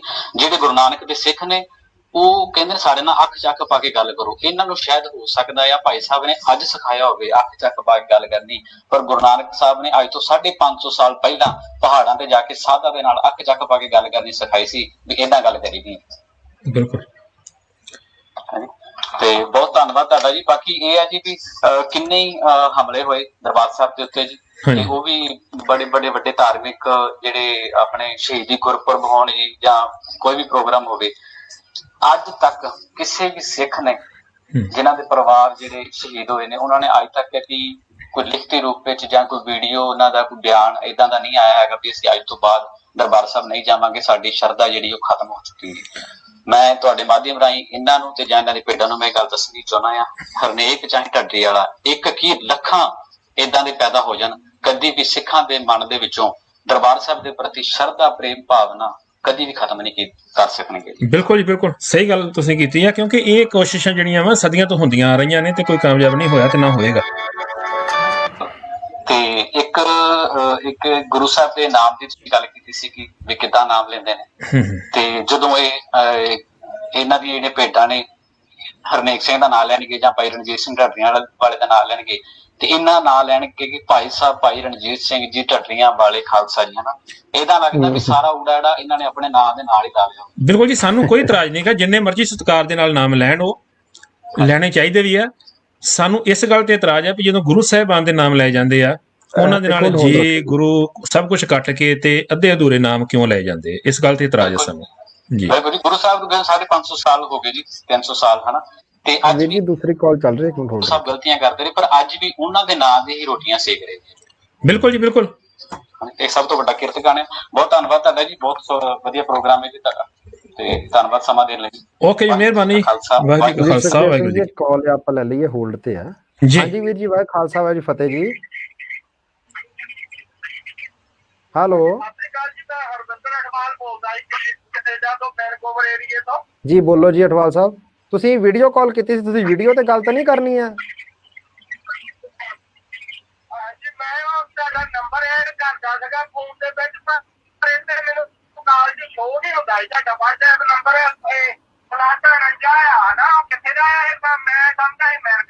ਨਹੀਂ ਕੋਈ ਗੱਲ ਨਹੀਂ, ਤੁਸੀਂ ਹੁਣ ਲਾਈਵ ਕਾਲ ਦੇ ਵਿੱਚ ਆ ਜੀ। ਇਹ ਅਮਰੀਕਾ ਦਾ ਨਹੀਂ, ਜਰਮਨ ਦਾ ਨੰਬਰ ਆ। ਤੁਸੀਂ ਗੱਲ ਰੱਖੋ ਜੇ ਕੋਈ ਆਪਣੇ ਪ੍ਰੋਗਰਾਮ ਬਾਰੇ ਕਰਨੀ ਹੈ ਜੀ ਤੁਸੀਂ ਕੋਈ ਗੱਲ ਤੇ। ਠੀਕ ਹੈ ਜੀ, ਤਾਂ ਮੈਂ ਸਤਿ ਸ੍ਰੀ ਅਕਾਲ ਬੁਲਾਉਣਾ ਦੋਨਾਂ ਨੂੰ। ਧੰਨਵਾਦ ਜੀ। ਪ੍ਰੋਗਰਾਮ ਚੱਲ ਰਿਹਾ ਸੀਗਾ, ਬੜਾ ਵਧੀਆ ਚੱਲ ਰਿਹਾ ਜੀ। ਤੇ ਮੈਂ ਹਰਨੇਕ ਸਿੰਘ ਨੇਕੀ ਬਾਰੇ ਗੱਲ ਕਰਨੀ ਸੀਗੀ। ਤਾਂ ਉਹਨਾਂ ਨੂੰ ਪਹਿਲਾਂ ਸੁਣਦੇ ਹੁੰਦੇ ਸੀ ਅਸੀਂ, ਪਰ ਉਹਨਾਂ ਦੀ ਭਾਸ਼ਾ ਬੜੀ ਗੰਦੀ ਆ। ਉਹ ਮੈਂ ਇੱਕ ਜਿਹੜਾ ਸਟੇਜ ਤੇ ਪਲਾਨ ਕਰਕੇ ਬਿਠਾਏ ਆ, ਉਹਦੇ ਪੂਰਾ ਗੈਟਮੈਂਟ ਕਰਕੇ ਵੀ ਤੁਸੀਂ ਇਹਨਾਂ ਸੰਸਥਾਵਾਂ ਦੇ ਖਿਲਾਫ ਬੋਲਣਾ ਆ। ਇਸ ਤੋਂ ਬਿਨਾਂ ਹੋਰ ਕੋਈ ਗੱਲ ਹੀ ਨਹੀਂ ਕਰਨੀ। ਜਦੋਂ ਵੀ ਉਹਨੂੰ ਦੇਖ ਲਓ, ਕਦੀ ਜਗਦਾਲ ਤੇ, ਕਦੀ ਹਰਮੰਦਰ ਸਾਹਿਬ ਤੇ, ਕਦੀ ਆਪਣੇ ਰਾਜੀਆਂ ਤੇ, ਸਾਡੇ ਪ੍ਰਚਾਰਕਾਂ ਦੇ ਬਸ ਇੱਕ ਸਮਾਓ ਰੇਡੀਓ ਤੋਂ ਕੋਈ ਗੱਲ ਹੀ ਨਹੀਂ ਹੁੰਦੀ। ਇਹਨਾਂ ਦੀ ਵਿਰੋਧਤਾ ਹੀ ਲਗਾਤਾਰ ਕਰ ਰਿਹਾ ਆ। ਪਰ ਜਿਹੜੀ ਉਹਦੀ ਭਾਸ਼ਾ ਆ, ਭਾਸ਼ਾ ਬਹੁਤ ਉਹਦੀ ਨਿੰਦਣਯੋਗ ਆ। ਪਰ ਮੈਂ ਤੁਹਾਨੂੰ ਇਹ ਕਹਿਣਾ ਚਾਹੁੰਦਾ, ਜੇ ਉਹ ਇੱਕ ਵਾਰੀ ਆਪਣੇ ਪ੍ਰੋਗਰਾਮ 'ਚ ਕਿਸੇ ਨੂੰ ਹਰਾਮਜ਼ਾਦਾ ਕਹਿੰਦਾ, ਉਹਨੂੰ 10 ਵਾਰੀ ਹਰਾਮਜ਼ਾਦਾ ਕਹਿਣਾ ਚਾਹੀਦਾ ਸਾਨੂੰ ਵੀ। ਉਹਨੂੰ ਪਤਾ ਲੱਗੇ ਵੀ ਮੇਰੀ ਭਾਸ਼ਾ ਮੇਰੇ ਕਿੱਦਾਂ ਮੈਨੂੰ ਬੈਕ ਆਉਂਦੀ ਆ, ਮੇਰੇ ਤੇ ਬਾਤ ਕਿੱਦਾਂ ਬੋਲੂ। ਪਟਵਾਲ ਸਾਹਿਬ, ਗੱਲ ਏਦਾਂ ਆ ਵੀਰ ਜੀ, ਭਈ ਆਪਾਂ ਦੂਸਰੇ ਤੇ ਮਾੜੇ ਹੋਣ ਨਾ, ਆਪਾਂ ਮਾੜੇ ਨਹੀਂ ਹੋ ਜਾਣਾ। ਪਰ ਆਪਾਂ ਜਦ ਉਹਨਾਂ ਕੋਲ ਦਲੀਲ ਹੈ ਨਹੀਂ ਨਾ, ਉਹ ਤਾਂ ਕਰਕੇ ਲੋਕਾਂ ਨੂੰ ਗਾਲਾਂ ਕੱਢਦੇ ਆ। ਆਪਾਂ ਦਲੀਲ ਨਾਲ ਗੱਲ ਕਰਾਂਗੇ। ਉਹ ਤਾਂ ਤੁਹਾਡੀ ਗੱਲ ਠੀਕ ਆ, ਪਰ ਉਹ ਆਪਣੇ ਇੱਕ ਕਮਰੇ 'ਚ ਬੈਠਾ, ਜੇ ਏਦਾਂ ਹੀ ਉਹ ਸਮਾਜ ਸੁਧਾਰ ਗਿਆ, ਏਦਾਂ ਹੀ ਵੱਡਾ ਆ, ਤੇ ਆ ਕੇ ਪੰਜਾਬ ਦੇ ਵਿੱਚ ਅਗਵਾਈ ਦੇਵੇ ਕੌਮ ਨੂੰ, ਜਾਂ ਏਦਾਂ ਆਪਣੇ ਕਮਰੇ 'ਚ ਬੰਦ ਕਮਰੇ 'ਚ ਬਹਿ ਕੇ ਗੱਲਾਂ ਮਾਰੀ ਜਾਣੀਆਂ। ਆਪ ਪ੍ਰਚਾਰਕਾਂ ਨੂੰ ਉਹਦੇ ਬਹੁਤ ਵਾਦਾ ਰਿਹਾ। ਹੁਣ ਉਹਨਾਂ ਨੂੰ ਗੁਰਦੁਆਰਾ ਵੱਖਰਾ ਉੱਤੇ ਨਹੀਂ ਜਾਂਦੇ ਤਾਂ ਉਹਨਾਂ ਨੂੰ ਖਾਣੇ ਕਹੀ ਜਾਂਦਾ, ਏਦਾਂ ਕਹੀ ਜਾਂਦਾ। ਏਦਾਂ ਥੋੜੀ ਗੱਲ ਬਣਨੀ ਆ। ਅਸੀਂ ਤਾਂ ਉਹਨੂੰ ਸੁਣਨਾ ਛੱਡ ਦਿੱਤਾ ਜੀ। ਹੁਣ ਅਸੀਂ ਨਹੀਂ ਸੁਣੀ ਜਾਣੀ, ਤਾਂ ਉਹਨੂੰ ਆਪਣੀਆਂ ਜੱਫੀਆਂ ਮਾਰੀ ਜਾਂਦਾ, ਆਪਣੇ 5-7 ਬੰਦਿਆਂ ਤੋਂ ਗੱਲਾਂ ਕਰਾਉਂਦਾ ਰਹਿੰਦਾ ਰੇਡੀਓ ਤੇ। ਇਹਨਾਂ ਕੌਮ ਨੂੰ ਥੋੜੀ ਫਰਕ ਪੈਣਾ, ਕੋਈ ਭੌਂਕਦਾ ਆਪਣੇ ਰੇਡੀਓ ਤੇ ਭੌਂਕੀ ਜਾਵੇ, ਉਹ ਕੌਮ ਨੂੰ ਨਹੀਂ ਫਰਕ ਪੈਣਾ। ਏਦਾਂ ਦੇ 36 ਆਏ ਆ, ਤਾਂ ਗਾਂ ਵੀ 36 ਆਉਣੇ ਆ, ਤਾਂ 36 ਏਦਾਂ ਦੇ ਪਹਿਲਾਂ ਵੀ ਆ ਗਏ। ਬਿਲਕੁਲ ਜੀ, ਬਿਲਕੁਲ। ਉਸ ਤੋਂ ਬੜਾ ਬਹੁਤ ਤੋਂ ਕਰਨ ਦੀ ਜਾਂ ਉਹਦੇ ਪ੍ਰਵਾਹ ਕਰਨ ਦੀ ਲੋੜ ਹੀ ਨਹੀਂ। ਉਹਨੂੰ ਆਪੇ ਭੌਂਕਦਾ ਭੌਂਕ ਗਿਆ। ਕਿੱਦਾਂ ਕਿਹੜਾ ਪਹਿਲਾਂ ਕੋਈ ਕੌਮ ਤੇ ਏਦਾਂ ਦਾ ਆਇਆ, 36 ਆਏ ਆ, ਗਾਂ ਹੋਰ ਪਤਾ ਨਹੀਂ ਕਿੰਨੇ 100 ਆਉਣੇ ਆ। ਜੀ ਜੀ। ਹਾਂਜੀ, ਮੇਰੇ ਮੈਂ ਤਾਂ ਦੱਸਣਾ, ਮੈਂ ਆਪਣੇ ਅਮਰਤਾਰੀ ਨੇ ਬਾਹਰ ਕੱਢੇ ਹੋਏ ਆ, ਪਰ ਸਾਡੀ ਗੁਰੂ ਗ੍ਰੰਥ ਸਾਹਿਬ ਦੇ ਵਿੱਚ ਸ਼ਾਖਾ ਨਾ ਕਦੇ ਕੋਈ ਤੋੜ ਸਕਦਾ, ਨਾ ਟੁੱਟਣੀ ਆ ਸਾਡੀ ਕਦੀ। ਅਸੀਂ ਹਮੇਸ਼ਾ ਆਪਣਾ ਮਾਸਕ ਜਿਹੜਾ ਝੁਕਾਉਣੇ ਕਦੀ ਕਿਸੇ ਡੇਰੇਦਾਰ ਤੇ ਨਹੀਂ ਗਏ। ਆਪਣੇ ਗੁਰੂ ਗ੍ਰੰਥ ਸਾਹਿਬ ਨੇ ਝੁਕਾਈਦਾ ਫਿਰ ਆਪਣਾ ਜੀ, ਕਿਸੇ ਡੇਰੇਦਾਰ ਨੂੰ ਨਹੀਂ ਮੰਨਦੇ। ਬਹੁਤ ਵਧੀਆ ਗੱਲ ਹੈ ਜੀ। ਬਾਬੇ ਨੇ ਜਦੋਂ ਕਿਤੇ ਕਿਰਪਾ ਕੀਤੀ, ਚਲੋ ਗੁਰੂ ਵਾਲੇ ਬਣ ਜਾਣਗੇ, ਪਰ ਹਾਲੇ ਫਾਇਦਾ ਅਸੀਂ ਗੁਰੂ ਬਾਣੇ ਚ ਨਹੀਂ, ਬਾਲ ਬੂਲ ਦਾੜੀ ਕੱਟਦੇ ਆ। ਪਰ ਗੁਰੂ ਗ੍ਰੰਥ ਸਾਹਿਬ ਜੀ ਸਾਡੀ ਅਥਾਹ ਸ਼ਰਧਾ ਆ, ਕੋਈ ਨਹੀਂ ਤੋੜ ਸਕਦਾ ਜੀ। ਬਹੁਤ ਵਧੀਆ ਗੱਲ ਆ। ਬਹੁਤ ਧੰਨਵਾਦ ਵੀਰ ਅਟਵਾਲ ਜੀ। ਆਪਾਂ ਇੱਕ ਹੋਰ ਕਾਲ ਆ, ਉਹ ਲੈ ਲਈਏ, ਫਿਰ ਆਪਾਂ ਕਰਾਂਗੇ ਜੀ ਅਗਲੇ ਪ੍ਰੋਗਰਾਮ 'ਚ ਗੱਲ ਦੁਬਾਰਾ। ਧੰਨਵਾਦ। ਹਾਂਜੀ ਵੀਰ ਅਰਵਿੰਦਰ ਸਿੰਘ ਜੀ, ਮਾਫੀ ਚਾਹੁੰਦੇ, ਤੁਹਾਨੂੰ ਬਹੁਤ ਦੇਰ ਹੋਲਡ ਰਹਿਣਾ ਪਿਆ, ਕਾਲ ਚੱਲ ਰਹੀ ਸੀ ਦੂਸਰੀ। ਹਾਂਜੀ ਹੁਕਮ ਕਰੋ ਜੀ। ਹਾਂਜੀ ਵੀਰ ਜੀ, ਮੈਂ ਨਾ ਇੱਕ ਗੱਲ ਕਲੀਅਰ ਕਰਨਾ ਚਾਹੁੰਦਾ। ਇਹ ਜਿਹੜੀ ਦੇਸ਼ ਰਾਜ ਬਾਰੇ ਜਿਹੜੀ ਗੱਲ ਚੱਲੀ ਫਿਰਦੀ ਆ ਨਾ, ਜੀ ਜੀ, ਇਹਦੇ ਬਾਰੇ ਮੈਂ ਕਲੀਅਰ ਕਰਨਾ ਚਾਹੁੰਦਾ ਜੀ। ਦੇਸ਼ ਰਾਜ ਦਾ ਜਿਹੜਾ ਉਹਦੇ ਕੋਲੋਂ ਸਿੰਘਾਂ ਨੇ 4 ਲੱਖ ਰੁਪਈਆ ਦਸਵੰਧ ਇਕੱਠਾ ਕਰਕੇ ਉਹਦੇ ਕੋਲ ਇਮਾਰਤ ਦੀ ਜਿਹੜੀ ਮੁਰੰਮਤ ਕਰਾਈ ਆ ਜੀ, ਠੀਕ ਹੈ ਜੀ। ਉਹ 1764 ਈਸਵੀ ਚ ਆਉਂਦਾ ਆ। ਅਬਦਾਲੀ ਪਹਿਲੀ ਵਾਰ ਹਿੰਦੁਸਤਾਨ ਤੇ ਹਮਲਾ ਕਰਦਾ ਹੈ। ਉਹਦੇ ਤੋਂ ਬਾਅਦ 1664 ਦਸੰਬਰ ਤੇ ਆ ਕੇ ਉਹ ਦਰਬਾਰ ਸਾਹਿਬ ਤੇ ਹਮਲਾ ਕਰਦਾ ਆ ਜੀ। ਉੱਥੇ ਬਾਬਾ ਗੁਰਬਖਸ਼ ਸਿੰਘ ਜੀ 30 ਸਿੰਘਾਂ ਨਾਲ ਮੋਰਚਾ ਲਾ ਕੇ ਉਹਦਾ ਡਟ ਕੇ ਮੁਕਾਬਲਾ ਕਰਦੇ ਆ ਜੀ, ਠੀਕ ਹੈ ਜੀ। ਉਸ ਤੋਂ ਬਾਅਦ ਜਿਹੜਾ ਨੁਕਸਾਨਿਆ ਜਾਂਦਾ, ਉੱਥੇ ਦਸਵੰਧ 4 ਲੱਖ ਰੁਪਈਆ ਇਕੱਠਾ ਕਰਕੇ ਉਹਦੇ ਕੋਲੋਂ ਮੁਰੰਮਤ ਕੀਤੀ ਕਰਾਈ ਜਾਂਦੀ ਹੈ। ਜਦ ਕਿ ਪਹਿਲਾ ਨਿਰਮਾਣ ਸਤਿਗੁਰਾਂ ਨੇ ਇਹਦਾ 1581 ਈਸਵੀ ਚ ਕੀਤਾ ਹੋਇਆ। ਜੀ ਜੀ, ਸਤਿਗੁਰਾਂ ਵੱਲੋਂ ਦਰਬਾਰ ਸਾਹਿਬ ਜਿਹੜੇ ਬਣਾਇਆ ਆ, ਉਹ 1581 ਈਸਵੀ ਚ ਬਣਾਇਆ ਹੈ ਜੀ। ਔਰ ਜਿਹੜਾ ਅਹਿਮਦ ਸ਼ਾਹ ਅਬਦਾਲੀ ਹਮਲਾ ਕਰਦਾ ਹੈ 1765 ਈਸਵੀ ਦੇ ਲਗਭਗ ਆ ਕੇ ਜੀ। ਇਹ ਦੇਸ਼ ਰਾਜ ਕਿਤੋਂ ਲਾਇਆ ਵਿੱਚ? ਇਹ ਹੁਣ ਲਿਆ ਕੇ ਇਹਨਾਂ ਨੇ ਇੰਨੇ ਸਾਲਾਂ ਬਾਅਦ ਸਦੀ ਬਾਅਦ ਹੋ ਕੇ ਸਦੀ ਬਾਅਦ ਜਾ ਕੇ ਦੇਸ਼ ਰਾਜ ਬਣਾਉਂਦਾ ਆ। ਉਹ ਇਹਨਾਂ ਨੂੰ ਕੋਈ ਬੰਦਾ ਜਾਣ ਪਛਾਣ ਵਾਲਾ ਹੋਣਾ, ਕੋਈ ਉਹਨਾਂ ਨਾਂ ਲੈਤਾ ਕਿਤੇ। ਬਲਵਾਲੀ ਨਾ ਇਹਦੇ ਪਿਛੋਕੜ ਦੇਖਦੇ ਨਾ ਕੁਝ, ਉਦਾਂ ਦੀਆਂ ਭੇਡਾਂ ਇਹਨਾਂ ਦੀਆਂ ਗਾਂ ਮੈਂ ਲਾਈ ਆ। ਹੁਣ ਮੈਂ ਕਮੈਂਟ ਦੇਖਦਾ ਵਿੱਚ ਉਹ ਹਰਨੇਕ ਨਾਲ ਗੱਲ, ਹਰਨੇਕ ਨੂੰ ਕਹਿ ਦਿਓ ਭਾਈ ਭੇਡੋ, ਮੈਂ ਤੁਹਾਨੂੰ ਕਹਿੰਦਾ ਨੰਬਰ ਖੁੱਲਿਆ, ਫੋਨ ਕਰ ਲਓ। ਆ ਵੀਰ ਆ ਜੀ, ਆ ਵੀਰ ਆ ਜਿਹੜਾ ਕਹਿੰਦਾ ਆ ਕੋਈ ਲੱਕੀ ਭੁੱਲਰ, ਇੱਥੇ ਸ਼ਾਇਦ ਤੁਹਾਨੂੰ ਸਾਹਮਣੇ ਤਾਂ ਇਹਦੀ ਉਹ ਲਿਖਿਆ ਨਹੀਂ ਥੱਲੇ ਹੋਣਾ, ਨਾਂ ਤਾਂ ਉਹਦਾ ਆ ਜਾਊਗਾ। ਇਹ ਕਹਿ ਰਿਹਾ ਜੀ ਕਿ ਹਰਨੇਕ ਨਾਲ ਵਿਚਾਰ ਕਰੋ। ਉਹ ਵੀਰ ਤੂੰ ਕਰ ਲਾ ਵਿਚਾਰ, ਜੇ ਹਰਨੇਕ ਬਿਜ਼ੀ ਆ, ਹੋ ਸਕਦਾ ਉੱਥੇ ਦਿਨ ਰਾਤ ਦਾ ਫਰਕ ਹੈ ਨਿਊਜ਼ੀਲੈਂਡ, ਤੁਸੀਂ ਕਰ ਲਓ, ਤੁਹਾਨੂੰ ਉਹਨੇ ਬਥੇਰਾ ਗਿਆਨ ਦਿੱਤਾ ਆ ਵਿਚਾਰ। ਸਾਡੀ ਬੇਨਤੀ ਆ, ਫਿਰ ਦੁਹਰਾ ਦਿੰਦੇ ਆ ਕਿ ਚਾਹੇ ਹਰਨੇਕ ਸਿੰਘ, ਚਾਹੇ ਉਹਨਾਂ ਦੇ ਵੱਲੋਂ ਹੋਰ ਕੋਈ ਵੀ ਬੰਦਾ ਜਿਹੜਾ ਇਹਨਾਂ ਵਿਸ਼ਿਆਂ ਤੇ ਗੱਲਬਾਤ ਕਰਨੀ ਚਾਹੁੰਦਾ, ਮੋਸਟ ਵੈਲਕਮ ਆ। ਉਹਨੂੰ ਪ੍ਰੋਪਰ ਟਾਈਮ ਦਿੱਤਾ ਜਾਊਗਾ। ਏਦਾਂ ਵੀਡੀਓ ਦੇ ਵਿੱਚ ਲੈ ਲਵਾਂਗੇ ਨਾਲ, ਪ੍ਰੋਪਰ ਪ੍ਰੋਗਰਾਮ ਦੇ ਵਿੱਚ। ਇਹ ਕਾਲ ਨਹੀਂ ਕੱਟੀ ਜਾਊਗੀ ਉਹਦੇ ਵਾਂਗੂ। ਹਾਂਜੀ ਚਲੋ ਠੀਕ ਹੈ ਵੀਰ ਰਵਿੰਦਰ ਸਿੰਘ ਜੀ, ਧੰਨਵਾਦ ਜੀ, ਬਹੁਤ ਬਹੁਤ ਫਤਿਹ ਜੀ। ਹੁਣ ਆ ਵੀਰ ਦਾ ਨਾ ਇੱਕ ਵਾਰੀ ਪਹਿਲਾਂ ਆਪਾਂ ਦੁਬਾਰਾ ਮੈਂ ਦਿਖਾਉਣਾ ਚਾਹੁੰਦਾ ਆ। ਇਹ ਆ ਜੀ ਕੋਈ ਲੱਕੀ ਭੁੱਲਰ ਆ ਵੀਰ ਜੀ। ਵੀਰ ਲੱਕੀ ਭੁੱਲਰ ਜੀ, ਤੁਹਾਨੂੰ ਬਹੁਤ ਬੇਨਤੀ ਆ ਕਿ ਬਈ ਤੁਸੀਂ ਚਾਹੇ ਹਰਨੇਕ ਸਿੰਘ ਹੋਣਾ ਜੀ ਨੂੰ, ਚਾਹੇ ਤੁਸੀਂ ਲੈ ਕੇ ਆਓ ਕਿਸੇ ਅਮਰੀਕਾ ਤੋਂ ਕਿਸੇ ਬੰਦੇ ਨੂੰ, ਤੇ ਚਾਹੇ ਕੋਈ ਇਟਲੀ ਵਾਲੇ ਨੂੰ ਲੈ ਆਓ, ਤੇ ਚਾਹੇ ਕੋਈ ਦਿੱਲੀੋਂ ਲੈ ਆਓ, ਤੇ ਚਾਹੇ ਕੋਈ ਲੈ ਆਓ ਰਾਜਪੁਰਿਓਂ। ਜਿਹੜਾ ਬੰਦਾ ਵੀ ਤੁਹਾਨੂੰ ਚੰਗਾ ਲੱਗਦਾ ਆ, ਕਿ ਤੁਹਾਨੂੰ ਲੱਗਦਾ ਤੁਹਾਡਾ ਉੱਚ ਕੋਟੀ ਦਾ, ਉਹ ਵੀਰੇਵਾਲ ਹੁਣੀ ਵੀ ਹੈਗੇ, ਇੱਕ ਦੋ ਬੰਦੇ ਹੋਰ ਆ, ਉਹ ਬੰਦੇ ਭਾਗ ਸਿੰਘ ਹੁਣੀ, ਜਿਹੜਾ ਵੀ ਤੁਹਾਨੂੰ ਚੰਗਾ ਲੱਗਦਾ ਕਿ ਇਹ ਸਾਡਾ ਸਭ ਤੋਂ ਵਧੀਆ ਵਕਤਾ ਹੈ ਜੀ, ਇਹਦੇ ਨਾਲ ਗੱਲ ਕਰਨੀ ਆ, ਉਹਨੂੰ ਲੈ ਆਓ, ਉਹਦੇ ਨਾਲ ਕਰ ਲਵਾਂਗੇ। ਪਰਮਿਸ਼ਨ ਤੁਸੀਂ ਲੈ ਲਓ ਉਹਨਾਂ ਤੋਂ, ਅਸੀਂ ਉਹਨਾਂ ਨੂੰ ਫੋਨ ਕਾਹਦੇ ਵਾਸਤੇ ਕਰੀਏ, ਅਸੀਂ ਉਹਨਾਂ ਨੂੰ। ਬਾਕੀ ਇਹ ਗੱਲ ਆ ਵੀ ਹੁਣ ਇਸ ਵੇਲੇ ਮੇਰੇ ਖਿਆਲ ਉੱਥੇ ਦਿਨ ਰਾਤ ਦਾ ਫਰਕ ਹੈ, ਐਵੇਂ ਕਿਤੇ ਉੱਥੇ ਡਿਸਟਰਬ ਹੋਊਗਾ ਬੰਦਾ, ਤੇ ਜਦੋਂ ਤੁਹਾਡੀ ਉਹਨਾਂ ਨਾਲ ਗੱਲ ਹੁੰਦੀ ਆ ਤੇ ਉੱਥੇ ਕਰ ਲਿਓ। ਨਹੀਂ ਤਾਂ ਫਿਰ ਹਰਨੇਕ ਸਿੰਘ ਹੋਣੀ ਤਾਂ ਉੱਥੋਂ ਆਪਣੇ ਜਿਹੜੇ ਨਾਲ ਦੇ ਚੇਲੇ 'ਚ ਫਟੇ ਆ, ਉਹਨਾਂ ਨੂੰ ਵੀ ਇੱਕ ਗੱਲ ਬੜੀ ਟਿਕਾ ਕੇ ਕਹਿੰਦੇ ਹੁੰਦੇ ਵੀ ਤੁਸੀਂ ਉੱਥੇ ਕੀ ਮਾਮੇ ਬਣਨ ਗਏ ਸੀ। ਚਲੋ ਮੈਂ ਇਹ ਸ਼ਬਦ ਨਹੀਂ ਸੀ ਵਰਤਣਾ ਚਾਹੁੰਦਾ, ਪਰ ਉੱਥੇ ਕੀ ਲੈਣ ਜਾਂਦੇ, ਅੰਬ ਲੈਣ ਜਾਂਦੇ ਆ। ਤੇ ਭਰਾਵਾ ਪਹਿਲੋਂ ਉੱਥੋਂ ਪਤਾ ਕਰ ਲਓ ਆਪਣੇ ਆਕਾ ਕੋਲੋਂ ਵੀ ਉਹ ਤੁਹਾਨੂੰ ਪਰਮਿਸ਼ਨ ਦਿੰਦਾ ਵੀ ਆ। ਜੇ ਪਤਾ ਲੱਗ ਗਿਆ ਕਿ ਸਾਡੇ ਪ੍ਰੋਗਰਾਮ 'ਚ ਆਏ ਨੇ, ਸਭ ਤੋਂ ਵੱਧ ਗਾਲਾਂ ਉਹਨੇ ਕੱਢਣੀਆਂ। ਹਾਂ, ਅਸੀਂ ਤਾਂ ਕਹਿਣਾ ਹੀ ਕੁਛ ਨਹੀਂ, ਗਾਲਾਂ ਉਹਨੇ ਕੱਢਣੀਆਂ ਆ। ਇੰਸੀਡੈਂਟ ਆ। ਹਾਂਜੀ ਵੀਰ ਸੁਖਦੇਵ ਸਿੰਘ ਜੀ, ਆਪਾਂ ਗੱਲ ਨੂੰ ਉੱਥੋਂ ਕੰਟੀਨਿਊ ਕਰੀਏ। ਮੇਰੇ ਖਿਆਲ ਪ੍ਰੋਗਰਾਮ ਆਪਣਾ ਕਾਫੀ ਲੰਮਾ ਹੋ ਗਿਆ। ਮੈਂ ਨਾ ਇੱਕ ਗੱਲ ਕਰਨੀ ਚਾਹੁੰਦਾ ਆ ਸਰੋਤਿਆਂ ਦੇ ਨਾਲ ਜੀ। ਉਹ ਬਾਅਦ 'ਚ ਕਾਲ ਆ ਗਈ ਸੀ ਵਿੱਚ ਇੱਕ, ਕਿ ਕੌਮ ਨੂੰ ਕਿੱਥੇ ਲਿਜਾਇਆ ਜਾ ਰਿਹਾ ਵਾ, ਇਤਿਹਾਸ ਨੂੰ ਤੋੜ ਮਰੋੜ ਕੇ ਇਹ ਸਾਬਤ ਕਰਨ ਦੀ ਕੋਸ਼ਿਸ਼ ਕੀਤੀ ਜਾ ਰਹੀ ਹੈ ਕਿ ਤੁਸੀਂ ਆਪਣੇ ਨਾਲ ਹੋਣ ਵਾਲੇ ਧੱਕੇ ਨੂੰ ਜਰਨਾ ਸਿੱਖੋ, ਬਲਕਿ ਉਹਨੂੰ ਭੁੱਲ ਹੀ ਜਾਓ, ਤੇ ਧੱਕਾ ਕਰਨ ਵਾਲੇ ਬੰਦੇ ਨੂੰ ਹੀਰੋ ਸਮਝੋ।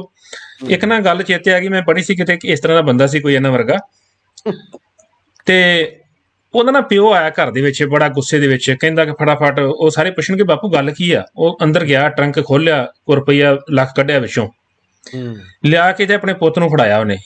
ਕਹਿੰਦਾ ਕਿ ਫੜ ਪੁੱਤ, ਫਟਾਫਟ ਇੱਕ ਦੋ ਹਥਿਆਰ ਖਰੀਦ ਕੇ ਲਿਆ, ਕੋਈ ਗੋਲੀ ਸਿੱਕਾ ਚਲਾਉਣ ਵਾਲੇ, ਕੋਈ ਡਾਂਗਾ ਟਕੂਏ ਖਰੀਦ ਕੇ ਲਿਆ, ਮੈਂ ਤੇਰੇ ਉਹਦੇ ਨੂੰ ਬੰਦੇ ਇਕੱਠੇ ਕਰਾਂ। ਉਹ ਕਹਿੰਦਾ ਕਿ ਬਾਪੂ ਕਰਨਾ ਕੀ ਆ।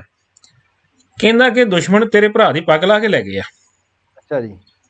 ਉਹ ਬੰਦਾ ਕੋਈ ਜ਼ਿਆਦਾ ਹੀ ਮਤਲਬ ਨਾ, ਸ਼ਾਇਦ ਹੋ ਸਕਦਾ ਕਿ ਇਹਨਾਂ ਵਾਂਗੂ ਉਤਲੇ ਲੈਵਲ ਤੇ ਪਹੁੰਚ ਗਿਆ ਸੀਗਾ, ਅਗਲੇ ਦੁਆਰ 'ਚ ਪਹੁੰਚ ਗਿਆ ਸੀ, ਅਗਲੇ ਦੁਆਰ 'ਚ। ਬਹੁਤਾ ਸਿਆਣਾ ਸੀ ਆਪਣੇ ਆਪ 'ਚ। ਉਹਨੇ ਨਾ ਬਾਕੀ ਪੈਸੇ ਬਾਪੂ ਨੂੰ ਫੜਾਏ ਤੇ ਰੁਪਈਆ 500 ਵਿੱਚੋਂ ਰੱਖ ਲਿਆ। ਕਹਿੰਦਾ ਬਾਪੂ ਰੱਖ, ਬਾਕੀ ਏਡੀ ਵੱਡੀ ਗੱਲ ਹੀ ਨਹੀਂ, ਕਹਿੰਦਾ ਜਿਹੜਾ ਤੂੰ ਮੁੱਦਾ ਬਣਾਈ ਫਿਰਦਾ। ਉਹ ਕਹਿੰਦਾ ਵੀ ਕੀ ਗੱਲ। ਕਹਿੰਦਾ ਕਿ ਪੈਸੇ ਰੱਖ ਅੰਦਰ, ਤੇ ਨਾ ਬੰਦੇ ਇਕੱਠੇ ਕਰਨ ਦੀ ਲੋੜ ਹੈ। ਕਹਿੰਦਾ ਪੱਗ ਦਾ ਮਸਲਾ, 250 ਦੀ ਪੱਗ ਹੋਣੀ, ਮੈਂ ਹੁਣੇ ਲੈ ਕੇ ਆਇਆ, ਪੱਗ ਨਵੀਂ ਲੈ ਆਉਣੀ ਆਪਾਂ। ਇਹਨਾਂ ਦੀ ਮੈਂਟੈਲਿਟੀ ਇੱਥੇ ਖੜੀ ਆ। ਉਹ ਲੋਕ ਨੇ, ਇੱਜ਼ਤ ਨਾਲ ਕੋਈ ਮਸਲਾ ਨਹੀਂਗਾ, ਮਸਲਾ ਸਿਰਫ ਇਹਨਾਂ ਦਾ ਪੈਸੇ ਨਾਲ ਆ। ਤੇ ਮੇਰਾ ਖਿਆਲ ਕਿ ਪ੍ਰੋਗਰਾਮ ਆਪਣਾ ਕਾਫੀ ਲੰਮਾ ਹੋ ਗਿਆ ਵਾ, ਜਿਹੜੇ ਆਪਣੇ ਨਾਲ ਦਰਸ਼ਕ ਜੁੜੇ ਨੇ।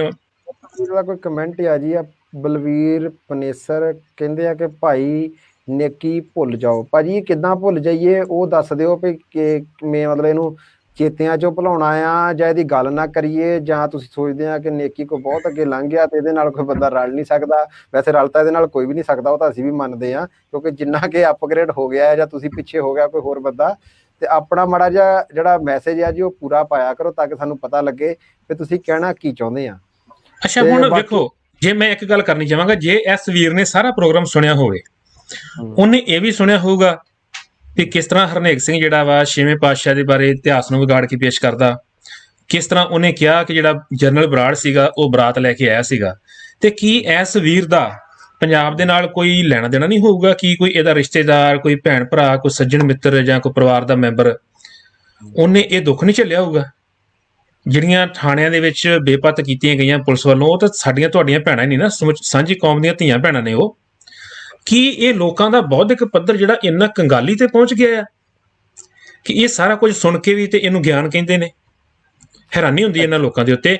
ਤੇ ਜਿਹੜੇ ਵੀਰ ਕਹਿੰਦੇ ਕਿ ਪ੍ਰੋਗਰਾਮ ਨਹੀਂ ਕਰਨਾ ਚਾਹੀਦਾ ਉਹਨਾਂ ਨੂੰ ਮੈਂ ਬੇਨਤੀ ਕਰਾਂ ਕਿ ਪ੍ਰੋਗਰਾਮ ਕਰ ਹੀ ਇਸੇ ਕਰਕੇ ਰਹੇ ਆ ਕਿ ਆ ਜਿਹੜੇ ਕੁਝ ਸਾਡੇ ਭੁੱਲੜ ਵੀਰ ਨੇ ਨਾ, ਜਿਹੜੇ ਨਾ ਇਤਿਹਾਸ ਨੂੰ ਜਾਣਦੇ ਨੇ, ਨਾ ਆਪਣੀਆਂ ਸਮਾਜਿਕ ਕਦਰਾਂ ਕੀਮਤਾਂ ਨੂੰ ਜਾਣਦੇ ਨੇ, ਨਾ ਪੰਜਾਬੀਆਂ ਦੇ ਖਾਸੇ ਨੂੰ ਜਾਣਦੇ ਨੇ, ਉਹ ਉਹਦੇ ਚੁੰਗਲ ਦੇ ਵਿੱਚ ਫਸ ਰਹੇ ਨੇ। ਇਸ ਕਰਕੇ ਅਸੀਂ ਇਹ ਪ੍ਰੋਗਰਾਮ ਜਿਹੜਾ ਬੜਾ ਸੋਚ ਸਮਝ ਕੇ ਸ਼ੁਰੂ ਕੀਤਾ ਤੇ ਕੰਟੀਨਿਊ ਰਹੇਗਾ। ਇਹਦੇ ਵਿੱਚ ਉਹਦੀਆਂ ਦਲੀਲਾਂ ਦਾ ਦਲੀਲ ਦੇ ਨਾਲ ਜਵਾਬ ਦਿੱਤਾ ਜਾਏਗਾ। ਹਾਂਜੀ ਅੱਛਾ, ਉਹ ਵੀਰ ਨੇ ਜੀ ਕਲੈਰੀਫਿਕੇਸ਼ਨ ਦਿੱਤਾ ਆ, ਉਹ ਕਹਿੰਦੇ ਕਿ ਵੀ ਅਸੀਂ ਨੇਕੀ ਦੇ ਖਿਲਾਫ ਹਾਂ। ਅਸੀਂ ਬਲਵੀਰ ਪਨੇਸਰ ਜੀ ਮਾਫੀ ਚਾਹੁੰਦੇ ਹਾਂ ਜੇ ਕੋਈ ਤੁਹਾਡੀ ਭਾਵਨਾ ਨੂੰ ਖੇਦ ਪਹੁੰਚੀ ਆ। ਅਸੀਂ ਤੁਹਾਡੇ ਲਈ ਨਹੀਂ ਕਿਹਾ, ਅਸੀਂ ਤਾਂ ਉਦਾਂ ਦੇ ਬੰਦਿਆਂ ਲਈ ਕਿਹਾ ਆ। ਤੇ ਬਾਕੀ ਕਿਰਪਾ ਕਰਕੇ ਨਾ ਕਮੈਂਟ ਥੋੜਾ ਜਿਹਾ ਵੱਡਾ ਲਿਖਿਆ ਕਰੋ ਤਾਂ ਕਿ ਥੋੜੀ ਸਮਝ ਜਿਹੜੀ ਆ ਉਹ ਆ ਜਾਵੇ।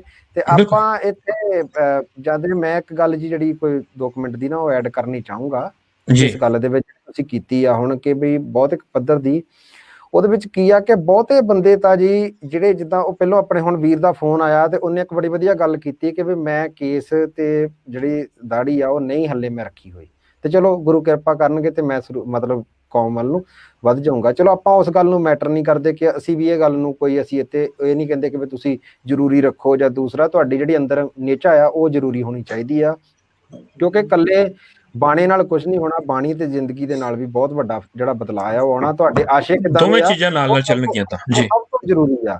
ਜੇ ਤੁਸੀਂ ਧਰਮ ਦੀ ਗੱਲ ਕਰਦੇ ਆ ਤੇ ਉਹਦੇ ਵਿੱਚ ਜੇ ਤੁਸੀਂ ਮੁੜ ਕੇ ਅੱਗੇ ਕੌਮ ਦੀ ਗੱਲ ਕਰਦੇ ਆ ਤੇ ਕੌਮ ਦੇ ਵਿੱਚ ਕੌਮੀ ਪਹਿਰਾਵਾ ਜਿਹੜਾ ਉਹ ਪਾਉਣਾ ਪੈਣਾ। ਪਰ ਬਹੁਤੇ ਬੰਦੇ ਜਿਹੜੇ ਆ ਜੀ ਅਸੀਂ ਦੇਖੀਦਾ ਆ ਕਿ ਉਹ ਸਿਰਫ ਆਪਣੇ ਨਾ ਜਸਟੀਫਾਈ ਕਰਨ ਵਾਸਤੇ ਕਿ ਕੇਸ ਕਟਾਇਆ ਨੂੰ ਜਾਂ ਦਾੜੀ ਕਟਾਈ ਨੂੰ ਜਾਂ ਇਦਾਂ ਦੇ ਮਤਲਬ ਹੋਰ ਕਈ ਤਰ੍ਹਾਂ ਦੀਆਂ ਚੀਜ਼ਾਂ ਆ ਜਿਨ੍ਹਾਂ ਦੇ ਵਿੱਚ ਕੁਛ ਆਪਾਂ ਇਹ ਵੀ ਕਹਿ ਸਕਦੇ ਕਿ ਮਾਸ ਮਦਰਾ ਦਾ ਸੇਵਨ ਜਿਹੜਾ ਆ ਉਹਨੂੰ ਵੀ ਜਸਟੀਫਾਈ ਕਰਨ ਵਾਸਤੇ ਇਹਨਾਂ ਨੂੰ ਫੋਲੋ ਕਰੀ ਜਾਂਦੇ ਆ। ਉਹਨਾਂ ਦਾ ਹਿਸਾਬ ਉਦਾਂ ਦਾ ਆ ਕਿ ਪਿੰਡ ਦੇ ਵਿੱਚ 2 ਧੜੇ ਹੁੰਦੇ ਆ, ਇੱਕ ਕਾਂਗਰਸੀ ਇੱਕ ਅਕਾਲੀ। ਉਹ ਜਦੋਂ ਨਾ ਜੀ ਅਕਾਲੀ ਤੇ ਕਾਂਗਰਸੀ ਆਪਸ ਦੇ ਵਿੱਚ ਸਾਹਮੋ ਸਾਹਮਣੀਆਂ, ਉਹ ਕਿਤੇ ਸਰਕਾਰ ਬਦਲੀ ਤਾਂ ਜਿਹੜਾ ਅਕਾਲੀ ਸੀਗਾ ਉਹਨੇ ਕਾਂਗਰਸੀਆਂ ਦਾ ਹਾਰ ਪਵਾ ਲਿਆ, ਗਲ 'ਚ ਸਰੋਪਾ ਲੈ ਲਿਆ ਵੀ ਯਾਰ ਮੈਂ ਸਰਕਾਰ ਵੱਲ ਚੱਲ ਜਾਵਾਂ। ਉਹ ਜਿੱਦਾਂ ਹੀ ਉਹ ਅਕਾਲੀ ਕਾਂਗਰਸ ਵੱਲ ਆਇਆ ਤੇ ਜਿਹੜਾ ਕਾਂਗਰਸੀ ਸੀ ਉਹ ਅਕਾਲੀਆਂ ਵੱਲ ਚਲਾ ਗਿਆ। ਉਹਨੂੰ ਵਿਚਾਰਧਾਰਾ ਨਾਲ ਕਿਸੇ ਨਾਲ ਕੋਈ ਮਤਲਬ ਨਹੀਂ, ਉਹਦੇ ਨਿੱਜੀ ਜਿਹੜੀ ਸਮੱਸਿਆ ਆ ਉਹ ਵੱਡਾ ਇਹਦੇ 'ਚ ਰੋਲ ਅਦਾ ਕਰਦੀ ਆ। ਤੇ ਜਿਹੜੇ ਬਹੁਤੇ ਬੰਦੇ ਜਿਨ੍ਹਾਂ ਤੇ ਆਪਾਂ ਹਿਰਖ ਕਰਦੇ ਆ ਕਿ ਸਮਝਦੇ ਨਹੀਂ ਸੋਚਦੇ ਨਹੀਂ, ਉਹਨਾਂ ਨੂੰ ਇਹਦੇ ਨਾਲ ਮਤਲਬ ਵੀ ਕੋਈ ਨਹੀਂਗਾ। ਉਹਨਾਂ ਨੂੰ ਮਤਲਬ ਆ ਆਪਣੇ ਆਪ ਨੂੰ ਜਸਟੀਫਾਈ ਕਰਨ ਨਾਲ, ਆਪਣੇ ਘਰਾਂ 'ਚ ਜਸਟੀਫਾਈ ਕਰਨ ਨਾਲ। ਇੱਕ ਦਿਨ ਇੱਕ ਵੀਰ ਨਾਲ ਬਹੁਤ ਦੇਰ ਵਿਚਾਰ ਹੁੰਦੀ ਰਹੀ, ਉਹਨੇ ਮੈਨੂੰ ਕਾਲ ਕਰਤੀ ਆਪਣੇ ਇੱਥੋਂ ਪ੍ਰੋਗਰਾਮ ਤੋਂ ਹੀ ਦੇਖ ਕੇ, ਤੇ ਕਾਫੀ ਦੇਰ ਲੱਗਾ ਰਿਹਾ। ਮੈਂ ਉਹਨੂੰ ਕਾਫੀ ਗੱਲਾਂ ਜਿਹੜੀਆਂ ਦੱਸੀਆਂ। ਉਸ ਤੋਂ ਬਾਅਦ ਮੈਂ ਉਹਨੂੰ ਕਿਹਾ ਵੀ ਜਦ ਤੂੰ ਕੌਮ ਨੂੰ ਮੰਨਦਾ ਹੀ ਨਹੀਂ, ਜਦ ਤੂੰ ਕਹਿੰਦਾ ਕਿ ਮੈਨੂੰ ਬਾਬੇ ਨਾਨਕ ਦੇ ਸਿਧਾਂਤ ਨਾਲ ਮਤਲਬ ਆ, ਤੇ ਬਾਬੇ ਨਾਨਕ ਦਾ ਸਿਧਾਂਤ ਤਾਂ ਮਤਲਬ ਦਵੈਜ ਦੱਸਦਾ ਹੀ ਨਹੀਂਗਾ, ਤੈਨੂੰ ਕੌਮ ਨਾਲ ਕੋਈ ਨਹੀਂ ਨਾ, ਤੇ ਤੂੰ ਕਾਹਦੇ ਵਾਸਤੇ ਤੈਨੂੰ ਅਕਾਲ ਤਖਤ ਸਾਹਿਬ ਦੀ ਜਾਂ ਸਿੱਖਾਂ ਦੀ ਜਾਂ ਜਥੇਦਾਰ ਦੀ ਜਾਂ ਦੂਸਰਿਆਂ ਦਾ ਟੈਨਸ਼ਨ ਪਈ ਆ? ਤੇਰੇ ਜਿਹੜੀ ਘਰ ਦੇ ਨੇੜੇ ਕੋਈ ਚਰਚ ਆ, ਮੰਦਿਰ ਆ, ਮਸਜਿਦ ਆ, ਉੱਥੇ ਜਾ ਕੇ ਖੜਾ ਹੋ ਕੇ ਸਮਝਾਇਆ ਕਰ। ਉਹ ਵੀ ਰੱਬ ਦੇ ਗੁਰੂ ਗ੍ਰੰਥ ਸਾਹਿਬ ਦਾ ਉਪਦੇਸ਼ ਦੇ, ਉੱਥੇ ਉਪਦੇਸ਼ ਦੇ ਬਾਬੇ ਦਾ। ਵੀ ਤੈਨੂੰ ਸਿਰਫ ਇਹਨਾਂ ਦਾ ਪਿਓ ਪਿਆ। ਉਹਨੇ ਅਖੀਰ ਆ ਕੇ ਕਿਹਾ ਵੀ ਭਾਜੀ ਵੀ ਮੈਂ ਸਿੱਖ ਪਰਿਵਾਰ 'ਚ ਪੈਦਾ ਹੋਇਆ ਆ, ਤੇ ਮੇਰੀ ਇਹ ਮੇਰੇ ਗੱਲ ਜਿਹੜੀ ਆ, ਮੈਂ ਕਿਹਾ ਵੀ ਜੇ ਤੈਨੂੰ ਇਹ ਲੱਗਦਾ ਕਿ ਕੋਈ ਜਨਮ ਨਾਲ ਸਿੱਖ ਬਣਨਾ ਆ ਤੇ ਸਭ ਤੋਂ ਵੱਡੀ ਗਲਤੀ ਤੇਰੀ ਇੱਥੋਂ ਹੀ ਸ਼ੁਰੂ ਹੁੰਦੀ ਆ। ਜਿਹੜਾ ਤੈਨੂੰ ਇਹ ਲੱਗਦਾ ਕਿ ਵੀ ਘਰ ਜੰਮ ਪਿਆ ਤੇ ਮੈਂ ਕੇਸ ਨਹੀਂ ਰੱਖਿਆ ਤਾਂ ਮੈਂ ਬਾਕੀ ਸਾਰਿਆਂ ਦੇ ਕਟਾ ਕੇ ਤਾਂ ਆਪਣੇ ਆਪ ਨੂੰ ਜਸਟੀਫਾਈ ਕਰ ਲਵਾਂ ਵੀ ਮੈਂ ਉਹ ਜਿੱਦਾਂ ਉਹ ਕਹਿੰਦੇ ਨਹੀਂ ਹੁੰਦੇ ਵੀ ਘਰ ਕੋਈ ਬੰਦਾ ਬੱਸੇ ਚੜ੍ਹਦਾ ਆ ਤੇ ਉਹ ਬੱਸ ਵਾਲਾ ਕੰਡਕਟਰ ਨਾਲ ਕੋਈ ਗੱਲ ਹੋ ਜਾਂਦੀ ਤੇ ਕੰਡਕਟਰ ਉਹਦੇ ਤੂੰ ਮੈਂ ਹੁੰਦੀ ਤਾਂ ਉਹਦੇ 2 ਚਪੇੜਾਂ ਮਾਰ ਦਿੰਦਾ। ਉਹ ਨਾਲ ਉਹਦੀ ਵਹੁਟੀ ਆ ਤੇ ਨਾਲ 2 ਨਿਆਣੇ ਆ। ਉਹ ਕਹਿੰਦਾ ਵੀ ਮੇਰੇ ਤਾਂ ਮਾਰਤੀ, ਹੁਣ ਮੇਰੀ ਵਹੁਟੀ ਤੇ ਨਾ ਮਾਰੀ, ਮਾਰ ਕੇ ਦਿਖਾ ਤੈਨੂੰ ਮੈਂ ਦਫਾੜ ਕਰ ਦੂੰ। ਉਹ ਜੀ ਇੱਕ ਉਹਨੇ ਲਫੜ ਉਹਦੇ ਵਹੁਟੀ ਤੇ ਰੱਖਿਆ। ਉਹ ਕਹਿੰਦਾ ਵੀ ਹੁਣ ਮੇਰੇ ਮੁੰਡੇ ਤੇ ਨਾ ਮਾਰੀ, ਮਾਰ ਕੇ ਦਿਖਾ। ਉਹਨੇ ਇੱਕ ਮੁੰਡੇ ਦੇ ਇੱਦਾਂ ਉਹਨੇ ਕੁੜੀ ਦੇ ਹੀ ਪਵਾਤਾ। ਜਦੋਂ ਚਾਰਾਂ ਦੇ ਚਪੇੜਾ ਪੈ ਗਈਆਂ, ਕਹਿੰਦਾ ਉਤਰੋ ਬੱਸ ਚੋਂ, ਆਪਾਂ ਨਹੀਂ ਇੱਥੇ ਜਾਣਾ। ਤੇ ਥੱਲੇ ਉਤਰ ਕੇ ਨਿਆਣੇ ਕਹਿੰਦੇ ਪਾਪਾ ਵੀ ਜੇ ਉਹ ਕਹਿਣਾ ਹੀ ਕੁਛ ਨਹੀਂ ਸੀ ਤਾਂ ਵੀ ਤੂੰ ਚਪੇੜਾਂ ਖਾਦੀਆਂ ਸੀ, ਉਸੇ ਉਤਰ ਪੈਂਦਾ। ਲੈ ਕਹਿੰਦਾ ਤੁਸੀਂ ਮੈਨੂੰ ਘਰ ਜਾ ਕੇ ਕਹਿਣਾ ਸੀ ਬਾਪੂ ਕੱਲਾ ਹੀ ਕੁੱਟ ਖਾ ਕੇ ਆ ਗਿਆ। ਹੁਣ ਜਿਹੜੇ ਇਦਾਂ ਦੇ ਜਿਹੜੇ ਜਸਟੀਫਾਈ ਕਰਨ ਵਾਲੇ ਆ ਨਾ, ਇਹ ਕਹਿੰਦੇ ਆ ਵੀ ਅਸੀਂ ਬਾਕੀਆਂ ਨੂੰ ਆਪਣੇ ਆਪ ਨੂੰ ਨਾ ਸਾਹਮਣੇ ਜਸਟੀਫਾਈ ਕਰੀਏ ਵੀ ਜੇ ਅਸੀਂ ਕੇਸ ਨਹੀਂ ਰੱਖੇ ਤੇ ਅਸੀਂ ਬਹੁਤ ਵਧੀਆ ਆ, ਧਿਰ ਬਣਾਉਣੀ। ਹਾਂਜੀ ਚਲੋ ਹੁਣ ਆਪਾਂ ਪ੍ਰੋਗਰਾਮ ਵੀ ਸਮਾਪਤ ਕਰ ਲਿਆ। ਤੁਸੀਂ ਅੰਤ ਦੇ ਵਿੱਚ ਜੇ ਕੋਈ ਜਿਹੜੇ ਆਪਾਂ ਇਹਨੂੰ ਹੁਣ ਕਰੀਏ ਜੀ ਪ੍ਰੋਗਰਾਮ ਨੂੰ ਸਮਾਪਤੀ ਵੱਲ ਜਾਈਏ। ਹਾਂਜੀ, ਮੇਰੀ ਤੇ ਇੱਕੋ ਹੀ ਬੇਨਤੀ ਆ ਜਿਨ੍ਹਾਂ ਨੇ ਵੀ ਸੁਣਿਆ ਪ੍ਰੋਗਰਾਮ ਨੂੰ ਕਿ ਖੁਦ ਇਤਿਹਾਸ ਨੂੰ ਪੜ੍ਹਨ ਦੀ ਆਦਤ ਪਾਈਏ, ਗੁਰਬਾਣੀ ਨੂੰ ਪੜ੍ਹਨ ਦੀ ਆਦਤ ਪਾਈਏ, ਤਾਂ ਕਿ ਜਦੋਂ ਕੋਈ ਬੰਦਾ ਦਲੀਲ ਦਿੰਦਾ ਹੈ, ਇਤਿਹਾਸ ਨੂੰ ਤੋੜ ਮਰੋੜ ਕੇ ਪੇਸ਼ ਕਰਦਾ ਹੈ ਆਪਣੇ ਹੱਕ ਦੇ ਵਿੱਚ ਭੁਗਤਾਉਣ ਵਾਸਤੇ, ਜਾਂ ਗੁਰੂ ਸਾਹਿਬਾਨ ਨੂੰ ਡਿਸਗ੍ਰੇਸ ਕਰਦਾ ਆ, ਉਹਨਾਂ ਦੀ ਆਨ ਬਾਨ ਸ਼ਾਨ ਦੇ ਖਿਲਾਫ ਬੋਲਦਾ ਹੈ, ਤੇ ਉਸ ਬੰਦੇ ਨੂੰ ਅਸੀਂ ਪਛਾਣ ਸਕੀਏ, ਇੱਕ ਨਿਗਾਹ ਦੇ ਵਿੱਚ ਹੀ ਸਾਡੀ ਪਛਾਣ 'ਚ ਆ ਜਾਏ ਕਿ ਬੰਦਾ ਗਲਤ ਆ। ਬਿਲਕੁਲ ਉਹਦੇ ਵਾਸਤੇ ਸਾਨੂੰ ਸਾਡੇ ਇਤਿਹਾਸ ਨਾਲ ਵੀ ਸਾਂਝ ਪਾਉਣੀ ਪੈਣੀ ਹੈ ਤੇ ਗੁਰਬਾਣੀ ਦੇ ਨਾਲ ਵੀ। ਬਿਲਕੁਲ ਤੇ ਖਾਸ ਕਰ ਆਪਣੇ ਜਿਹੜੇ ਨੌਜਵਾਨ ਵੀਰ ਕੋਈ ਵੇਖ ਰਹੇ ਆ, ਉਹਨਾਂ ਨੂੰ ਮੈਂ ਇਹ ਗੱਲ ਕਹੂੰਗਾ ਕਿ ਜਿਸ ਮੁੱਦੇ ਦੇ ਉੱਤੇ ਤੁਹਾਨੂੰ ਇਹ ਗੱਲਾਂ ਦੇ ਵਿੱਚ ਵਰਗਲਾ ਲੈਂਦੇ ਨੇ, ਉਹਨਾਂ ਮੁੱਦਿਆਂ ਦੇ ਉੱਤੇ ਇਤਿਹਾਸ ਨੂੰ ਵੀ ਪੜ੍ਹਿਆ ਕਰੋ ਤੇ ਦੂਸਰੀਆਂ ਧਿਰਾਂ ਨੂੰ ਵੀ ਜ਼ਰੂਰ ਸੁਣਿਆ ਕਰੋ ਜੀ। ਠੀਕ ਹੈ ਜੀ, ਸਭ ਸਰੋਤਿਆਂ ਦਾ ਬਹੁਤ ਬਹੁਤ ਧੰਨਵਾਦ ਹੈ ਜਿਨ੍ਹਾਂ ਨੇ ਪ੍ਰੋਗਰਾਮ ਦੇਖਿਆ। ਆਪਾਂ ਲਾਸਟ ਦੇ ਵਿੱਚ ਕੁਛ ਇੱਕ ਵੀਰਾਂ ਨੇ ਜਿਨ੍ਹਾਂ ਨੇ ਆਪਾਂ ਨੂੰ ਆਊਟਪੁੱਟ ਦਿੱਤੀ ਸੀ ਨਾਲ ਨਾ, ਉਹਨਾਂ ਦੇ ਕੁਝ ਕਮੈਂਟ ਆ ਜਿਹੜੇ ਆਪਾਂ ਸ਼ੋਅ ਕਰ ਦਈਏ ਤੇ ਫਿਰ ਆਪਾਂ ਪ੍ਰੋਗਰਾਮ ਸਮਾਪਤੀ ਕਰ ਦੇਣੀ ਹੈ ਜੀ। ਇੱਕ ਤਾਂ ਜਦੋਂ ਆਪਾਂ ਆਵਾਜ਼ ਬਾਰੇ ਪੁੱਛਿਆ ਸੀ ਵੀਰ ਜਸਵਿੰਦਰ ਸਿੰਘ ਉਹਨਾਂ ਨੇ ਆਪਾਂ ਨੂੰ, ਵੀਰ ਕੇਵਲ ਸਿੰਘ ਹੋਣਾ ਜੀ, ਵਾਹਿਗੁਰੂ ਜੀ ਇਹਨਾਂ ਨੂੰ ਆਪਾਂ, ਤੇ ਵੀਰ ਇੰਦਰਵੀਰ ਸਿੰਘ ਹੋਣੀ ਜੀ, ਬਹੁਤ ਧੰਨਵਾਦ ਜੀ ਤੁਹਾਡਾ। ਵੀਰ ਬਲਰਾਜ ਸਿੰਘ ਜੀ ਦਾ ਵੀ ਧੰਨਵਾਦ ਜੀ ਜਿਨ੍ਹਾਂ ਨੇ ਕਮੈਂਟ ਕੀਤਾ। ਇੱਕ ਵੀਰ ਅਮਨਦੀਪ ਸਿੰਘ ਰਾਜਲਾ ਤੁਹਾਡੇ ਤੋਂ ਪੜ੍ਹ ਤੇ ਨਹੀਂ ਹੋਣਾ ਤੇ ਮੈਂ ਦੱਸ ਦਿੰਦਾ ਜੀ ਕਿ ਇਹਨਾਂ ਨੇ ਵੀ ਇਹ ਕਿਹਾ ਵੀ ਤੁਸੀਂ ਚੰਗਾ ਕਾਰਜ ਕਰ ਰਹੇ ਆ ਤੇ ਸੰਗਤਾਂ ਅੱਗੇ ਸੱਚ ਰੱਖ ਰਹੇ ਆ। ਤੇ ਵੀਰ ਵਿਕਰਮਜੀਤ ਸਿੰਘ ਹੋਣੀ ਜੀ ਤੁਹਾਨੂੰ ਫਤਿਹ ਬੁਲਾਈ ਆ ਜੀ, ਤੇ ਸਭਰਾ ਸਾਹਿਬ ਨੇ ਵੀ ਤੁਹਾਡੀ ਹੌਸਲਾ ਅਫਜ਼ਾਈ ਕੀਤੀ ਆ। ਤੇ ਬਾਕੀ ਵੀਰ ਹੋਰ ਵੀ ਆਪਾਂ ਜਿਹੜੇ ਆਪਣੇ ਹੈਗੇ ਆ ਸਾਰੇ, ਉਹਨਾਂ ਦਾ ਬਹੁਤ ਧੰਨਵਾਦ ਕਰਦੇ ਆ ਜੀ ਜਿਨ੍ਹਾਂ ਨੇ ਵੀ ਆਪਾਂ ਨੂੰ ਆਊਟਪੁੱਟ ਜਿਹੜੇ ਆ ਉਹ ਦਿੱਤੇ ਆ। ਤੇ ਅੱਗੇ ਤੋਂ ਸਾਡੇ ਨਾਲ ਇੱਦਾਂ ਬਣੇ ਰਹੋ ਤੇ ਸਭ ਨੂੰ ਬੇਨਤੀ ਆ ਕਿ ਪ੍ਰੋਗਰਾਮ ਜਿਹੜੇ ਆ ਜੀ ਅੱਗੇ ਤੋਂ ਅੱਗੇ ਸ਼ੇਅਰ ਕਰੋ ਤਾਂ ਕਿ ਜਿਹੜੀ ਇਹ ਵਿਚਾਰ ਆ ਉਹ ਹੋਰਾਂ ਲੋਕਾਂ ਤੱਕ ਪਹੁੰਚ ਸਕੇ। ਤੇ ਸਾਡਾ ਚੈਨਲ ਵੀ ਆ YouTube ਦਾ TV ਸੱਚ ਦੀ ਖੋਜ, ਉਹਦੇ ਉੱਤੇ ਵੀ ਸਾਡੇ ਜਿਹੜੇ ਪ੍ਰੋਗਰਾਮ ਬਾਕੀ ਦੇ ਪ੍ਰੋਗਰਾਮ ਵੀਰ ਬਲਰਾਜ ਸਿੰਘ ਹੋਣਾ ਦੇ ਜਾਂ ਅਮਰੀਕ ਸਿੰਘ ਕਤਿਆਲੀ ਹੋਣਾ ਦੇ ਤੇ ਬਾਕੀ ਹੋਰ ਵੀਰਾਂ ਦੇ ਅਮਰਜੀਤ ਸਿੰਘ ਹੋਣਾ ਦੇ, ਸਭ ਦੇ ਪ੍ਰੋਗਰਾਮ ਜਿਹੜੇ ਆ ਉੱਥੇ ਤੁਹਾਨੂੰ ਜਿਹੜੇ ਆ ਉਹ ਮਿਲ ਜਾਣਗੇ। ਤੇ ਆਪਾਂ ਹੁਣ ਪ੍ਰੋਗਰਾਮ ਜਿਹੜਾ ਆ ਜੀ ਉਹ ਸਮਾਪਤੀ ਵੱਲ ਲੈ ਕੇ ਚਲੀਏ ਤੇ ਸਭ ਸਰੋਤਿਆਂ ਨੂੰ ਫਤਿਹ ਬੁਲਾਈਏ ਜੀ। ਵਾਹਿਗੁਰੂ ਜੀ ਕਾ ਖਾਲਸਾ, ਵਾਹਿਗੁਰੂ ਜੀ ਕਾ ਖਾਲਸਾ, ਵਾਹਿਗੁਰੂ ਜੀ ਕੀ ਫਤਿਹ।